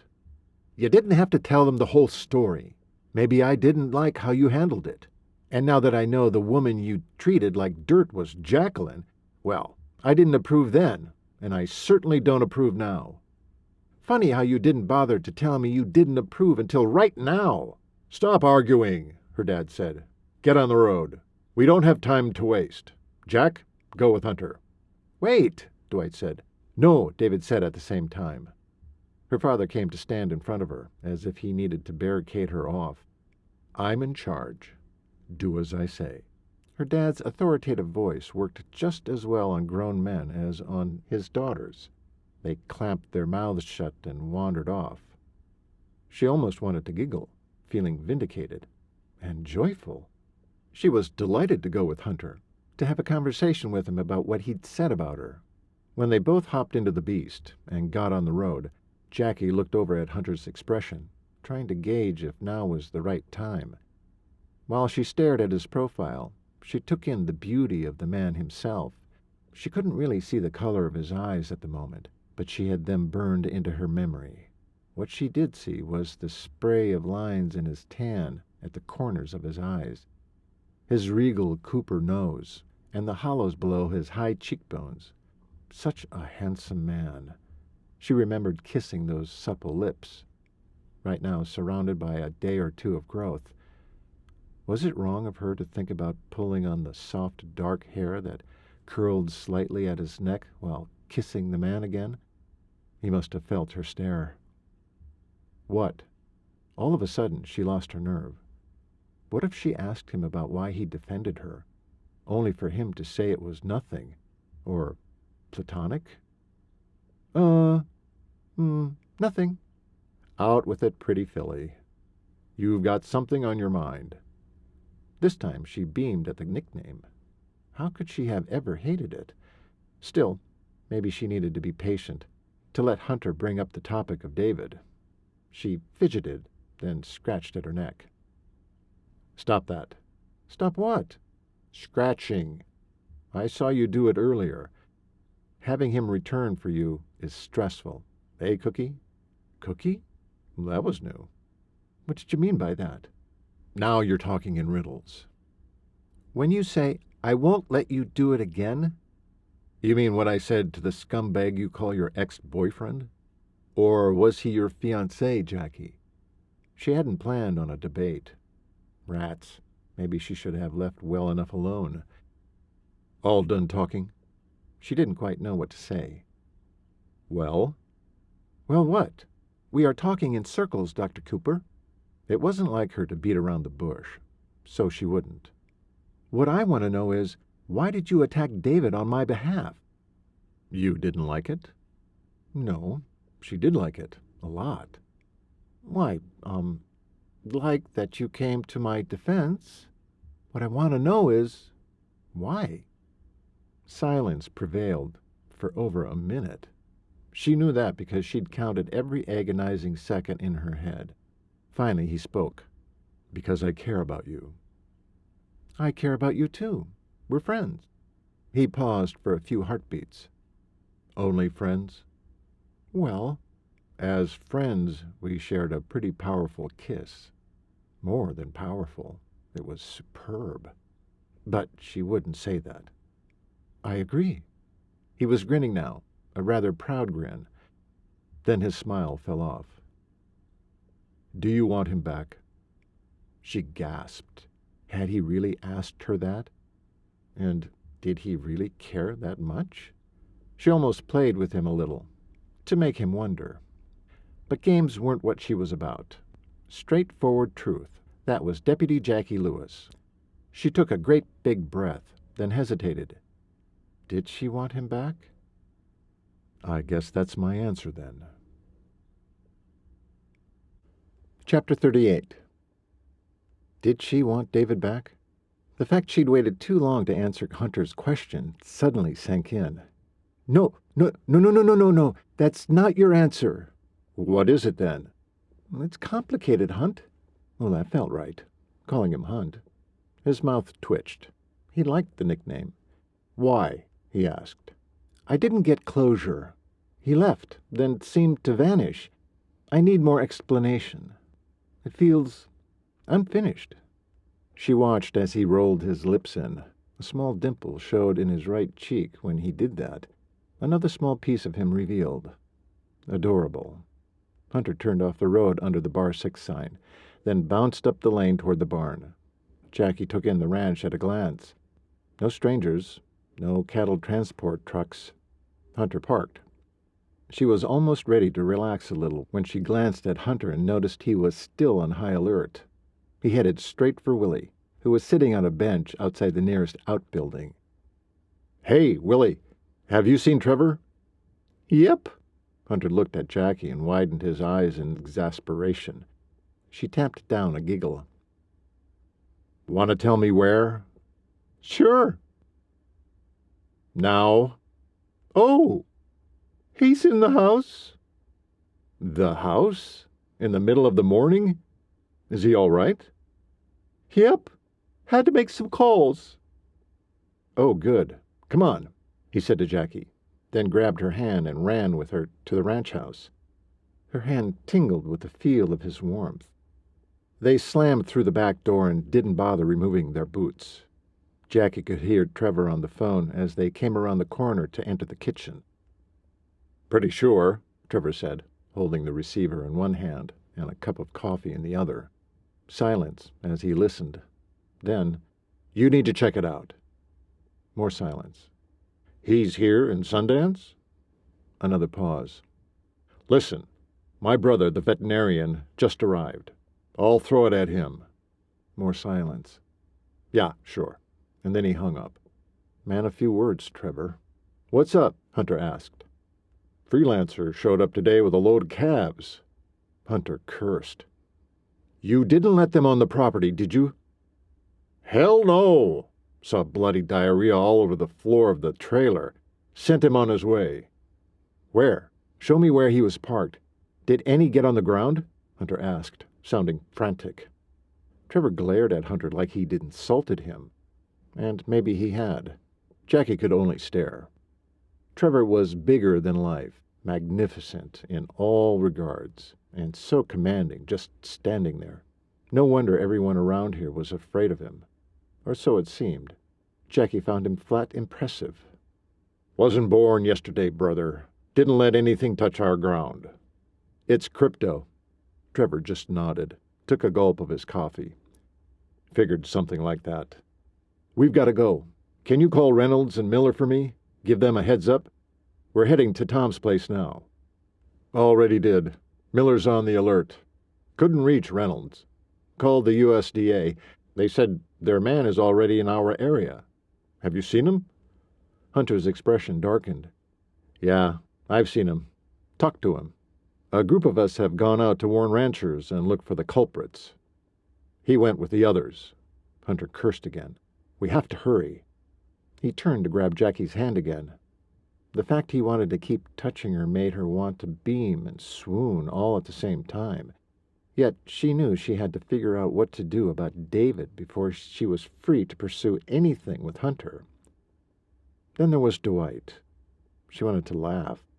Out of all the Lewis girls, Jackie was the last her family would consider a prize, especially her mom. She'd concentrate on her career in a man's world for so long she barely thought of herself as a woman, let alone interesting to men. Now she was flattered, and a little heady. A quick snap of her wrist at the momentum Hunter created, and her head was back out of the clouds and on the somber present. "And Doc?" Trevor called before they reached the door to the mudroom. Jack swelled with pride that his big brother acknowledged Hunter's authority. Hunter turned back. "Yeah?" "Gave them a piece of my mind. Told them to get the hell out of Wyoming. Don't think they listened, though." "Why do you say that?" "They flipped me off as they left." "And you grinned at them." Then Trevor did what Jackie figured was a rarity. He gave them that grin, and it made Jackie's mouth gape. Hunter laughed as he pulled Jackie behind him into the mudroom and on out the back door.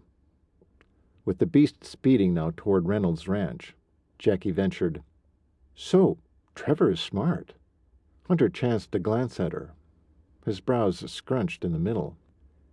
"Yes, he is." "Are you speaking of his sending off the haulers?" His eyes were back on the road now, but she could see he still sported a frown.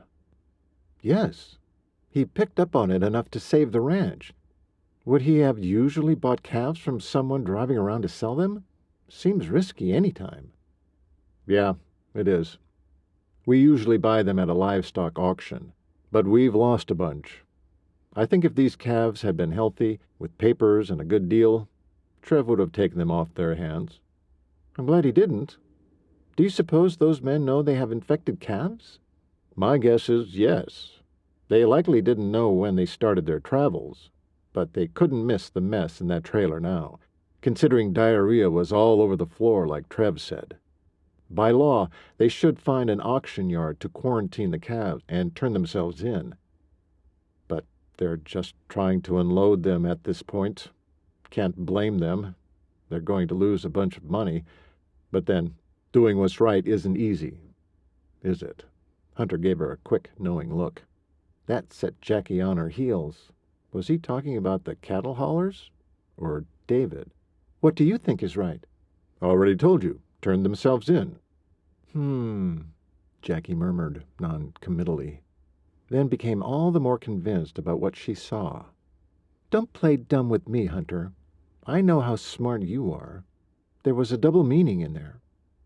Hunter released one hand from the steering wheel and ran it over the back of his neck, squeezed. The tension must be great for him now. There was a lot at stake here. She decided not to press this issue any further. She shut up and watched the scenery fly by. The clouds overhead were dark and ominous, but so far Wyoming hadn't dumped any rain on them today. You need to break it off with David, he said after many minutes, surprising her. She turned back to his profile, could see a muscle tightening in his jaw. Never mind her complete agreement on the matter. She wanted to see if Hunter had the guts to declare himself. Oh, yeah? Why? Hunter rolled his lips in. His chest expanded as he breathed deeply. She waited until the silence forced more from him. He's not right for you. Now they were getting somewhere. What makes you think he's not right for me? He shot her a brief glare. Isn't it obvious? The man abandoned you. Now, after months of living his own life, he expects you to fall back in his arms? If you didn't know what he had then, he sure hasn't proved he values you now. Values? Interesting choice of words. But was it enough? Don't you agree? Hunter said, his voice pitched higher than usual with frustration. Or am I working with a masochist here? Jackie barked out a very unfeminine laughed snort, but instantly controlled it. Hunter grinned. That was cute. Oh, ha-ha. She took a deep breath, filled her lungs with oxygen and life. Being with Hunter had opened up a channel of living Jackie had never known before. Certainly never with David. It made her yearn for Hunter all the more. Yes, she would choose Hunter and live for the first time.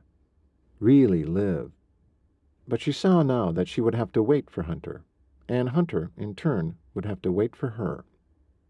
I know David was wrong, believe me. I was hurt and confused by how he left things, and then he disappeared. Then never to hear from him again. Listen, I only want to hear his reasons from his own mouth. I think I owe him that much. Hunter seemed to fume at that. He started to say something, but she stopped him. It's what I think God would have me do, Hunter.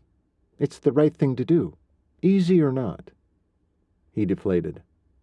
When you put it that way. Trust me, it's not easy doing what I think God would have me do. Yet I strive for that. I want to please the Lord. Bottom line is, He wants what's best for me. So why wouldn't I behave like He wants me to? I fall short, a lot, but I still try. He sighed heavily. You going to church this Sunday? Well, that came out of left field.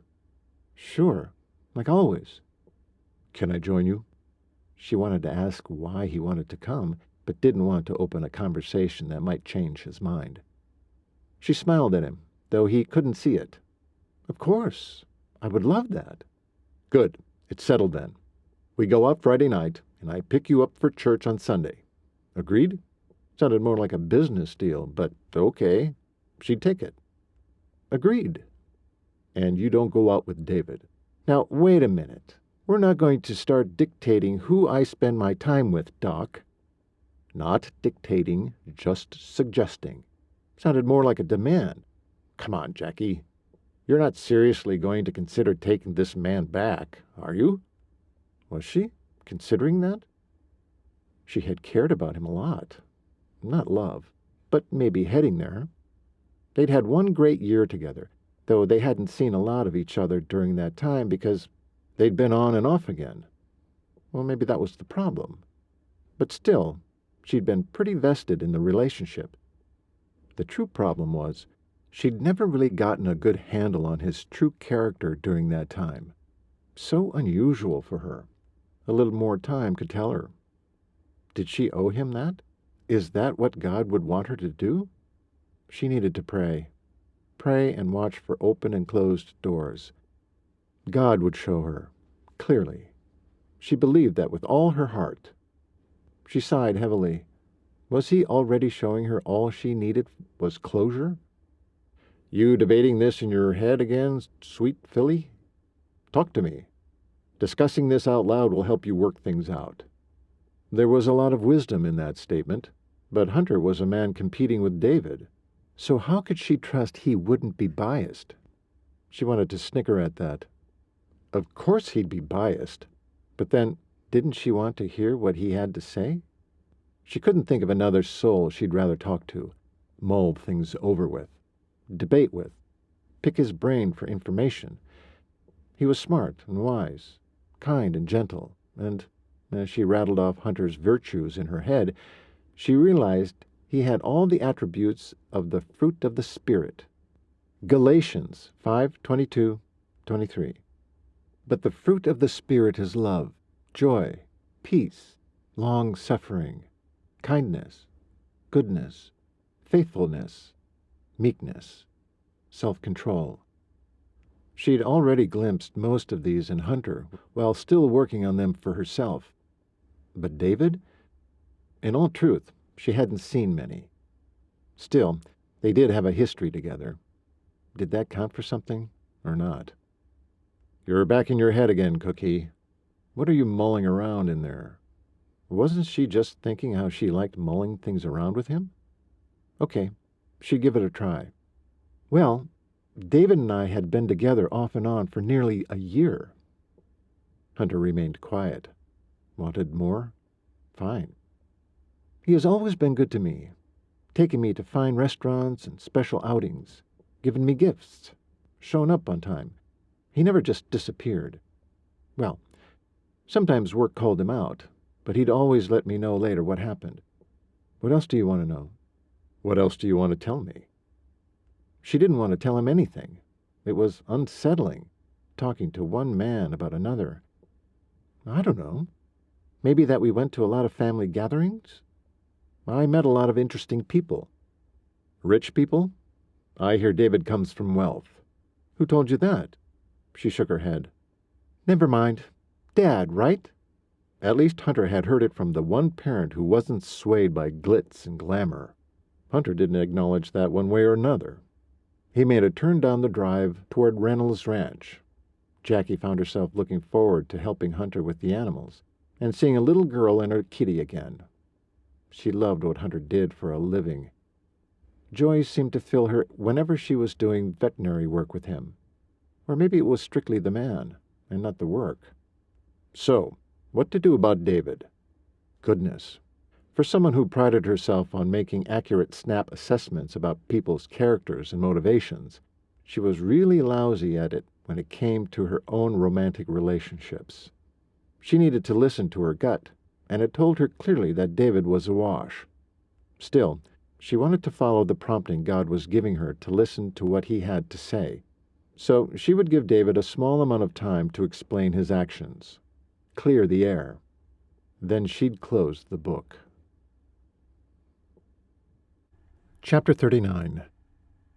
Here we are, Hunter said, as he rolled slowly past the fancy calving barn at Reynolds Ranch, peering inside at the empty aisles. The silent drumming of Jackie's fingers on her thigh stopped. "Oh," she said, startled out of her musings. Then she cleared her throat and opened her mouth to say something more, and bit her lip instead. Could she really see how nervous he was feeling? He wished he could tap back into his anger over David, or even his righteous indignation over the cattle haulers. But as he parked beside the small wooden barn behind the main facility, he couldn't shake the certainty that the pneumonia mare would look worse. He could see lights on inside through the few cracks in the wood siding, after all, even with it being late morning. He opened the Suburban's door and slid out. "Mr. Reynolds is probably with the mare. We can talk to him about the calves in there." "Okay. Do you need me to carry anything?" "No, I'll take my bag. We'll see what else we need." "You okay?" She nodded. Hunter stuffed his hat on, then gestured for Jackie to go ahead of him into the barn. The minute they entered, he saw activity at the end where the mare was kept. It looked like the entire Reynolds family had emptied out of the house to bustle around the area. Hunter walked toward them on nerveless feet, close enough now to see the patient. The mare's head hung low. He could tell just by the look of her she ran a fever. Reynolds' daughter, Donna, was crying, and her mother was consoling her. Mr. Reynolds was trying to offer water to the mare, but she wasn't interested. This was bad. This was very bad. "Morning, folks," Hunter said, in as professional a voice as possible through the lump that had formed in his throat. He couldn't do it again. He couldn't lose another horse. "Oh, poor thing. She looks so sick," Jackie said, and he knew that was her kind heart speaking. "Oh, doctor," Donna hiccuped past her tears. "I'm so glad you're here." Mr. Reynolds looked up from the bucket and stuck out a hand. Hunter shook it. "What's going on with our girl, Tom?" She was doing pretty good until a couple of hours ago. I called the office, and June said you'd be coming out today. I didn't realize she'd gone downhill until my daughter caught up with me. I was busy unloading a bunch of calves I bought." Hunter's stomach dropped like lead. One look at Jackie, and he saw it in her eyes, too. "Don't tell me you bought calves from a freelance cattle hauler today. Please tell me these calves are from somewhere else." Tom looked stricken. "Well, I didn't take all of them, just the truckload of Holstein heifer calves. It was such a good deal." His voice had gotten quieter as he spoke. He knew something was up. "Did they give you health certificates and proof of brucella vaccination for each calf?" More blood drained from Tom's face, leaving him pasty and dazed. He had his answer. "Where did you put them, Tom?" "Wait, my horse needs help first," Donna wailed. Hunter grasped Tom's forearm and guided him a few yards away. "Tom, those calves are sick. They're likely infected with cryptosporidia. Fatal if not treated, and they can infect your family and all your other livestock. All of them." Tom cursed, and Hunter wanted to join him. "Well, I put them in the corral out back for now. Thank goodness my daughter caught me, or they would be in with the herd." "You should never put new calves there first, Tom. Always isolate them for a couple of weeks. Let this be a lesson." Yes, I do know this. Wasn't thinking today. Now what do we do?" "Well, let me be clear first. You have them isolated from any other animal." "Yes." "Good. We can deal with the mare first, then we'll go check on them." Okay. Thanks, Doc." "Shoot." He ripped his hat off and scrubbed a hand through his salt and pepper hair, then stuffed the hat back on. He huffed a breath, then looked Hunter in the eye. "Let's go see what's up with Lulu." Donna, her mother, and Jackie all stood staring at them as they walked back to the mare. "You okay?" Jackie asked. Her look of concern made his heart swell. This woman always cared about whatever troubled him. "I'll fill you in on everything later. We need to look at Lulu." "Lulu?" Her brows furrowed. "The mare." Hunter gestured toward the stall. "Give me a few minutes with her." The Reynolds family moved out of the way for Hunter. "Jackie, hand me my stethoscope and rectal thermometer." In the meantime, he checked her dull eyes and pale gums. Jackie handed him the equipment. He listened to her lungs first. "Has she been coughing a lot?" "Donna?" Tom looked toward his daughter. Yes, well, not a lot, but yes, she's been coughing. Hunter's dread was rising. He knew what was coming when he checked her temperature. Yep, fever. It was time for a shot of penicillin. All his self-talk and bravery from the day before disappeared. He'd need to call Dwight. He turned to face the owners. Her pneumonia has gotten worse. She needs a shot of penicillin. I have to warn you, it's a tricky shot to give. She may not survive it. Donna and her mother gasped. Jackie grasped Hunter's bicep to turn him toward her. His limbs felt like wet noodles, so she was able to turn him easily. May I have a word with you? Yeah, he'd give her a word, a paragraph, a whole book, because he wasn't sticking around to give the mare this shot. Adrenaline was racing through his system, his blood thrumming past his ears, his heart banging against his chest. Let's go over here. Jackie looked at the frightened group. We'll be right back. We need to make a plan. Get this right. Excuse us, please. Jackie marched him off by his arm, true deputy style. As anxious as he was impressed by her grit. What are you doing? She whispered, yelled. Telling them what to expect. No, you don't tell people their precious animal might not survive the shot. That's you projecting your fear on them, covering yourself. Whoa, she was absolutely right. He knew better than to do that. He'd been taught otherwise. It's that I can't do this, Jackie. I can't risk killing another horse, especially a young girl's pet. I can't do it. Jackie grabbed him by the back of his neck and drew him down as if to kiss him. He knew that wasn't what was coming, though. She waited. For something. It was then he realized he was looking at anything but her. He inhaled and met her gaze. Hunter, sweet Hunter, she said. You're absolutely right. You can't do this. Stunned, he tried to rear back, but she was surprisingly strong. His tongue seemed swollen or tangled or something, and he couldn't quite spit out a retort. But God can. God can, Dr. Cooper. You understand? It finally sank in what she was trying to say to him. He couldn't do it, but the Lord would give him the strength to get the job done. He had to believe that. There was no more time to waste. He couldn't wait for Dwight, and he doubted Dwight had enough respect for Pen G to not kill the mare himself, which would only make Hunter doubly guilty. Hunter pulled in a slow, deep breath. That's it. Breathe, Hunter. You can do this. I'll help. Just tell me what to do. But first, we'll pray. Here? He barely squeezed out. She nodded. And now. Ready? He nodded back. She took his hands. I'll pray first, but then you should.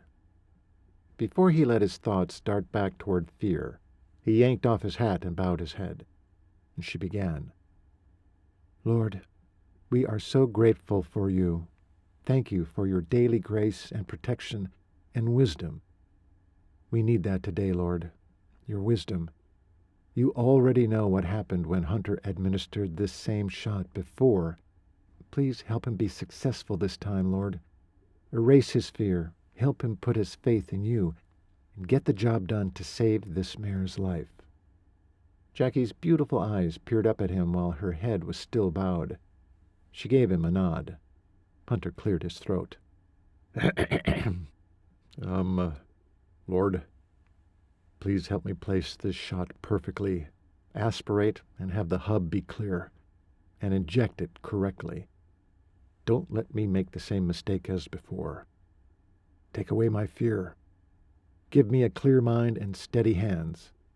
Amen. Jackie grinned. Amen.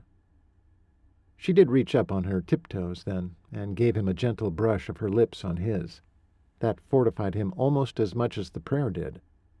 Now he was ready. With God's help, he would do this. Let's go, his girl said, then took his hand and pulled him back to the mare. Okay, now tell us each what you want us to do. Tell us each? Yes, that was it. He could have them hold her in place. That would help a lot. He cleared his throat again, then reached deep for his professional voice.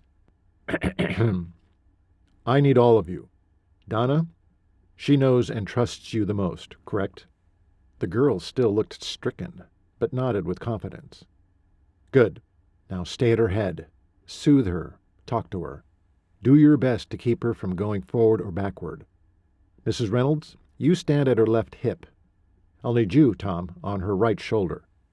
I think she's too sick to fight back much with this shot, but she'll need 2 a day for 10 days, so she'll eventually get wise to what we're doing. That's when she'll be tougher to handle. We'll take up the same positions each day. Got it? A chorus of "Got it" came back to them. Jackie smiled. What do you want me to do?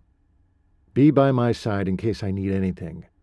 He stared into Jackie's eyes, silently pleading for her moral support, then gave her a small smile before he pulled up the Pen G in a 60cc syringe and handed the bottle to Jackie. Once they were all in position, time seemed to slow. Hunter saw the death of Agatha's mare flash before him and the agony of Agatha's scream when Queenie dropped dead of anaphylactic shock. He could still see the mare's leg buckling as she went down, just as suddenly as if he'd put a bullet in her head instead. He positioned himself for the injection, stiffly rubbing the semi-membranous muscle to desensitize it, and said, "Everyone get ready. She's going to try to move. Keep her in place." Hunter plunged the syringe into the muscle. Lulu flinched and shifted, but didn't put up much of a fight. He aspirated, made entirely sure that the hub was clear, and added a step he hadn't used in Colorado. Please help, Lord. Then he started to depress the plunger, watching the white liquid go deep into the muscle. Hold her. This takes a while. Lulu shifted again, once, but his helpers did their jobs perfectly.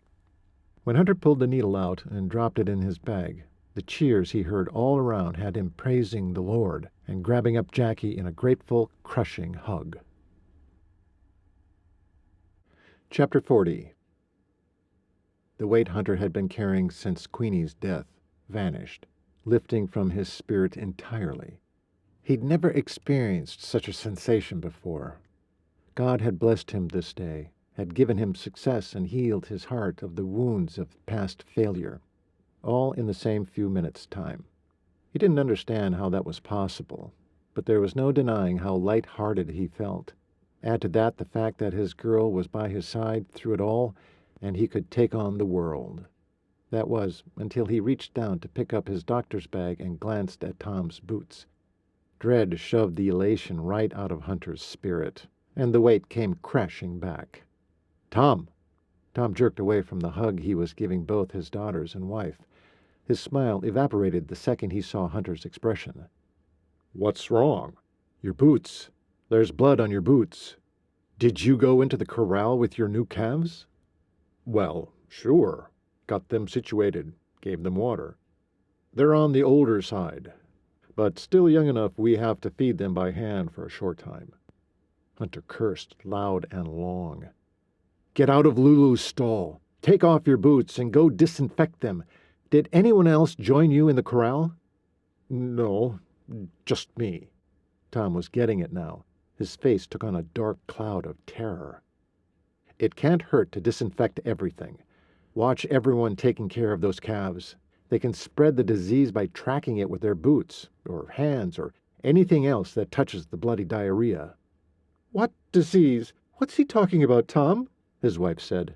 She was hugging Donna hard now. Tom looked to Hunter and nodded for him to explain. The calves Tom just bought are infected with cryptosporidia. It's a highly infectious disease that can be fatal if not treated, and maybe even be when treated. If we don't watch over this carefully, it could infect your entire herd. All your barn animals, too. People? Donna asked in a small voice. Yes. Both she and her mother gasped. Nana is with Shirley while she is napping. We'll have to keep her away from the animals. We need to move Lulu, Hunter said. Get her set up for the duration. Then you must leave her until we have to give her the next shot. We'll follow the same procedure as today, every day for 10 days, and pray it beats this pneumonia. I'll be straight with you. If she contracts cryptosporidius as well, there's little hope she'll survive with her immune system so low." Hunter looked away. He didn't want to see Donna's horror-stricken face, even as he felt the same gut-wrenching truth inside him. He directed his attention to Reynolds' nearest corrals through the open barn doors instead. "We'll start treating on the calves today. We'll go get more supplies after we get you settled." He looked to Tom then. "You and I will be spending the next week or two administering medication and watching for spread. We don't just have your operation to protect, but also the other ranchers in the area." "Okay," Tom said, the corners of his mouth drooping with the news. "What do you want me to do first? Since my boots are already contaminated, why don't I join you in checking out the calves before I disinfect?" He turned to Jackie then. "I could use your help, but I don't want Tom's family anywhere near the calves. You all move Lulu to the other box stall. Then you go with them back to the house. I'll come get you when I'm done disinfecting." Hunter could see Jackie wanted to argue, but he held up a hand. "Please, Cookie. I know you'd be careful, but I don't want to worry about this." Jackie closed her mouth and nodded. She gathered up the ladies and got to work. He addressed Tom. "Be sure to inform all your hands. No one but you goes near those calves. Got it?"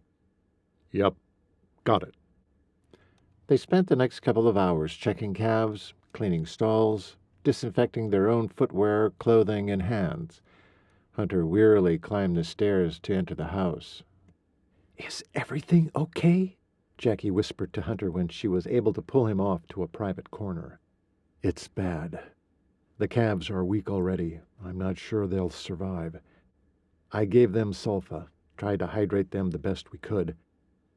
Cleaned up their area. We need to have to use IV therapy for fluids. They aren't weaned yet, so they'll need around-the-clock attention." The bad news? Tom found out a couple of his crew visited the calves and then went back to work in the pastures. "We'll be at it all night, doing our best to isolate those who are likely exposed. I have to recruit more people to help." "I'll help." "No." "Hunt, you already know I'm not the fragile little flower my mom wishes I were. Come on. Use me. You said it yourself. You know I'll be careful." Hunter stared down into her beautiful eyes, filled with exuberance and hope. God gifted this woman to help people. She was called to make a difference for humans, just as he was for animals. If God made her that way, who was he to keep her from it? But then he thought of David. Right now, she needed to figure out what she wanted. As serious as this epidemic was, Hunter couldn't let it get in the way of her life decisions. Maybe she was still in love with David, even though he'd hurt her. As much as he wanted to fight it, Hunter needed to give her the space to find her answer. "No, if you got infected, I couldn't bear it," he wanted to say, but didn't dare. He'd almost said more than he should have. In times like this, people tend to bare their souls, their hearts. He was no different. The news seemed to deflate her. She looked down and blinked, seemed to be trying to figure out what to say next. "Listen, Jackie, I'll get plenty of helpers here. You need to go back. Be David's partner." She sucked in a breath at that statement, and her eyes shot up to his. What did she think he meant by that? What did he mean? "Help David find the other calves. Would you do that for me?" "No, I want to be with—" "Don't." He couldn't let her say something she might regret. "Just go back. Take my Suburban." He reached into his pocket and brought out the keys, handing them to her. "Come back sometime tomorrow. Bring me more supplies. Dwight will know what I need." "But—" "Jackie, use this time to be with David. Figure out what you want." Her eyes misted over, then filled with tears she didn't let fall. Hunter almost crumbled at the sight. Was she feeling rejected? Or was it possible she wasn't sure who she loved? If he had the time right now, He'd pull out all the stops and fight for her, show her the one she loved was him, maybe even make a fool of himself to make it clear. But right now, this was all he could do. Go.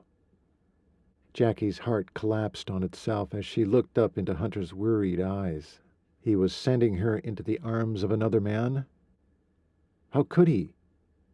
Painful emotions slid around her heart. For all her explanations and convictions, she'd missed her opportunity to explain that David's wealth meant nothing. She waffled and dilly-dallied instead of stating point-blank that David was a selfish troll. Could she blame Hunter for pulling away? Her only path forward was to settle her accounts with David, fast and quick. She nodded to Hunter. He looked sad, but at the same time relieved. Leaning down, he kissed her ever so sweetly on the top of her head. Stay safe. He squatted a little to look into her eyes. Maybe change into your uniform. These guys might be desperate enough to be dangerous. She didn't say anything. She really couldn't. Her voice had log-jammed around a lump in her throat from his kiss and concern and rejection. Pretty filly. Oh, another reason to grow that lump. Still voiceless, she widened her eyes and raised her brows in answer. Promise me you'll be careful. She nodded again and tried for a small smile. This time Hunter bent farther as if to give her a kiss on the mouth, but at the last minute veered upward to press his lips to her forehead. There was a wall between them now, not deep, not wide, but present when before there had only been air.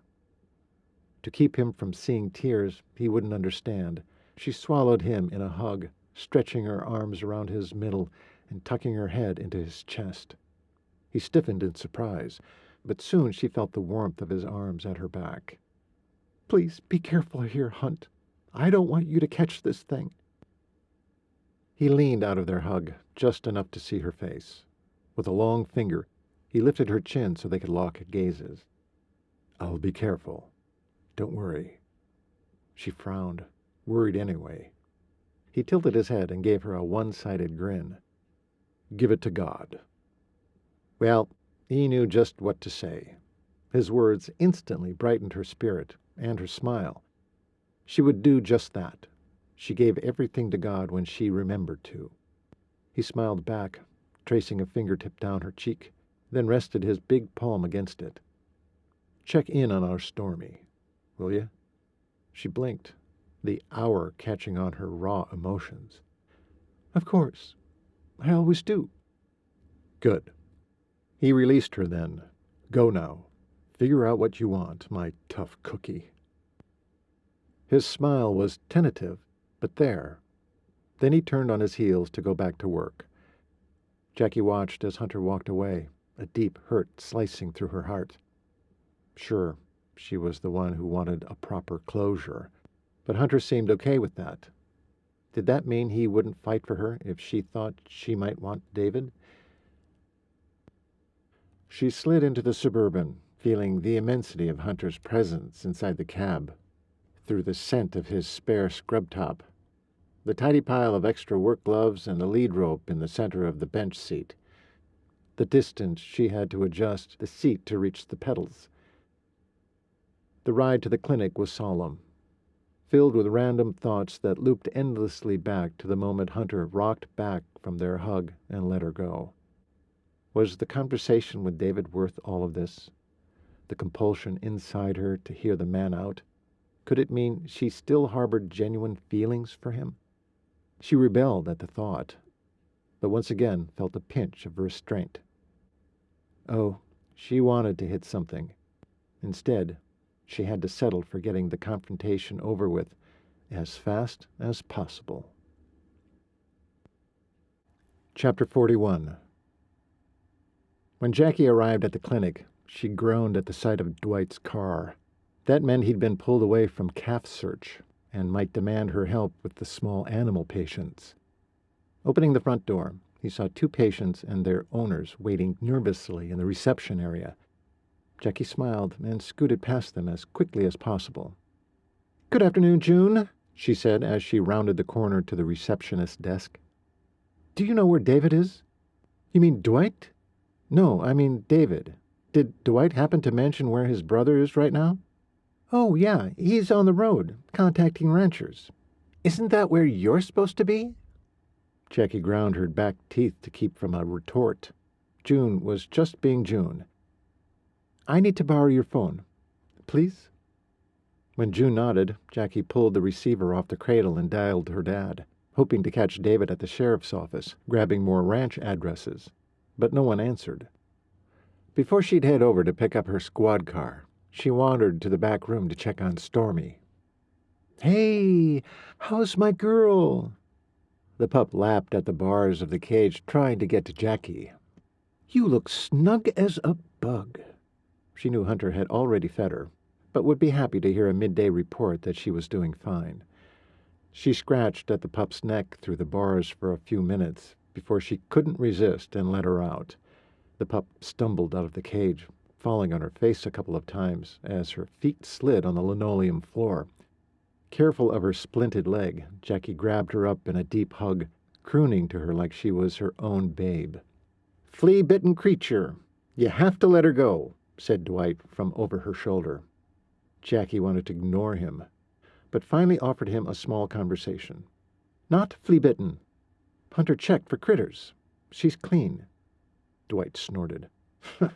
"Why would you want a wild animal? You can't keep her, you know." "You already said that before. She's not a wolf. She's a Malamute." "Thought you said she was a husky." "Or a husky. So you don't know?" "No. And neither do you. Just stay out of it, Dr. Mitchell." Her voice took on a cold timbre. Maybe now the man would leave her alone. After another squeeze and lick from Stormy, Jackie placed her back in the cage and handed her a puppy treat. She jumped to her feet and looked the doctor in the eye. "I've got to get back to the search. From the looks of it, you won't be able to join us. Do you know where David is?" "Last I heard, he was off on his own. Had a list." "Fine. If you hear from him, let him know I need a word." Before Dwight could pull her into assisting him, she waved a goodbye, then stopped by June's desk. "Thank you so much, June, for what you're doing for Stormy when we're not available. Hopefully when we get this crisis behind us, we can do a better job of taking care of her." "You're welcome, but don't worry. The truth is, Dr. Cooper has done most of the work for her." Jackie nodded, then scurried out the door, adoring Hunter all the more. She traded vehicles at the sheriff's station, then got back on the road. She covered her list of ranchers, all the while looking for David and the truck with the calves. After 5 visits to ranchers within a 20-mile radius, Jackie got on the CB radio to alert the others. She encouraged travelers to report to her any cattle trucks full of calves in the area. Once she'd taken the time to comb through the rodeo grounds for the best spot to water and feed the rescued calves when they found them, she headed to the clinic to feed Stormy and then home to collapse in bed. She felt guilty sinking into her sheets, knowing Hunter would be knee-deep in bawling calves all night, and yet wishing the sick calves still on the road could be under her care. But that needle in the haystack would need to be found in daylight, along with David, who had utterly disappeared. But what was new? She woke early the next morning after a fitful night of worry, donned her deputy's uniform, and headed out to visit Stormy at the clinic before her dad had even staggered down the kitchen for his wake-up coffee. After a sweet time of snuggles and kibbles, however brief, Jackie drove to the sheriff's office. The building had an abandoned feel to it, papers scattered on the desks at the same position they'd been yesterday morning. Eugene and her dad must have gone straight home to bed last night, too. She reviewed the list of ranchers to alert, groaning at how few remained with phone service. Most of the rest were at least an hour away. Today would be tedious. She yearned to check on Hunter, but knew the best way to help him was to stay on task. After plotting the most efficient routes for her, Eugene, and her dad, she grabbed up her squad car keys to head for the door, only to be intercepted by the deputy and sheriff entering in silence, faces drawn from discouragement. They debriefed and agreed on Jackie's routes. with the two men adding a brief visit to check on Reynolds Ranch before heading out of town. But before leaving, her dad asked her to try one more round of calls to ranchers who had failed to answer their phones yesterday. After 20 minutes, she radioed her colleagues to state they could cross 3 more ranchers off the list. Chomping at the bit to finally get on the road herself, she snatched up her car keys a second time and headed for the door. The sun had risen high enough to make her squint into the light. As she stood in the doorway, thumbing the key to lock the door behind her, her eyes slowly adjusted. Heading toward her with all the self-importance of the lead car of a parade was David's fancy Ford F-100 truck. Finally. But instead of constituting another item she could cross off her list, his arrival made her skin crawl. She waited uneasily for him on the walkway just outside the front door. David pulled into a parking space and killed the engine. He hopped out and came around the grill. His eyes never left hers as he strode toward her. He stopped within a couple of feet. "Jacquelyn," he said with a nod. "David." He looked at her askance, maybe surprised by her abruptness. "Any luck finding the calves?" "No. You?" As if he couldn't have picked up the phone to try to update her yesterday. He was impossible. He shook his head. She scratched at her throat, remembering a time she had done that often around David. That alone should have told her something, either about him or about them. "Did anyone fill you in on the sick calves found at Reynolds Ranch?" He looked anxious. "Let's go inside." Jackie clutched the keys in her hand, feeling the rigid bite into her skin. She would much prefer to get on the road and leave David in the dust, but Hunter's last words came back to her. "Go.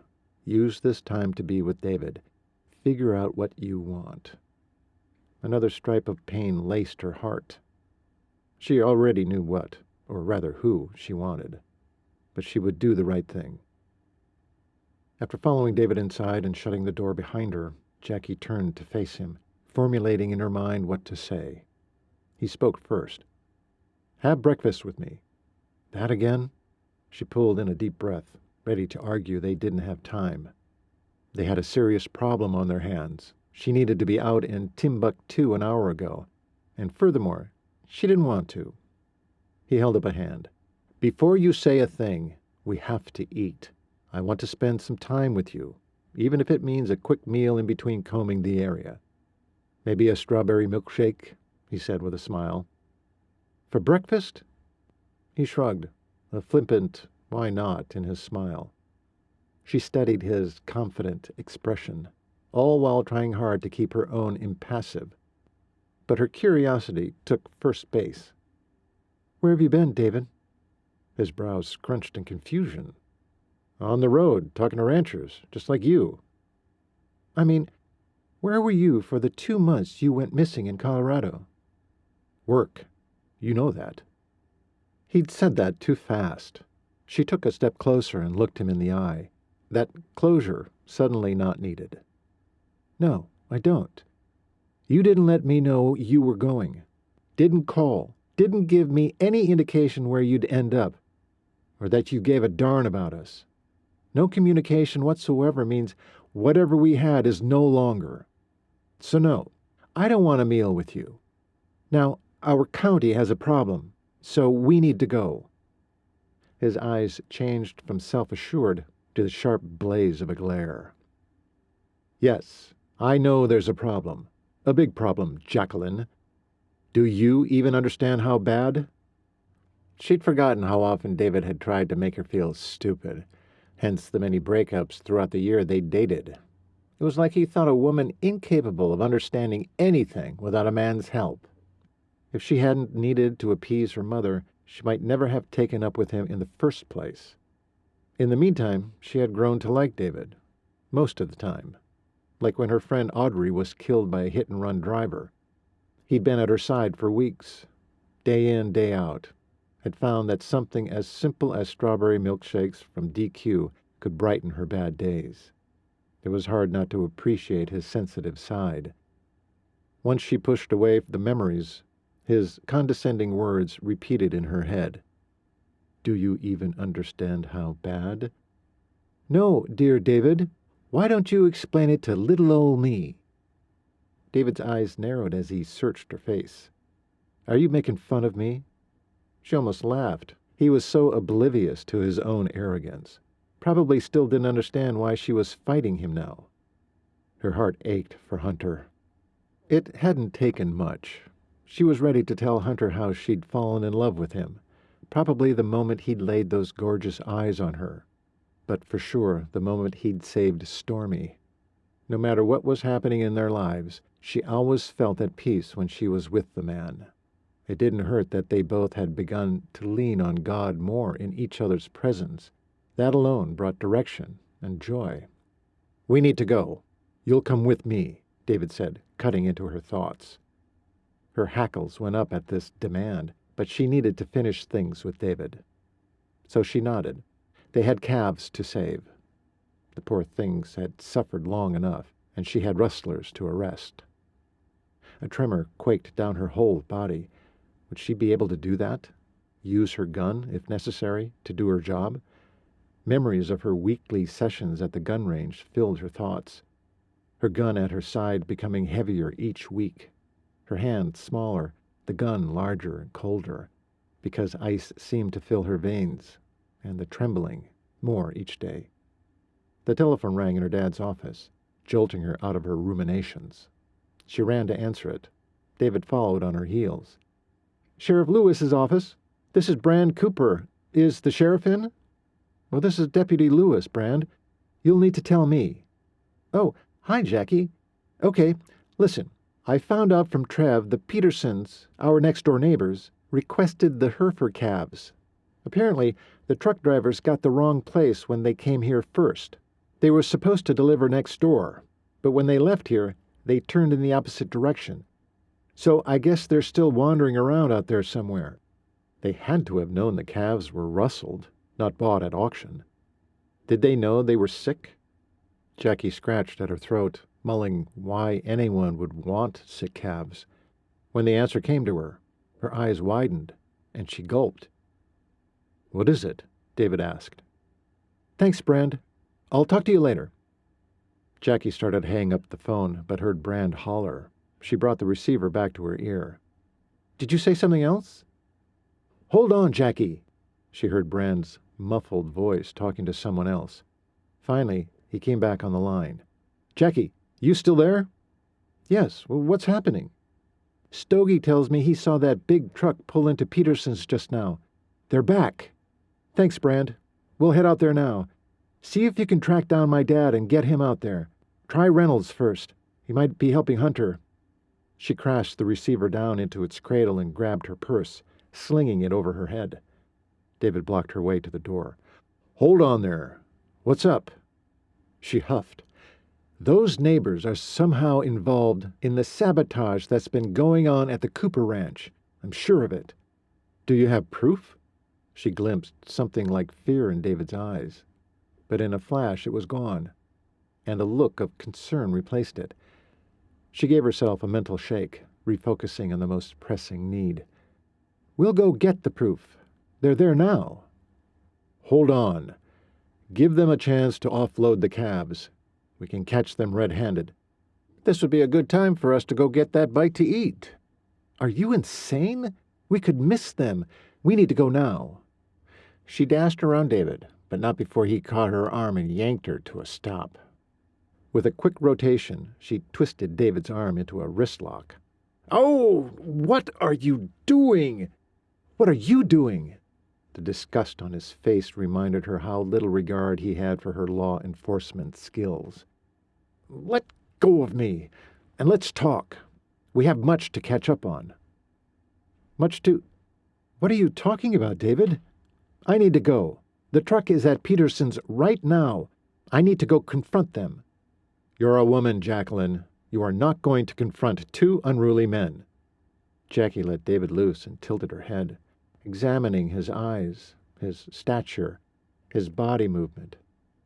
"How do you know there are two men?" She watched as he began to formulate his answer. "Logic. You don't run a cattle truck with just one man. It takes two." She let her eyes trail over his face, down his body, and back up again. Okay. He seemed to believe that. Fine, I'm going. You need to stay. No, you can't face them alone. You are one woman. I'm coming with you. I still think we should delay this. Grab a bite. Maybe just pick up a strawberry milkshake at DQ on our way. His lips rose on one side in a half smile. Was that reminder of their better days supposed to allay her suspicion? Fat chance. Why was he trying so hard to divert her? Was he worried about her getting hurt? Or actually doing her job? Chapter 42. Jackie tore out of the parking lot, feeling David's presence in the passenger seat like a barb in her side. If he intended support, he was failing miserably. He was just another hazard for her to navigate. She scratched at her throat, debating whether to trip the flashers and siren, and decided against it. Her best chance of success lay in sneaking up on the cattle haulers. She slowed the car to a hair. David cleared his throat. So, Jacquelyn, you want to tell me what you've been up to? She shook her head, dispersing her thoughts to zero in on his comment. What do you mean? Oh, I haven't seen you in months. Why are you here in Sundance? I thought I'd come back to Colorado and you'd be waiting for me there. Waiting for you? Jackie said, as calmly as possible. She didn't want to show any emotion to this man. He didn't deserve it. Taking the next turn, she headed down the country road toward Peterson's ranch. Well, sure. Didn't we have a future lined up, baby? His usual endearment for her turned her stomach. Compared to Hunter's special nicknames, David sounded insincere. Had it always been like that, and she'd never noticed? You're the one who left. You never called. What did you expect me to think? I'd been gone for a month at a time before. You were always there when I returned. His voice had shifted in cadence. He sounded mad. We've been over this. He stiffened, lips tight, shaking his head like he was terribly disappointed in her. In her. We have this monster of a fight, and then you up and leave without a word for 2 months. Who does that? It was work, Jacquelyn. Work. You'd never balked before. She scoffed. Of course I was still in town each time you returned before. I lived there. I hadn't been waiting for you, she sighed. Truth is, I'm done with this relationship. Permanently. I don't want to be with someone who is so extremely inconsiderate. Inconsiderate? How about how you gave up being the woman I wanted? How is that? I gave up waitressing for a deputy sheriff's job? Is that what you're talking about? You know why I did it. You can't save the world, Jacquelyn. You couldn't have saved your friend. It was too late. That is really harsh. She thought of her best friend, Audrey, and how that hit-and-run driver had snuffed out her life in an instant. They still hadn't found the driver, but Jackie had found her passion to be in law enforcement, to make a difference for others. You changed from a beautiful jewel on my arm to this obnoxious, roughneck poser. Women are not deputy sheriffs, Jacquelyn. They're not. It was the last straw when you gave up your pretty dresses for that ridiculous deputy uniform. She should be angry with him, but just couldn't muster enough emotion. Which is why we're not suited. Let's say we had a good time, and now it's done. David slapped the seat between them, making Jackie jump. I am not done. You are mine, Jacquelyn Lewis. You need to give up this ridiculous job. You can move back to Colorado. I'll find you another job, as a secretary or receptionist. Not a waitress. I didn't like other men gawking at you. Jackie's fury started to rise, but then deflated in the next instant. She didn't care enough about the man to be angry with him. She needed to say goodbye and move on. Jackie focused on the cattle haulers. She was convinced these men weren't oblivious to what they were doing. They had to know their calves were sick. If all the calves Mr. Reynolds had purchased were as ill as Hunter said, that meant Jackie had a fight on her hands. Already she felt the fear rack her body. She had to hold it together. The memory of her gun going off, of Hunter crashing down, of the warmth of his blood seeping into her shirt, replayed on an endless loop in her mind. No, she had to get past that.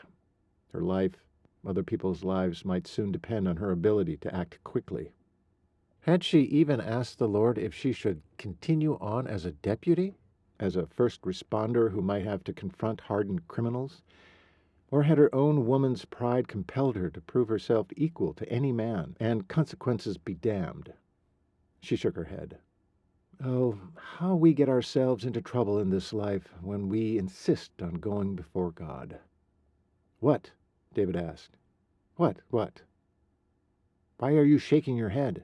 David sounded annoyed. Nothing. You wouldn't understand. And he wouldn't.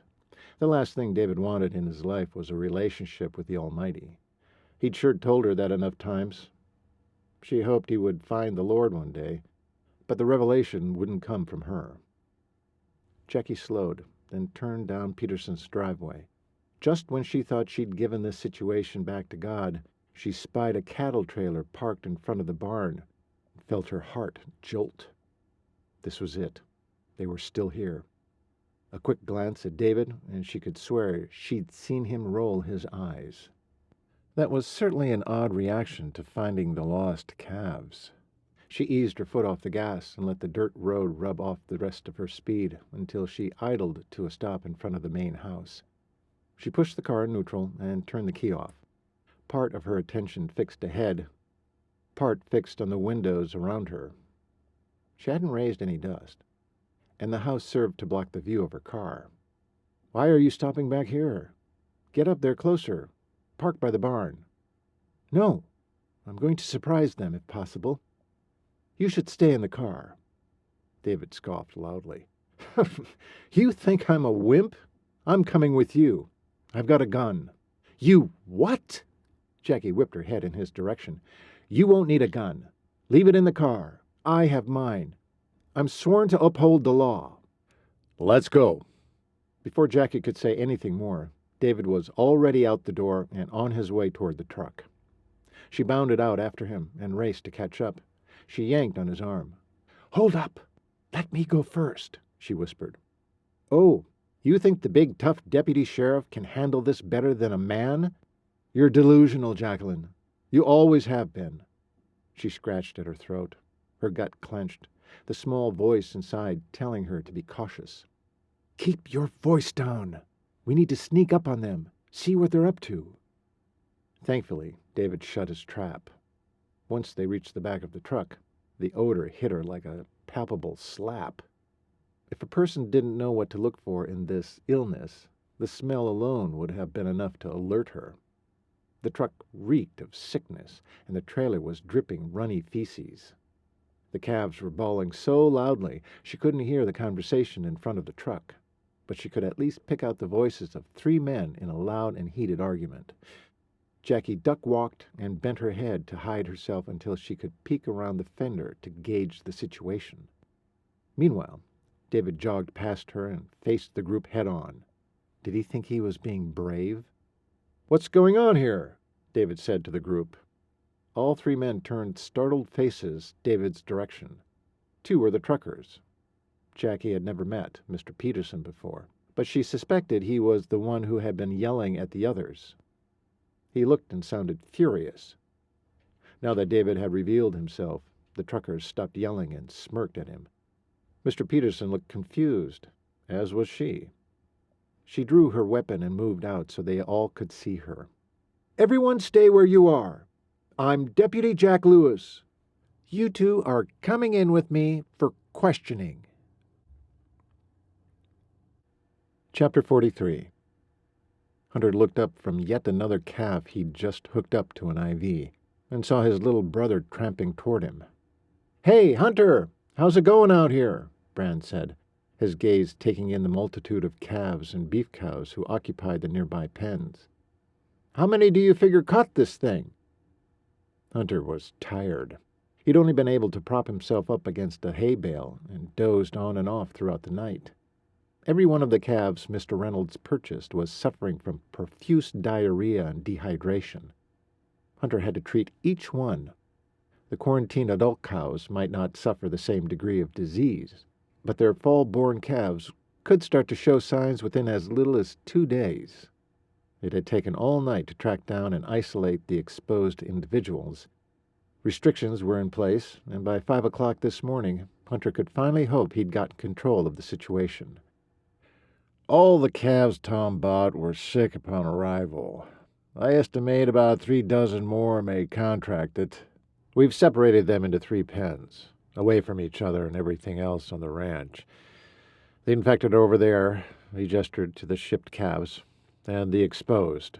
He tipped his head toward the 2 pens full of cow-calf pairs. Sadly, if even one calf in there breaks with it, it's going to roar through. There's no way to vaccinate them against it. All we can do is watch for weight loss, droopy ears, poor appetite, and diarrhea. Tom will put a dedicated crew on this task. In a few days, I'll be able to just come and go and check on them. Any word about the remainder of the calves? The color in Brand's face seemed to drain. Was that fear, or just fatigue? Brand looked left and right, anywhere, in fact, except at Hunter. Is, Harvey here? Left about 10 minutes ago, headed north. Hunter had a bad feeling about this. So, any word about the other calves? Brand winced. They're over at Peterson's as we speak. Jackie and David are there. She's got her work cut out for her. She's the only law enforcement person there against hardened criminals. Hunter straightened, then stiffened. What do you mean, hardened criminals? I thought they were freelancers who didn't realize they were transporting sick calves. Brand frowned, his dark brows furrowing in the middle. It was an expression Hunter knew well. Coopers only ever looked that way when circumstances were grave. What do you know, Brand? I was there when Trevor sent the cattle haulers from the Bar 6. These are no innocent truckers, Hunter. These men had a rough look to them. They had to know these calves were sick. Their truck was full of Okay, I get it. But not normal manure. Diarrhea. Tons of it. These calves have been sick for a while. You should probably put them down. Is there any real hope of curing them? Hunter maneuvered the current calf around and set up the IV next to him. 2 men helped him keep the calf in place, though it probably wasn't necessary. The poor thing was too weak to fight back. Don't know yet. I have to try. This is a big loss for Tom, otherwise. Hunter wiped his face with his forearm. Well, tell me about Jackie. Are you worried she's in danger? Well, yeah. She's tough. But didn't you tell me she hasn't been the same since she shot you? Hunter pondered that question, then let himself out of the stall where the last calf stood with an IV hooked up to him. I'm done. I need to get cleaned up. So do you. Let's go disinfect our boots. Brand followed in silence as they left the barn and hastened to the makeshift cleaning station. Yeah, she hasn't, Hunter decided to answer. She lost her confidence, I think. I know how she feels. I've finally regained mine after killing that horse, and it was her who helped me get past it. Pray, came the whisper in his head. Okay, he'd do that, the second he was alone. Brand halted, then grabbed Hunter by the arm, only long enough to stop him. He stared into Hunter's face, doing that unnerving examination thing he'd inherited from Dad. Stop trying to examine me, Hunter said. Yes, I care about her. Care about her? One side of Brand's mouth lifted, then morphed into a big smile. You know what I mean. Hunter looked away, unable to keep his face impassive. Sure. I know what you mean. Saw it with Dad, saw it with Colt, saw it with Clay. You're in love with her, brother. Just admit it. It's me. I'm not going to tell anyone. Hunter started walking away. It was true this little brother of theirs always managed to psychoanalyze and then keep all that he learned to himself. He'd done that since they were kids. Should have been a psychiatrist. You want to hear it? Fine. I'm in love with her. Happy now? He glanced at Brand, curious about his reaction. Brand scowled. No, I'm not. You're not going to do anything about it, are you? Hunter turned his gaze back to the path. He'd been so out of sorts since meeting Jackie, he couldn't quite put his thoughts into proper perspective. Maybe unloading some thoughts on Brand would help. She's with David. They were an item for a year. She needs to work out some things. I'm not getting in their way of that. Brand punched him in the arm. Hard. Oh, hey! He rubbed the spot that was likely to bruise. You're an idiot if you let her get away. You know that, don't you? I know you're only trying to help, but I'm screwed up, Brand. We all are. It's a mystery to me how our father found love again when he's the one who left his sons in such a heap of broken emotions. It's a wonder that women want to even talk to us. Clay got married so young, he didn't even get that he was broken. Colt finding love wasn't a surprise. With all that female attention, he was bound to happen on one that was a keeper. A hog and an acorn, and all that.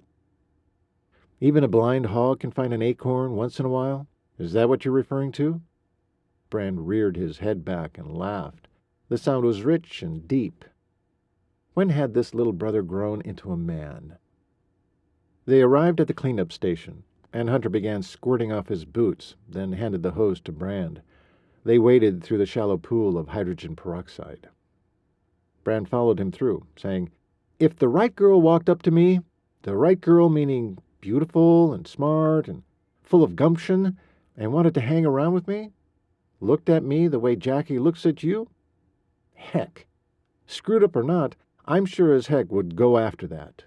I darn sure wouldn't let her get away. You're a first-class idiot if you do. I'll get you a blue ribbon. Get over it, Brand. She's going to want David. They dated for a year. That's an investment of time I can't compete with.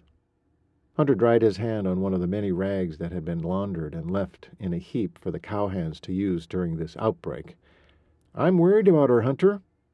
Hunter stopped what he was doing and stared at Brand. That's the second time you've said that. Why?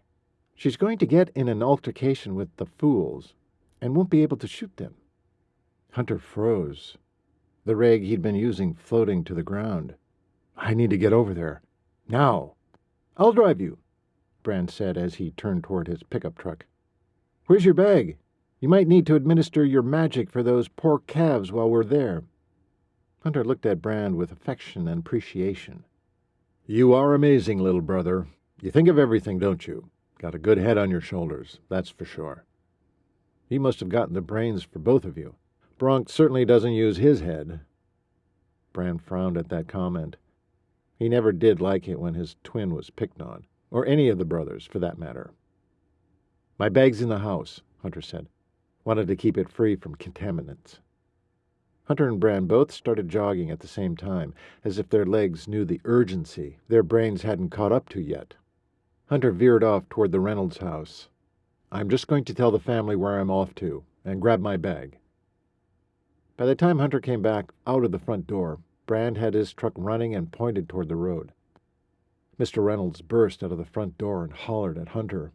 If the calves haven't been let out yet, bring them here. We're already contaminated. Maybe we can save some of them. Hunter nodded and waved his agreement, then jogged to the passenger side of Brand's truck, grabbed his shotgun off the rack, and motioned for Brand to head out.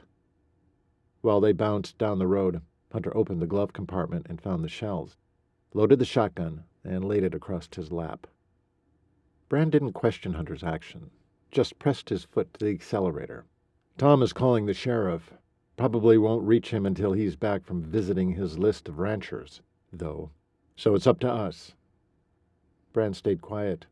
A glance in his direction showed Hunter confident and determined expression, one that only a grown man would wear, one he was sure his dad would be proud of. As soon as Brand turned up the dirt road toward the Petersons' spread, Hunter saw a cattle truck parked by the barn, even from this distance.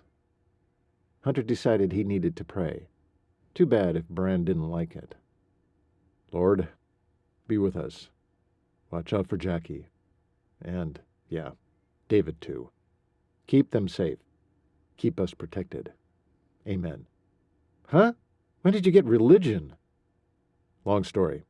I attribute it to my girl. As tough as she is, she takes everything to the Lord. She's amazing. Hunter watched as Bran's mouth stretched into a gleaming Cooper smile. Yeah, so are you. Hunter ignored his comment, intent on the scene before them. Take it slow. You stir up dust and we'll alert them. Yeah, thought of that.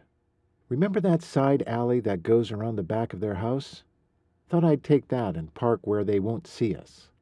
Impressed, Hunter shook his head in wonder. He would miss Bran when he took off for California. But Bronk needed him, so that's where he should be. For the first time in his life, Hunter knew exactly how he could help the twins. He'd pray for them, his little brothers. They'd be in God's hands. He nodded. Yep, best place to be. Bran circled around the back of the house and came to a stop. Hunter quietly opened his door, and Bran followed suit. With the shotgun in hand, Hunter took the lead. Bran close enough behind him for Hunter to hear his breathing. Coming to the corner of the house, Hunter crouched and assessed the situation. They were close enough to the barn now to hear voices. Jackie's voice could be heard over the rest, strong and crystalline in her authority. Yeah, that was his Jackie. He needed to get closer to hear what was being said. Judging his options, Hunter saw that the gap between house and barn would leave them exposed. He had to figure out how to get closer another way. Bran leaned close to whisper in his ear. There, that tractor. When they turn their faces away, we can run there. Then we'll be close enough to hear what's being said. Smart boy. Just what he was thinking. Rather than turn to speak, he nodded. Bran patted his back in agreement. Hunter took the time to note Jackie's position. She was standing with David, facing 3 men. Mr. Peterson had slowly drifted off to the side. Jackie shifted just a mite so Hunter could see her better past David. He blinked. Was that her gun she had trained on them? A glance back to the truckers and he gulped. One of them had a pistol, too, and it was aimed at her heart. He needed to breathe. Would she be able to shoot, if need be? Or would she hesitate and be shot herself? Had she already hesitated too long? What would life be like without his Jackie in it? He already knew without a doubt. He'd be breathing, but he wouldn't be living. Chapter 44. Hunter squinted, trying to get a better look at the scene. Even from a distance, he could see Jackie's stance wasn't confident. If he were closer, would he see her shaking? He prayed not. That would give these men the advantage. He needed to get in there, help her. A small impression pushed on his mind. No, she needs to do this herself. That was true. If not, she'd never be healed for her mistake in shooting him. And if she never healed, law enforcement would be off the table for her, permanently. That would break her heart, and her broken heart would break his. Bran tapped him on the shoulder and pointed. The men had turned to look behind them at Mr. Peterson, who was shuffling away. Now, Bran whispered. Within 5 seconds flat, both Bran and Hunter were behind the tractor, viewing the scene from a different angle. Mr. Peterson was now on the outside of the circle, waiting and watching. The 2 truckers glanced around at everyone, looking confused. One had a raised brow. The other looked quizzical, but both had set their sights on David. David? Why? Hunter gasped. The burly man was looking straight at David, though his gun was still aimed at Jackie. David stiffened subtly. Hunter knew. He'd seen packs of dogs communicate to their alpha. David had thrown in with his bunch, and Jackie had picked up on it, too. The look on her face was incredulous at first. Then it changed to an all-knowing expression, right before it morphed into raw fury. "You're part of this?" David turned his head to glare at Jackie, What are you talking about? Delusional woman.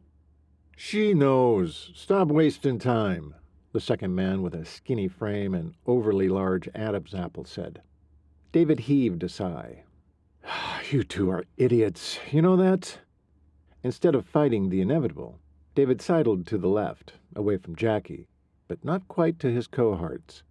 If Hunter wasn't mistaken, he was having to rethink his plan, in a big fat hurry. While Jackie was addressing the burly man who had his gun aimed at her, David turned his head toward Adam's apple man and hissed, louder than he clearly intended. What in Hades you doing with these sick calves? Did you lift them from the Crawford livestock market in Nebraska like I said? Had it all arranged. They should have been healthy. They were when we left. Hunter heard every word. He wanted to come out from hiding and lambast the double-crossing bastard. He couldn't imagine a person more treacherous to animals, to the human race, to his sweet Jackie.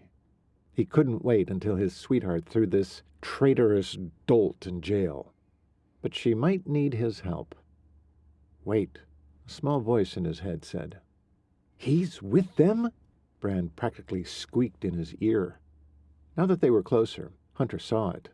The small tremor in Jackie's arm as she held them straight out with her pistol in a palm grip. One knee buckled slightly, but she locked it, and stiffened more. Hunter studied her face, could read the terror in her expression. The moment she'd shot him on accident, she lost the self-assurance of a new recruit. The stripe of a scar on his torso seemed to burn with commiserating pain. He feared for her life now, wondering if she'd have the ability to do her job, to actually shoot a reprobate to save other people's lives. He didn't doubt she could do it, but he did doubt she would. Her body quavered again, her breath swift. "What are you doing, David?" Hunter heard her say. "What does it look like, baby?" Hunter ground his teeth. "You're with them? Why? Didn't you wonder why I didn't want you to be a deputy sheriff? You thought it was because I wanted a fancy girl. How vain. Clear now, isn't it?" Then he laughed like he'd lost his ever-loving mind, which Hunter was sure he had. "How could you hurt these ranchers? What are you after?" David threw his head back and laughed. "Money, of course," Jackie said before he could speak. Hunter saw a trickle of sweat leave Jackie's temple, sliding down her cheek. Something was bolstering her. Was she praying in her head? Maybe she was, and maybe she wasn't. But he sure could. Lord, help her. Strengthen her. Keep her sharp. Let me know when I should intervene. "But your family is wealthy," she went on. "That's the key word now, isn't it, baby? My family. They're wealthy, not me. They've made it abundantly clear I need to find my own wealth, since I decided against the family business. So, you began what? Rustling?" David's head tilted, and a grin showed up. "You always were a smart one." "Why rustling? Pretty lucrative." "You see, I wasn't supposed to run into you here. I was going to send you a heartfelt letter, apologizing and begging your forgiveness. I don't suppose you'd consider coming with me anyway." Hunter's body tightened with mounting tension. How dare he treat her so cavalierly? But a second look told Hunter his expression actually looked regretful. He felt an urge to rearrange that scoundrel's face. David didn't deserve someone like Jackie. If Jackie would have him now, Hunter would fight for her tooth and nail. But he knew better. She was too smart for the likes of this criminal. And that's what he was. A criminal. "Why?" Her arms shook more. She was losing the strength to hold them up. "Why would you want to do that?" David cackled with more laughter. "Law enforcement, my dear Jacquelyn. I figured out that I'd been wrong about you being a deputy sheriff. No one would suspect a man married to a deputy sheriff, now would they? It's actually brilliant." Jackie's gaze shifted away from the man and searched the area, as if she just remembered something. When her eyes shifted back, there was revulsion in them. "Where's Mr. Peterson?" "Well, aren't you the observant one? You just now noticed that?" "Oh, darn. We let him get away." Hunter never did trust Peterson. He'd have Harvey take a real close look here. The Adam's apple guy said, "Give us your car and we might let you go. You can have the damn calves. They're done for anyway." "Shut up, Carl." David scowled at the man, then looked back at Jackie. "He's right about the calves. Even your beloved veterinarian couldn't save them at this point." "Want to bet?" Hunter challenged in his head. He'd do his best, that was for sure. Off in the distance, Hunter heard a siren. Thank you, Lord. The sheriff. His heart skipped. No, Harvey had no idea what he was rushing into. Hunter had to help, but he didn't want to keep Jackie from doing her job. She'd never be free of her burden of failure if he took over. There had to be another way. In a flash, he knew exactly what to do. "Got your back! You can do this, Cookie!" Hunter hollered from his position behind the tractor. He caught Brand's expression, which was shock at first. Then he winked and nodded. Setting his gaze on Jackie, Hunter watched as she squared her shoulders, raised her arms up more, and lifted her chin. "That's it, my capable deputy sheriff. You've got it now," he cheered in his head. "Drop your weapon," Jackie said, with renewed confidence. She raised her own weapon a tad higher and rocked her weight forward a hair. "No!" "Ha! Dream on! You drop yours," the burly man said. The siren was drawing closer. Jackie must have connected the dots of what would take place if her dad or Eugene happened on the scene. Certainty seemed to swell inside her, as her shoulders tensed and she aimed carefully. Without another warning, she put a bullet in the ground at the toe of the man holding the pistol. He jerked, fumbling the gun for only half a second before securing it again and taking aim. No hesitation for her this time. Her second shot hit his right arm, and the gun flew out of his hand as his wail split the air. Hunter emerged from behind the tractor, just as David scrambled for the gun where it had spun off into the dirt. David bent, reached for it. "Pick it up. I'd love to fill you with buckshot." Hunter chambered around, the cha-chung of his pump-action slide echoing off the barn wall. David swung around and found himself nose to nose with the barrel of Hunter's shotgun. The siren was loud and close, then went silent. Hunter heard tires skidding in the gravel, then caught sight of two men jumping out of each side of the squad car in his peripheral vision. "Hold it right there," the sheriff said to both truckers, his own Colt .45 raised in threat. Not knowing what he was going to do, he ignored David and sent Eugene to secure the two men in cuffs. David started for the gun again. "Do you really want to do that?" Hunter said from behind him. But David was either stupid or thought Hunter didn't have the courage to shoot. He leapt for the gun on the ground. Boom! The sound of the shotgun blast sent everyone nearly vaulting from their boots. "Good God, man!" David halted and swung back around. "You trying to kill me?" "Do you have a death wish? Keep going for that gun if you do." Sheriff Lewis glanced Hunter's direction, but kept his gun pointed at the truckers to cover Eugene. It was a tacit acknowledgement that Hunter and Jackie had things well in hand. By then, Eugene had cuffed the burly man and was doing the same to Adam's apple man. Hunter started to relax. Only then did the weak bawling of the calves register in his head. "Doesn't surprise me that this reprobate is involved in this," Sheriff Lewis said as Eugene approached David next. "I never did trust that man." Hunter used the tip of his shotgun to gesture David to move closer to the deputy. He relented, much to Hunter's chagrin. Funny how it wouldn't have hurt his feelings in the least to put a few holes in the man. He hated that Jackie had given this guy the time of day, let alone a whole year. And he hated more that before today she still hadn't made up her mind about the man. Well, she certainly had now. Jackie pulled her own cuffs from her back pocket and threw them at Eugene.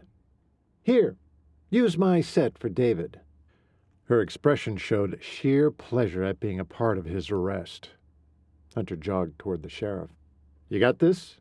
I'd like to get these calves back to Reynolds, if you're all right with that.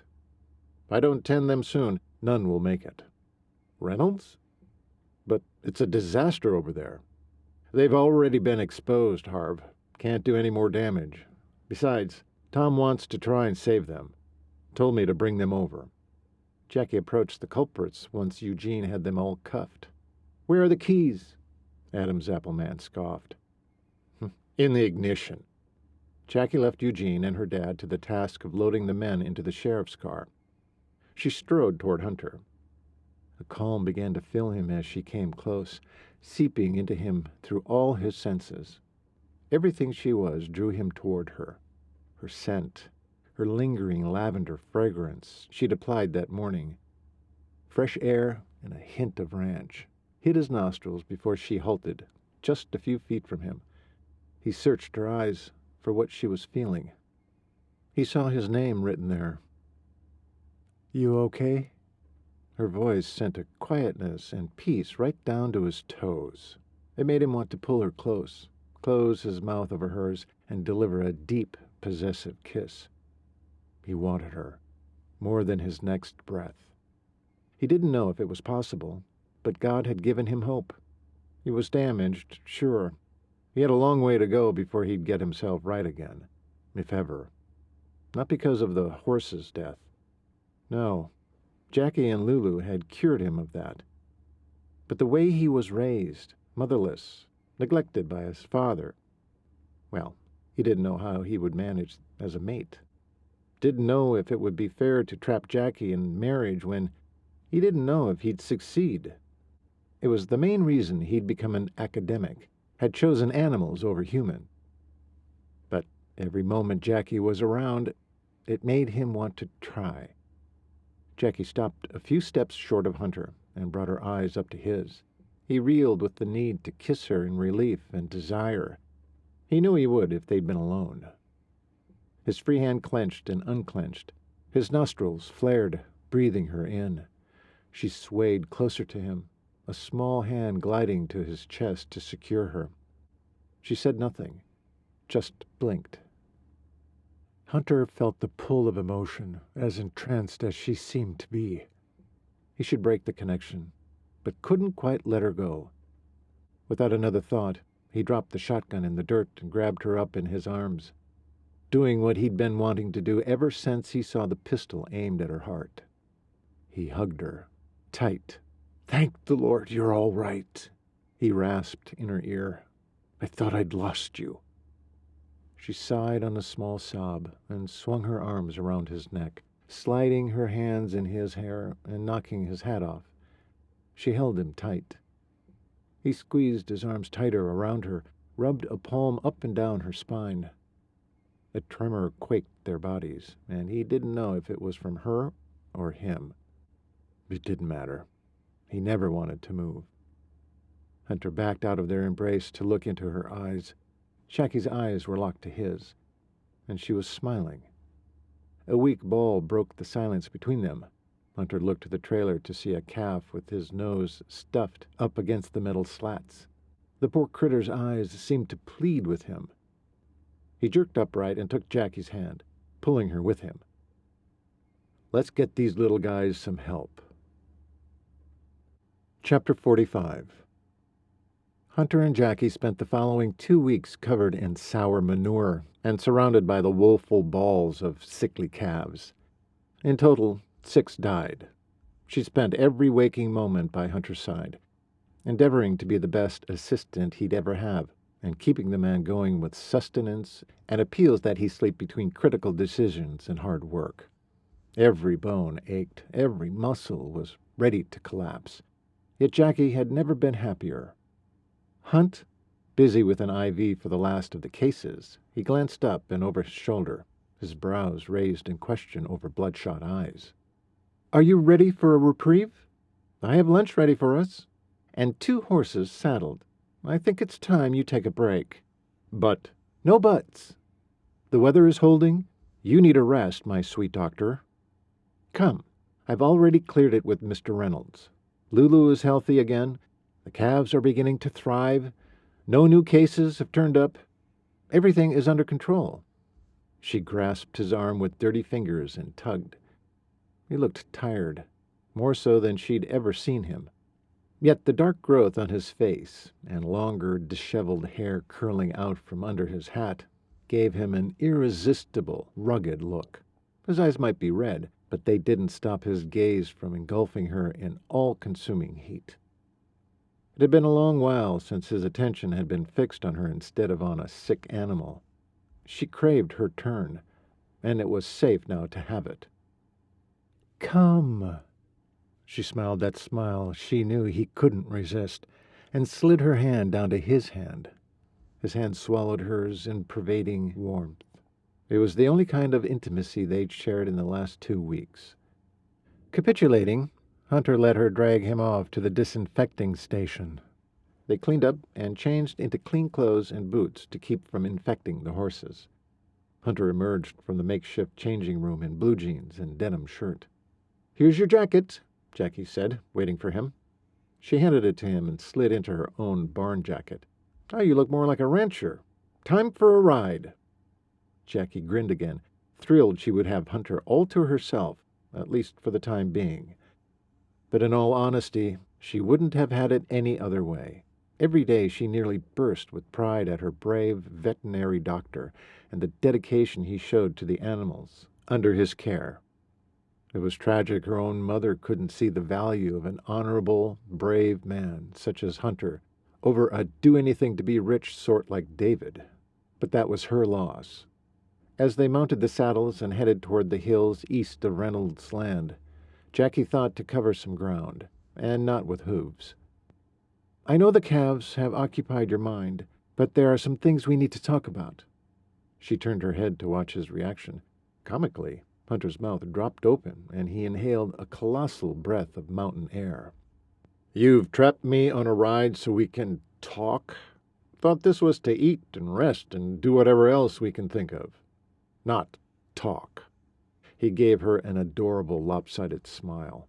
His eyes lit with joy. She laughed. "Well, it is. But in the last couple of weeks, all we've been able to do is care for very sick babies. We missed our date that Friday night a few weeks ago. We missed church together. I miss you, Hunt." His smile grew larger. "Missed me, huh? Funny. I thought you were by my side for the last 16 days straight, caring for those very sick babies right along with me." He looked over at her then. His tired eyes sparkled with mirth and affection. He winked. Her heart's rhythm shifted. "Yes, I have been right with you, my champion. I'm so proud of you. That's one of the things I wanted to say." He grinned a little larger this time, though it looked like it took all the rest of his energy. "You are so worn out. Let's not go far. We'll find a place where we can be alone, so I can feed you in peace." He nodded. "Sounds good, pretty filly." She snort-laughed. "Yeah. So pretty right now, huh?" Hunter's smile dropped off as he stared carefully into her eyes, the horses lumbering along at their slow pace. "Don't ever doubt it. You're the most beautiful woman I've ever met." Self-consciousness made her squirm. "Seriously, Hunter, that's only because you haven't met many women, loner that you are. You can't fool me. Animals are all you hang out with." She laughed again, a little hysterically. Hearing how that sounded, she closed her mouth and bit down on her lips. "Stop." "The horse?" "No. Stop putting yourself down. I love the way you look. You're beautiful to me any time, anywhere. I can only imagine what you look like when you first wake up. But I'd love the opportunity to see that firsthand." She stared into those jeweled eyes that he kept locked to hers, stunned into silence. Not knowing how to respond, Jackie kicked her mare in the flank and sped toward a copse of trees just ahead. She heard the hoofbeats of the quarter-horse gelding Hunter was riding, right behind her. When she reached the trees, she dismounted, only having to wait a few seconds for Hunter to skid to a stop right next to her. He looked powerful as he dismounted the magnificently muscled horse. They were a match, those two powerful males. Talk about beautiful. She wondered how he'd felt if she told him that. Hunter dropped the reins to ground-tie the horse. Then, in a burst of energy and show of strength, he grabbed her up in a deep hug and swung her around. Setting her back on her feet, he fixed a palm to her cheek and lifted her chin to look into her eyes. "Thank you." "For what?" "For caring enough about the calves to help me. For trying to find the people who are sabotaging our ranch. For never once complaining about how much time I've spent on animals instead of you." He grinned a heart-stopping Cooper smile. "For arresting your ex-boyfriend." "So that's the thing that made you smile. Arresting David." He chuckled. "Yeah. I thought you'd go back to him. I'm glad he ended up a criminal so you couldn't do that." She pulled back a little, lifting her head enough so they could look into each other's faces. Hunter kept a tight hold. She wondered, as she examined those tired eyes and deep lines in that utterly appealing face, did he love her as she loved him? She knew he cared. But beyond that? "Oh, you totally clueless man." He jerked his head back further, his expression taking on doubt and mirth at the same time. "And that means—" "I was never going back to David. It's just my nature to wrap things up. Must be the deputy in me, I guess. We needed to end it, Hunt. I wanted to end it. Me. I would have never gone back to him. I'm insulted you thought that I would." Hunter's face lit up like she'd flipped a switch. His arms slid up her spine, one hand cradling the back of her neck, the other looping a lock of her hair she'd let fly free. He used that lock to gently tug her head back and studied her face. She didn't dare move, didn't want to break the moment. "Jacquelyn Lewis, Deputy Sheriff and Veterinary Assistant Extraordinaire, I'm in love with you. Have been from the moment I felt your bullet rip into my side." Her lips parted on a horrific gasp, and when they did, he leaned down and took her mouth with his. This wasn't a sweet kiss. Not at all. This was a deep kiss of longing and possession. His hands held her close as he devoured her, taking what was rightfully his. And she was. His. When Hunter finally let up and broke the kiss, they both inhaled sweet air, breathing in life. After several long seconds, their gaze once again locked in place. Hunter let loose of her neck and hair, smoothing it down her back. "Do you think you could love a broken man like me?" She shook her head in confusion. "What are you talking about? You healed when Lulu did. You saved her, Hunter. And that saved you. Don't you see that?" "I do. See that. But I'm not a whole man, Jackie." He dropped his arms from her and turned to pace away a few steps. His hands came to his waist, and he stood in silence, facing away. It broke her heart, seeing him like this. Were all the Cooper's sons so damaged by a neglectful father? It seemed Clay and Colt had moved on. Why not the rest? "Explain." He chuckled, shaking his head, which confused her more. Hunter's back muscles rippled as he began to laugh harder. He turned back to her then, dropped his hands to his sides. The look on her face must have said it all, since his amusement died off and he became very solemn. "Look, I love you. I do. But I don't have a clue how to be a husband. I barely know how to be a man. My father wasn't around enough to teach us." He scrubbed a hand down his face and puffed out a breath. "Don't you find it ironic that the healer needs healing the most?" "Husband." Her heart sped. She knew she should be concentrating on everything he was saying, but that one word had knocked her clean off the rail. He was talking about marriage.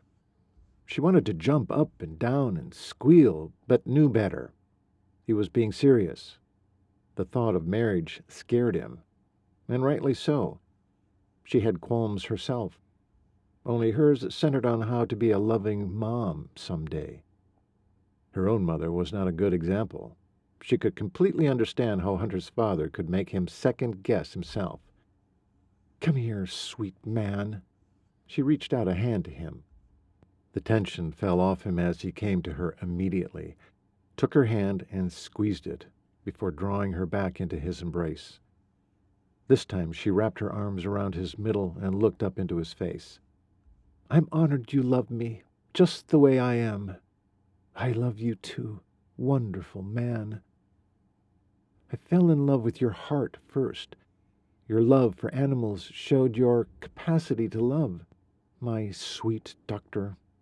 You gave from your heart every time you touched them. God gave you the gift of healing, and along with that, a great capacity to love. You don't need another human man to teach you that. You have a Father in heaven who can teach you anything you ever need to know about being a human being and a man and a husband, and one day a father yourself." He smiled brightly. "You want kids someday?" "Of course. Don't you?" "How many?" Well, maybe 4? He chuckled. "How about 6? And our wolf pup, and maybe cats, and definitely horses. Maybe a raccoon or 2. Skunk?" Jackie laughed, burying her face in Hunter's chest. When she looked back up, he was smiling, drunk with happiness. "Are you serious? I was kind of pushing the limit at 4. Okay on the wolf and cats and horses. We'll think about the raccoons, and a definite no on the skunk. I can remove the stink, you know. Only 2 glands, one on each side of the—" Okay, enough skunk talk, you crazy man. I know you're going to want animals. I love them too. Let's just decide right now that we'll talk it over before bringing a new someone into our household." He grinned mischievously. "We'll see, but there is one thing I'll expect you to do first." She squeezed her lips together and gave him an amused side glance. Finally, she squeezed around his middle and nodded. "Of course. Anything." "I don't have much to offer yet, but when we feel the time is right—" Hunter hesitated, making Jackie's breath hitch. He unwound her arms from around him and took her hands in his. He looked so serious, she wondered what in the world he was about to say. But, as normal, she kept quiet, waited for him to gather his thoughts. He slowly sank down until he was on one knee. Her heart thumped hard, and her mouth went dry. "Will you do me the honor of becoming my wife?" She sucked in a long gasp, feeling the question radiate from her heart to the rest of her body, making her glow from within. When she could find her voice, she said, "Only if you'll do me a favor first." "Of course. Anything," he said, repeating her words. "Can we not wait too long?" He rose to full height, kissed her nose, then grinned. "Tomorrow? Too late?" Chapter 46. Hunter had ridden back to Reynolds' barn, awash in a haze of euphoria. At some point, Jackie had departed for the sheriff's office, leaving Hunter to gather his equipment and load his Suburban, all the while gently floating like a leaf caught in the breeze of delight. But as soon as he pointed the truck toward home, his mind spun and scattered into a million thoughts. He'd been teasing about her getting married tomorrow, but Jackie's "no way that's happening" expression, she knew he was teasing too. But he was getting married. The whirlwind rushed through him again. Sweat gathered at his neck. Was he insane? Did he really plan to subject the person he loved the most in this world to a life bound to him? He was healing a second time, at best. Unstable at worst. The potholes on the lane to the ranch house even got on his nerves this evening. He was usually the one who talked his brothers down over these little reminders that funds were low. Today, Each bounce made him want to lay into Trevor for not fixing the dang road. Now that he'd asked Jackie to marry him, he couldn't talk to Colt, the old soul, soon enough. He'd gotten carried away on their ride this afternoon and had jumped the gun. He was worn out. His defenses were down. Asking her to marry him had been a decision of the heart, not the head. Now he needed to figure out what to do about it. Telling her he'd been mistaken about the proposal and break her heart? Or marry her, fail as a husband, and break her heart? Wouldn't it be better earlier rather than later?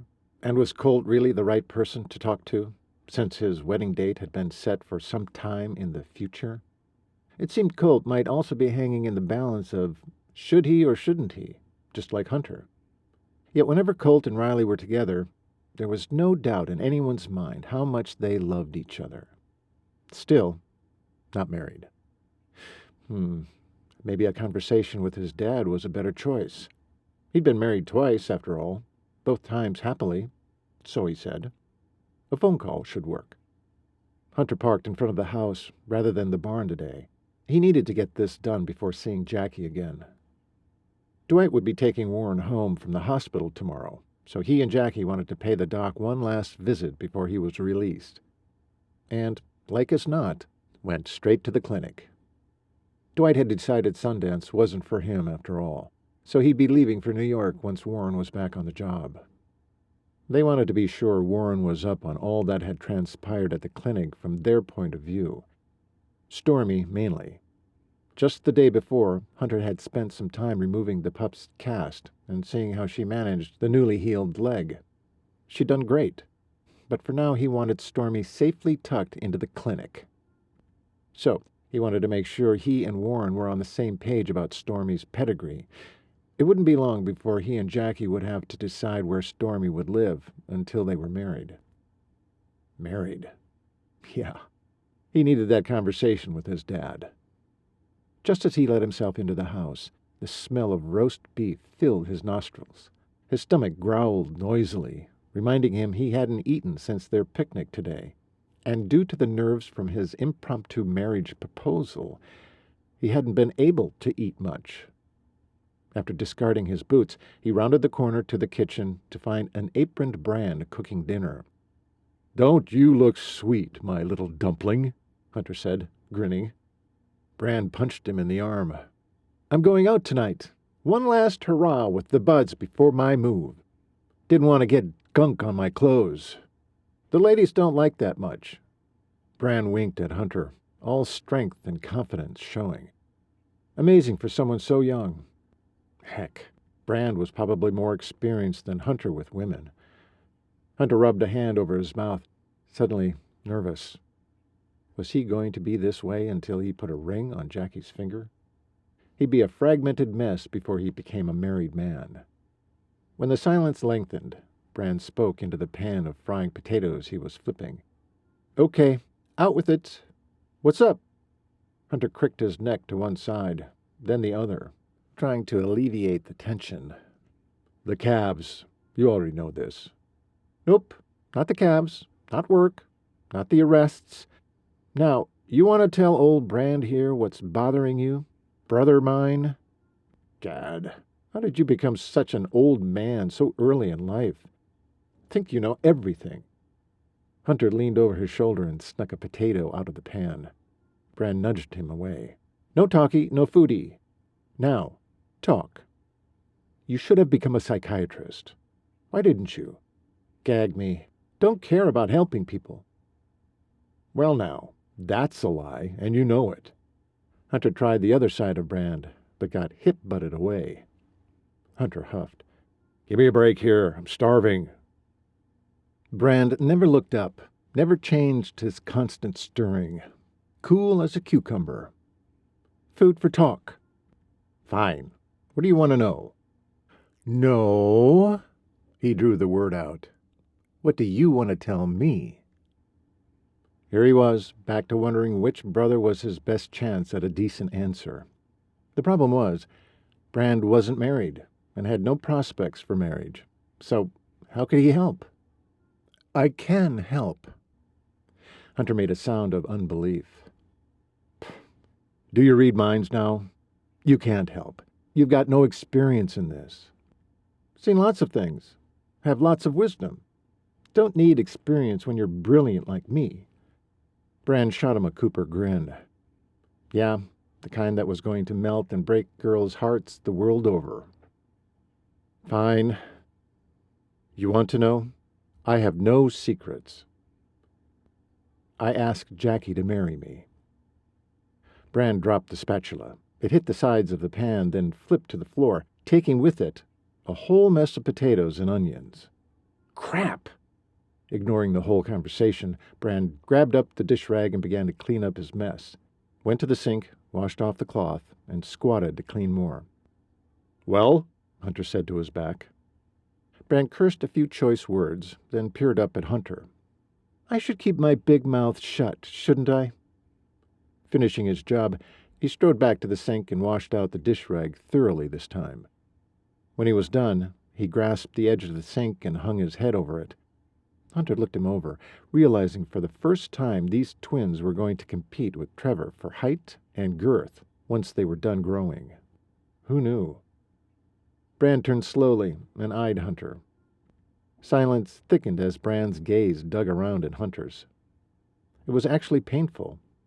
Then he spoke slowly. Do you love her? Hunter scowled. Of course I love my Cookie. More every day. She owns my heart. Cookie, huh? Well, you've convinced me.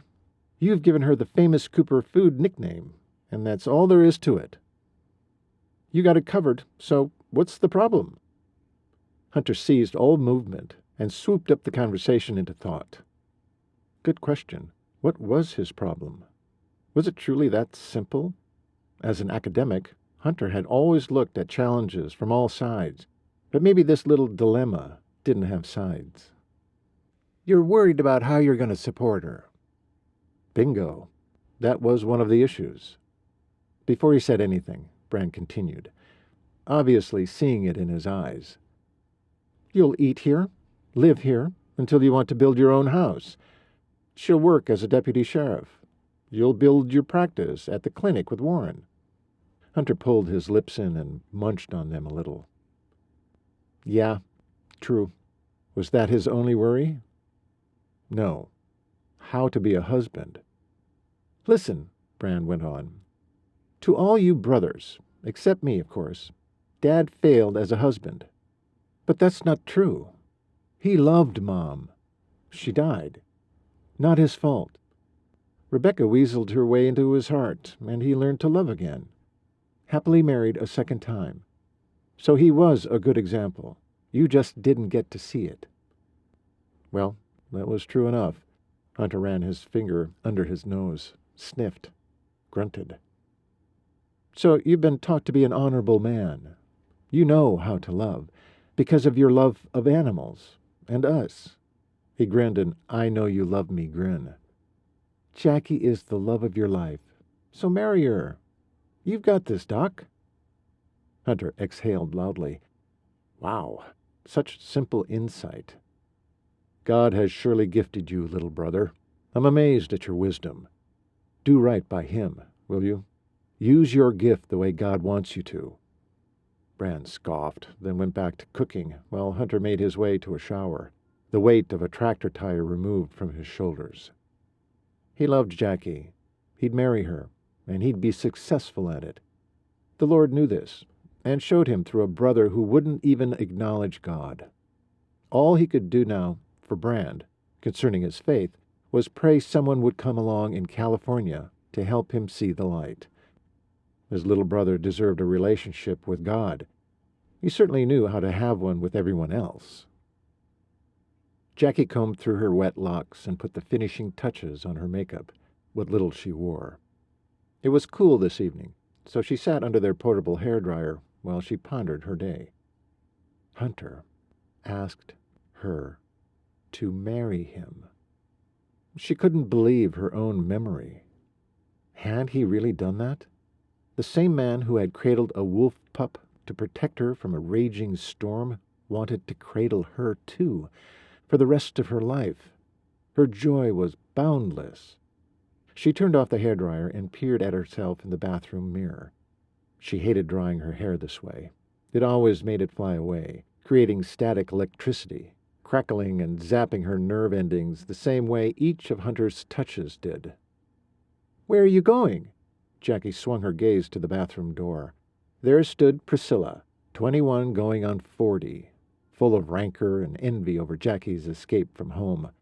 About to burst with her news, Jackie was sorely tempted to tell Priscilla all about Hunter, but then she realized such tidings would only deepen the rift between them.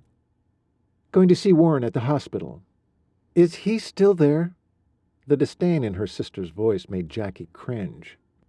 Not only did they not see eye to eye, but their mother had successfully molded this girl's temperament to despise anyone she considered weak. "He got kicked in the head by a horse, Pris." "Shouldn't he be over that by now?" Like it was a decision a person could make. She wanted to argue her point, but decided not to rain on her own parade. She was anxious to see Hunter. Her fiancé.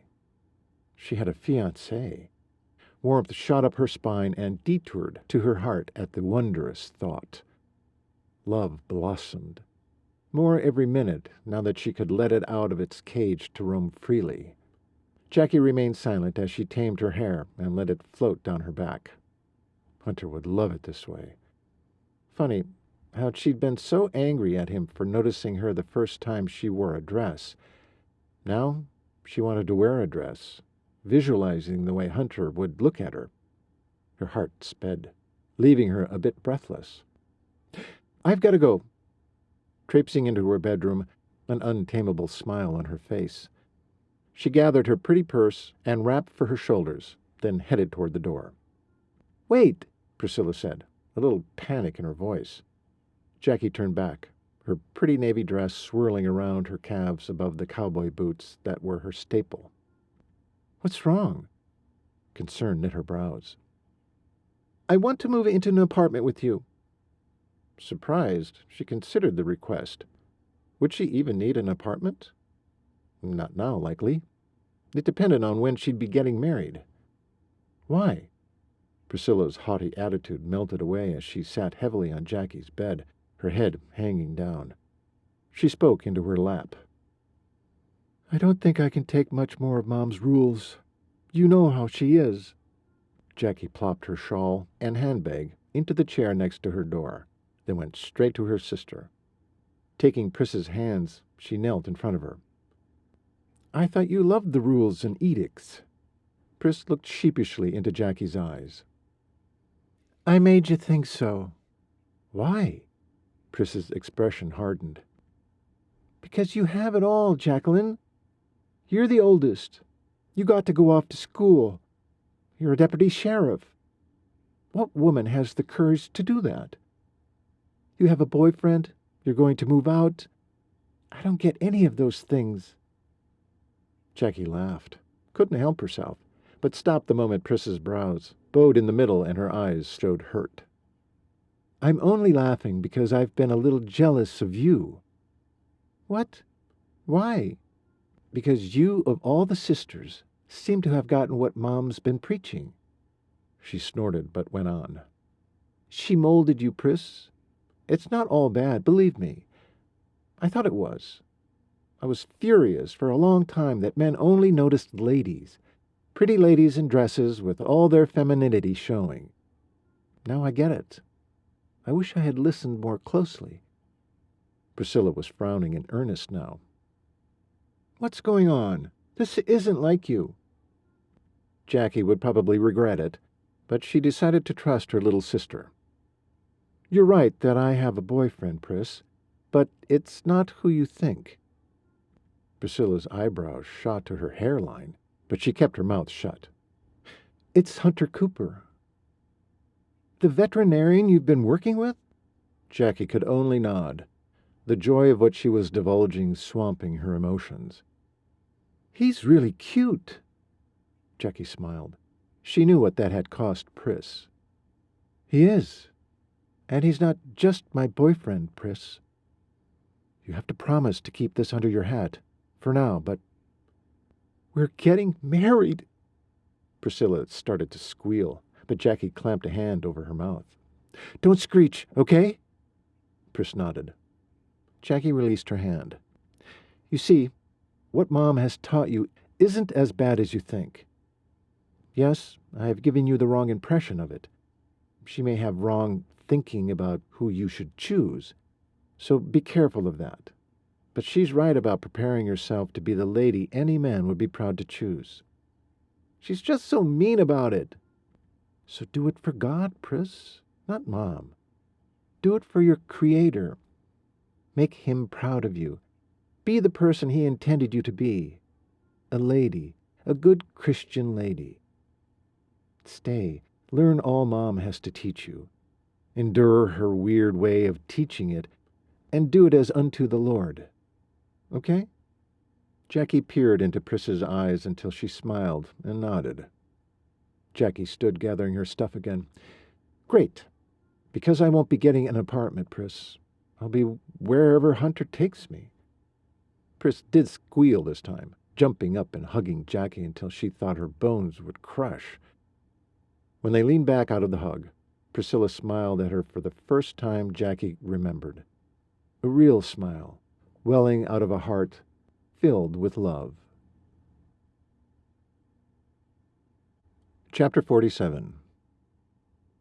A couple of days have passed since Hunter had asked Jackie to marry him, and after his talk with Brand, Hunter had his head on straight. He looked forward to marrying this girl. The sooner, the better. As he pointed his vehicle toward the church, he began to grin. Today she was in for a surprise, and he could hardly wait. My sweet man, I want to tell the whole town about our engagement. But can we at least tell my family soon? Jackie said, breaking into his thoughts.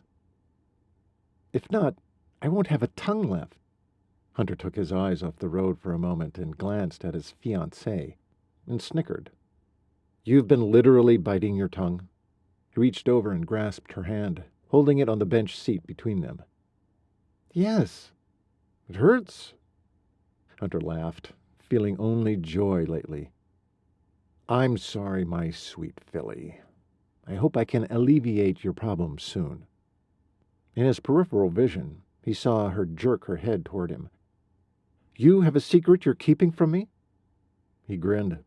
Can't give all my secrets away now, can I? She squeezed his hand hard.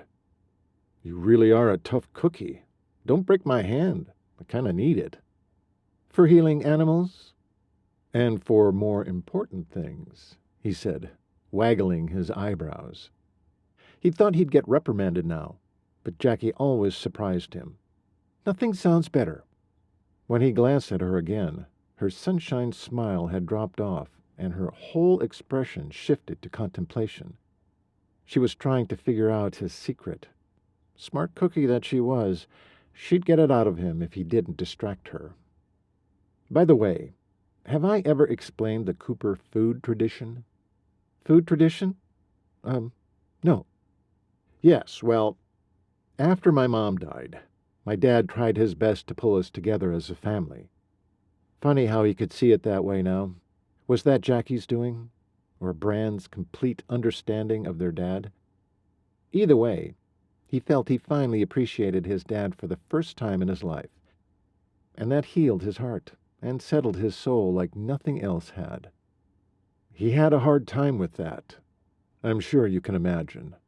A widowed rancher trying to raise 6 sons. It must have been brutal. I'm sorry to say I didn't realize just how tough until recently. One of the things he did do to try and pull us together as a family was start this silly tradition. Silly food tradition? Yeah, we all thought so at first, but now I've changed my mind. Well, what is it? Or are you going to keep me in the dark? He threw her a smile, then sighed. Remembering back, we gave him a pretty hard time. You see, he started nicknaming us, with food nicknames. Ah, she snapped her fingers. Beanie. That's what Trevor called you that day in the barn. Yep. Trevor is bacon. Colt is mush, Clay is hot dog, I'm beanie, Brand is vanilla, and Bronc is wild oats." "Oh, wow. That's so unusual." "Silly, right?" "No, it's actually quite brilliant. Did it help pull you boys together? Maybe get annoyed together at your dad?" Hunter's mind whirled with possibilities, but none made as much sense. How smart was this woman? That was exactly what his dad had done. He could see it clearly now. His dad had taken the brunt of his son's irritation, so they could be a team. Exactly. Then the nickname started to become an anchor, grounding us to a life together. As a family. Huh, Jackie, you got it right away. You are one smart cookie. He grinned again. Hence your family nickname. Only I originally named you Tough Cookie. But both work. Cookie. He laughed, and she joined him. Hunter swung onto the drive for their community church. Parking in the lot next to a few dozen family cars, Hunter recognized as neighbors and townspeople. Once he let Jackie out, he grasped her hand, and they made their way to the church, saying quick hellos to those standing around outside still. He searched the area and found her family all standing in a group next to the double doors. One by one, they greeted each other and gave each other a hug. Without Jackie seeing, Hunter gave Harvey a thumbs up and a wink, then circled Jackie around to walk her through the doors and into the sanctuary. When the music began, everyone gathered inside. Hunter gestured for Jackie to go ahead of him, into a pew up front. He rarely sat up here, and he knew Jackie didn't either, based on the question in her eyes. He just smiled and settled them into the first two spots in the second row. Pastor Ken took the pulpit and greeted the congregation. "Before we begin this morning, one of our favorite law enforcement people has asked for a few minutes of our time." Jackie caught Hunter's eyes, with curiosity in her own. She had no idea what was coming, and looked confused that the pastor would start the morning giving someone else time. Turning back around to listen to what the pastor was going to say, Hunter never took his eyes off her. "Sheriff Harvey Lewis, you want to come on up here?" The crowd clapped for their beloved sheriff of Crook County. Harvey grinned and bound up the stairs to the pulpit, then turned to face the congregation. He put a hand up to quiet their applause. "Good morning, folks. How are you all this fine morning? First of all, not all of you may know that our beloved Dr. Warren Willows is doing well and is back at home after his dispute with a horse's hoof." The congregation oohed and awed, some chuckled. "While he was out of commission, we had a new veterinarian helping out. Dr. Hunter Cooper will continue on with Dr. Willows and serve our county well. Dr. Cooper, will you join me up here, please?" Jackie let his hand go and looked up at him as he stood and buttoned his sport coat, surprise and pride showing on her face. Hunter grinned back at her before taking one leap up the 3 short steps to the pulpit, making the congregation gasp and chuckle again. Hunter shook Harvey's hand while the crowd clapped.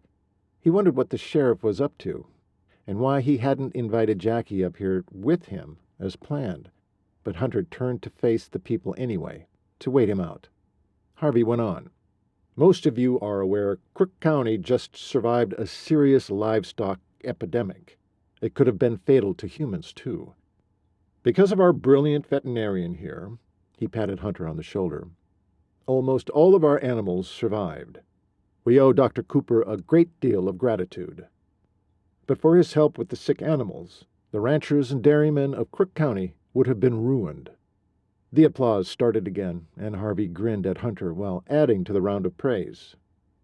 "Thank you, Dr. Cooper, for your expertise and willingness to stretch yourself thin to beat this epidemic." The sheriff shouted over the din of applause. Hunter felt heat creep up his neck. He had a different agenda planned, and wondered why Harvey had felt the need to take a different track. Once the sound died down, Harvey continued. "Don't worry, we caught the culprits, thanks to my courageous daughter." He beamed at Jackie. "Jack, you want to come up and join us, please? Deputy Jacquelyn Lewis, folks." He started clapping again as Jackie rose to join them. She looked just as embarrassed and confused as Hunter was. This was not how this was supposed to go down. The applause didn't die down, and soon the entire congregation rose, giving the two of them a standing ovation. Hunter gulped back a lump forming in his throat. Wasn't it just a few months ago he thought he'd never be any good to any living creature after accidentally killing the mayor in Colorado? Now, as he stood facing the congregation as they continued to clap, his eyes glistened with tears. He'd heard God's voice in his mind. Now will you let yourself heal, once and for all? Hunter glanced over at the clapping sheriff and nodded his head. The sheriff raised both arms to quiet the congregation. One last announcement to make before I turn the pulpit back over to the pastor. After raising 4 beautiful daughters, I'm happy to announce I'm gaining my first son. Dr. Hunter Cooper has asked our Jacquelyn to marry him, and she said yes. Hunter took his opportunity to grasp Jackie around the waist with one arm and pull her into his side. He kissed the top of her head, then turned back to face the crowd. One glance at Jackie's mom, and he knew Harvey had done what he'd said he would do. She was beaming. It was as if the crowd shrank back, and it was only he and Jackie's mom communicating silently. A multitude of ground was covered in that solid minute until he finally nodded once and gave her a grateful smile. She did the same. Cheers and flying cowboy hats filled the church. Hunter faced Jackie again, bathed in her sunshine smile, brimming with a sunshine smile of his own. After church, a comfortable, cozy silence settled over Jackie and Hunter and the beast as they drove to the clinic. They needed to check on their pup, feed her, give her water, tell her her future with them.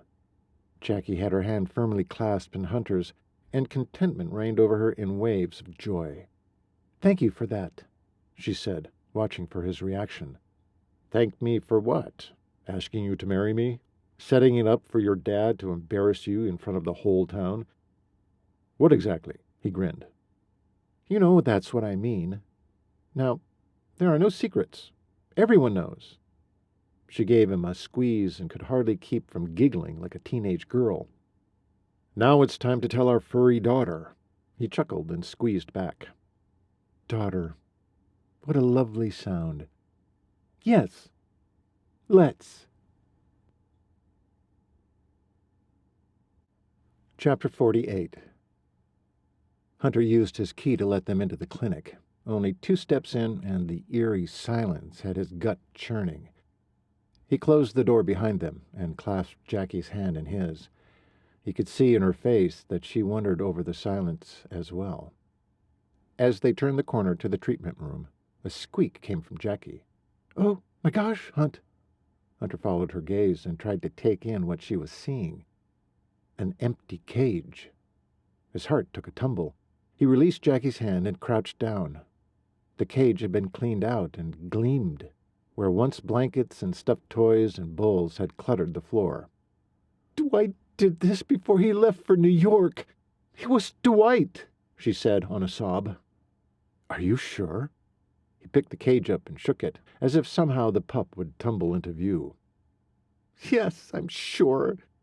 The last time I was here, he reminded me again we couldn't keep a wolf.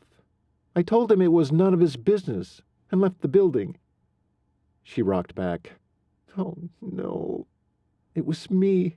I provoked him into this." She covered her mouth to keep the sob from escaping. Hunter set the cage down and pulled her into his arms. "It wasn't your fault. Dwight was probably trying to protect Warren from prosecution for treating wildlife at the facility."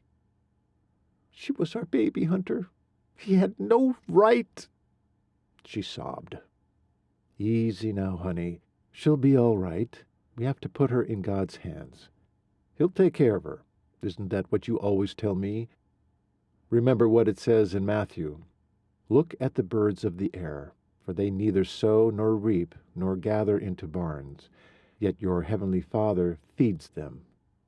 Jackie sniffed, then chuckled, giving him a small thump on the chest. Leave it to you to memorize the scriptures about animals. Hunter stroked her silky hair. Point is, we are not worried over wild animals. But he got used to captivity. He couldn't argue with that. As he held her close, feeling her warmth and softness, breathing in her lavender scent, he tried to push back thoughts of Stormy's low chance of survival and soak in Jackie's soothing presence. A small noise reached his ears. What was that? He heard another scratch at the back door. Did you hear that? Jackie said, backing out of Hunter's hold to run to the back door. Grabbing the knob, she threw it open. A puff of gray and white fur darted into the nearby bushes. Stormy! I'm so sorry, sweetie. Jackie squatted down to make herself less intimidating. Come back. Come here, girl. Hunter squatted down at her back. He added his voice to hers, calling softly to the pup. They kept calling until a little gray nose stuck out from behind the shrub by the door. There you are. Come on. She made kissing noises and gently offered her hand. When Stormy wouldn't move, Jackie twisted to look up at him. Come closer, Daddy. She wants you. Hunter smiled tenderly, then planted his knees on either side of Jackie. He surrounded her with his arms, reaching to each side with a come-hither gesture to the pup.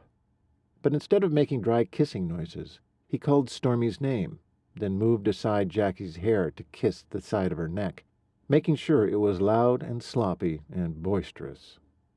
Jackie giggled, then moaned, then giggled again. Since they were so involved with each other, Stormy decided she was being left out, just as Hunter hoped. She bounded out from behind the bush and jumped into Jackie's lap. Hunter laughed softly, thrilled by Stormy's choice and equally enthralled by Jackie's wonderfully ticklish neck. He brushed his lips across her skin, inhaling her scent while reaching to tussle Stormy's thick fur. He'd never felt so full. Stormy was theirs. They were Stormy's. And he and Jackie were each other's, entwined in such an embrace that he couldn't tell where he ended and she began. Stormy wiggled under his fingers, then stood on her hind feet in Jackie's lap, perfectly balanced on a perfectly healed leg, and began to lick her face while he continued kissing Jackie's neck. The scene was messy and noisy and affectionate, and Hunter marveled at how the Lord had blessed him with one of the most treasured gifts of all. Family. Epilogue. "Tom, where'd you say the kitties were?" Hunter asked the cattleman he'd grown so fond of in the last few months. Nowadays, Tom always asked for Hunter. Warren would just scoff and chuckle, knowing he'd been replaced, but was happy to be. Tom pointed. "Back there behind the bale of hay. The kids have been playing with them every day. They're weaned now, so the choice is yours." "And Shirley's okay with that?" "You'll have to show her your pick, but yes, she wants to share." When Hunter got closer, a beautiful little orange and white kitty came running up to him. He picked it up, checked that it was a male, and grinned at Tom. "This is the one." Once Shirley gave her okay, and Hunter was on his way to the cafe in town. His smile widened. He had to hurry. His Jackie and Stormy would be waiting for him at the bar 6. Jackie would expect an hour or two of wedding planning before they'd head off to their separate bedrooms in the main house. He couldn't wait until his little filly was his, and he could wake up to her sleepy smile every morning in bed. Their wedding day couldn't get here fast enough. One last bend in the road, and he was at the cafe, pulling in and parking just outside the main door. He picked the middle of the afternoon, so Hattie wouldn't be busy. Gathering up the ball of fluff, Hunter made his way into the cafe. Hattie's back was to him as she made a milkshake for the only person in the joint at the counter. Before she noticed Hunter, he grabbed one of the clean plastic tubs for dishes and stuck the kitten in it. Hattie delivered the milkshake, then caught Hunter standing on the other side of the counter. "Hunter, my boy, what brings you in this late in the day? A need for a milkshake?" "Actually, no, Hattie. I brought you something." "You did? What?" He looked pointedly down into the tub on the counter and smiled. When she looked down, she squealed nearly scaring the little ball of fluff right out of the tub. Oh my gosh! A kitty! It looks just like Stinker when he was a baby. Hunter grinned at her. Meet Stinker too, Hattie. He wants to come live with you. Hattie peered into Hunter's eyes, hers glistening pools of joy.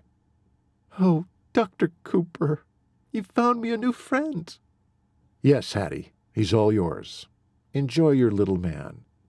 She grabbed him up in an adoring hug, then came around the counter and hugged Hunter. I will, Hun. I will. And Hunter, our new veterinarian and little deputy sheriff are a welcome addition to Crook County. Thank you for joining our family. Thank you for listening to Let Yourself Heal once again. If you've enjoyed this book, we'd be grateful if you left a review at the retailer you purchased this audiobook from. Thank you.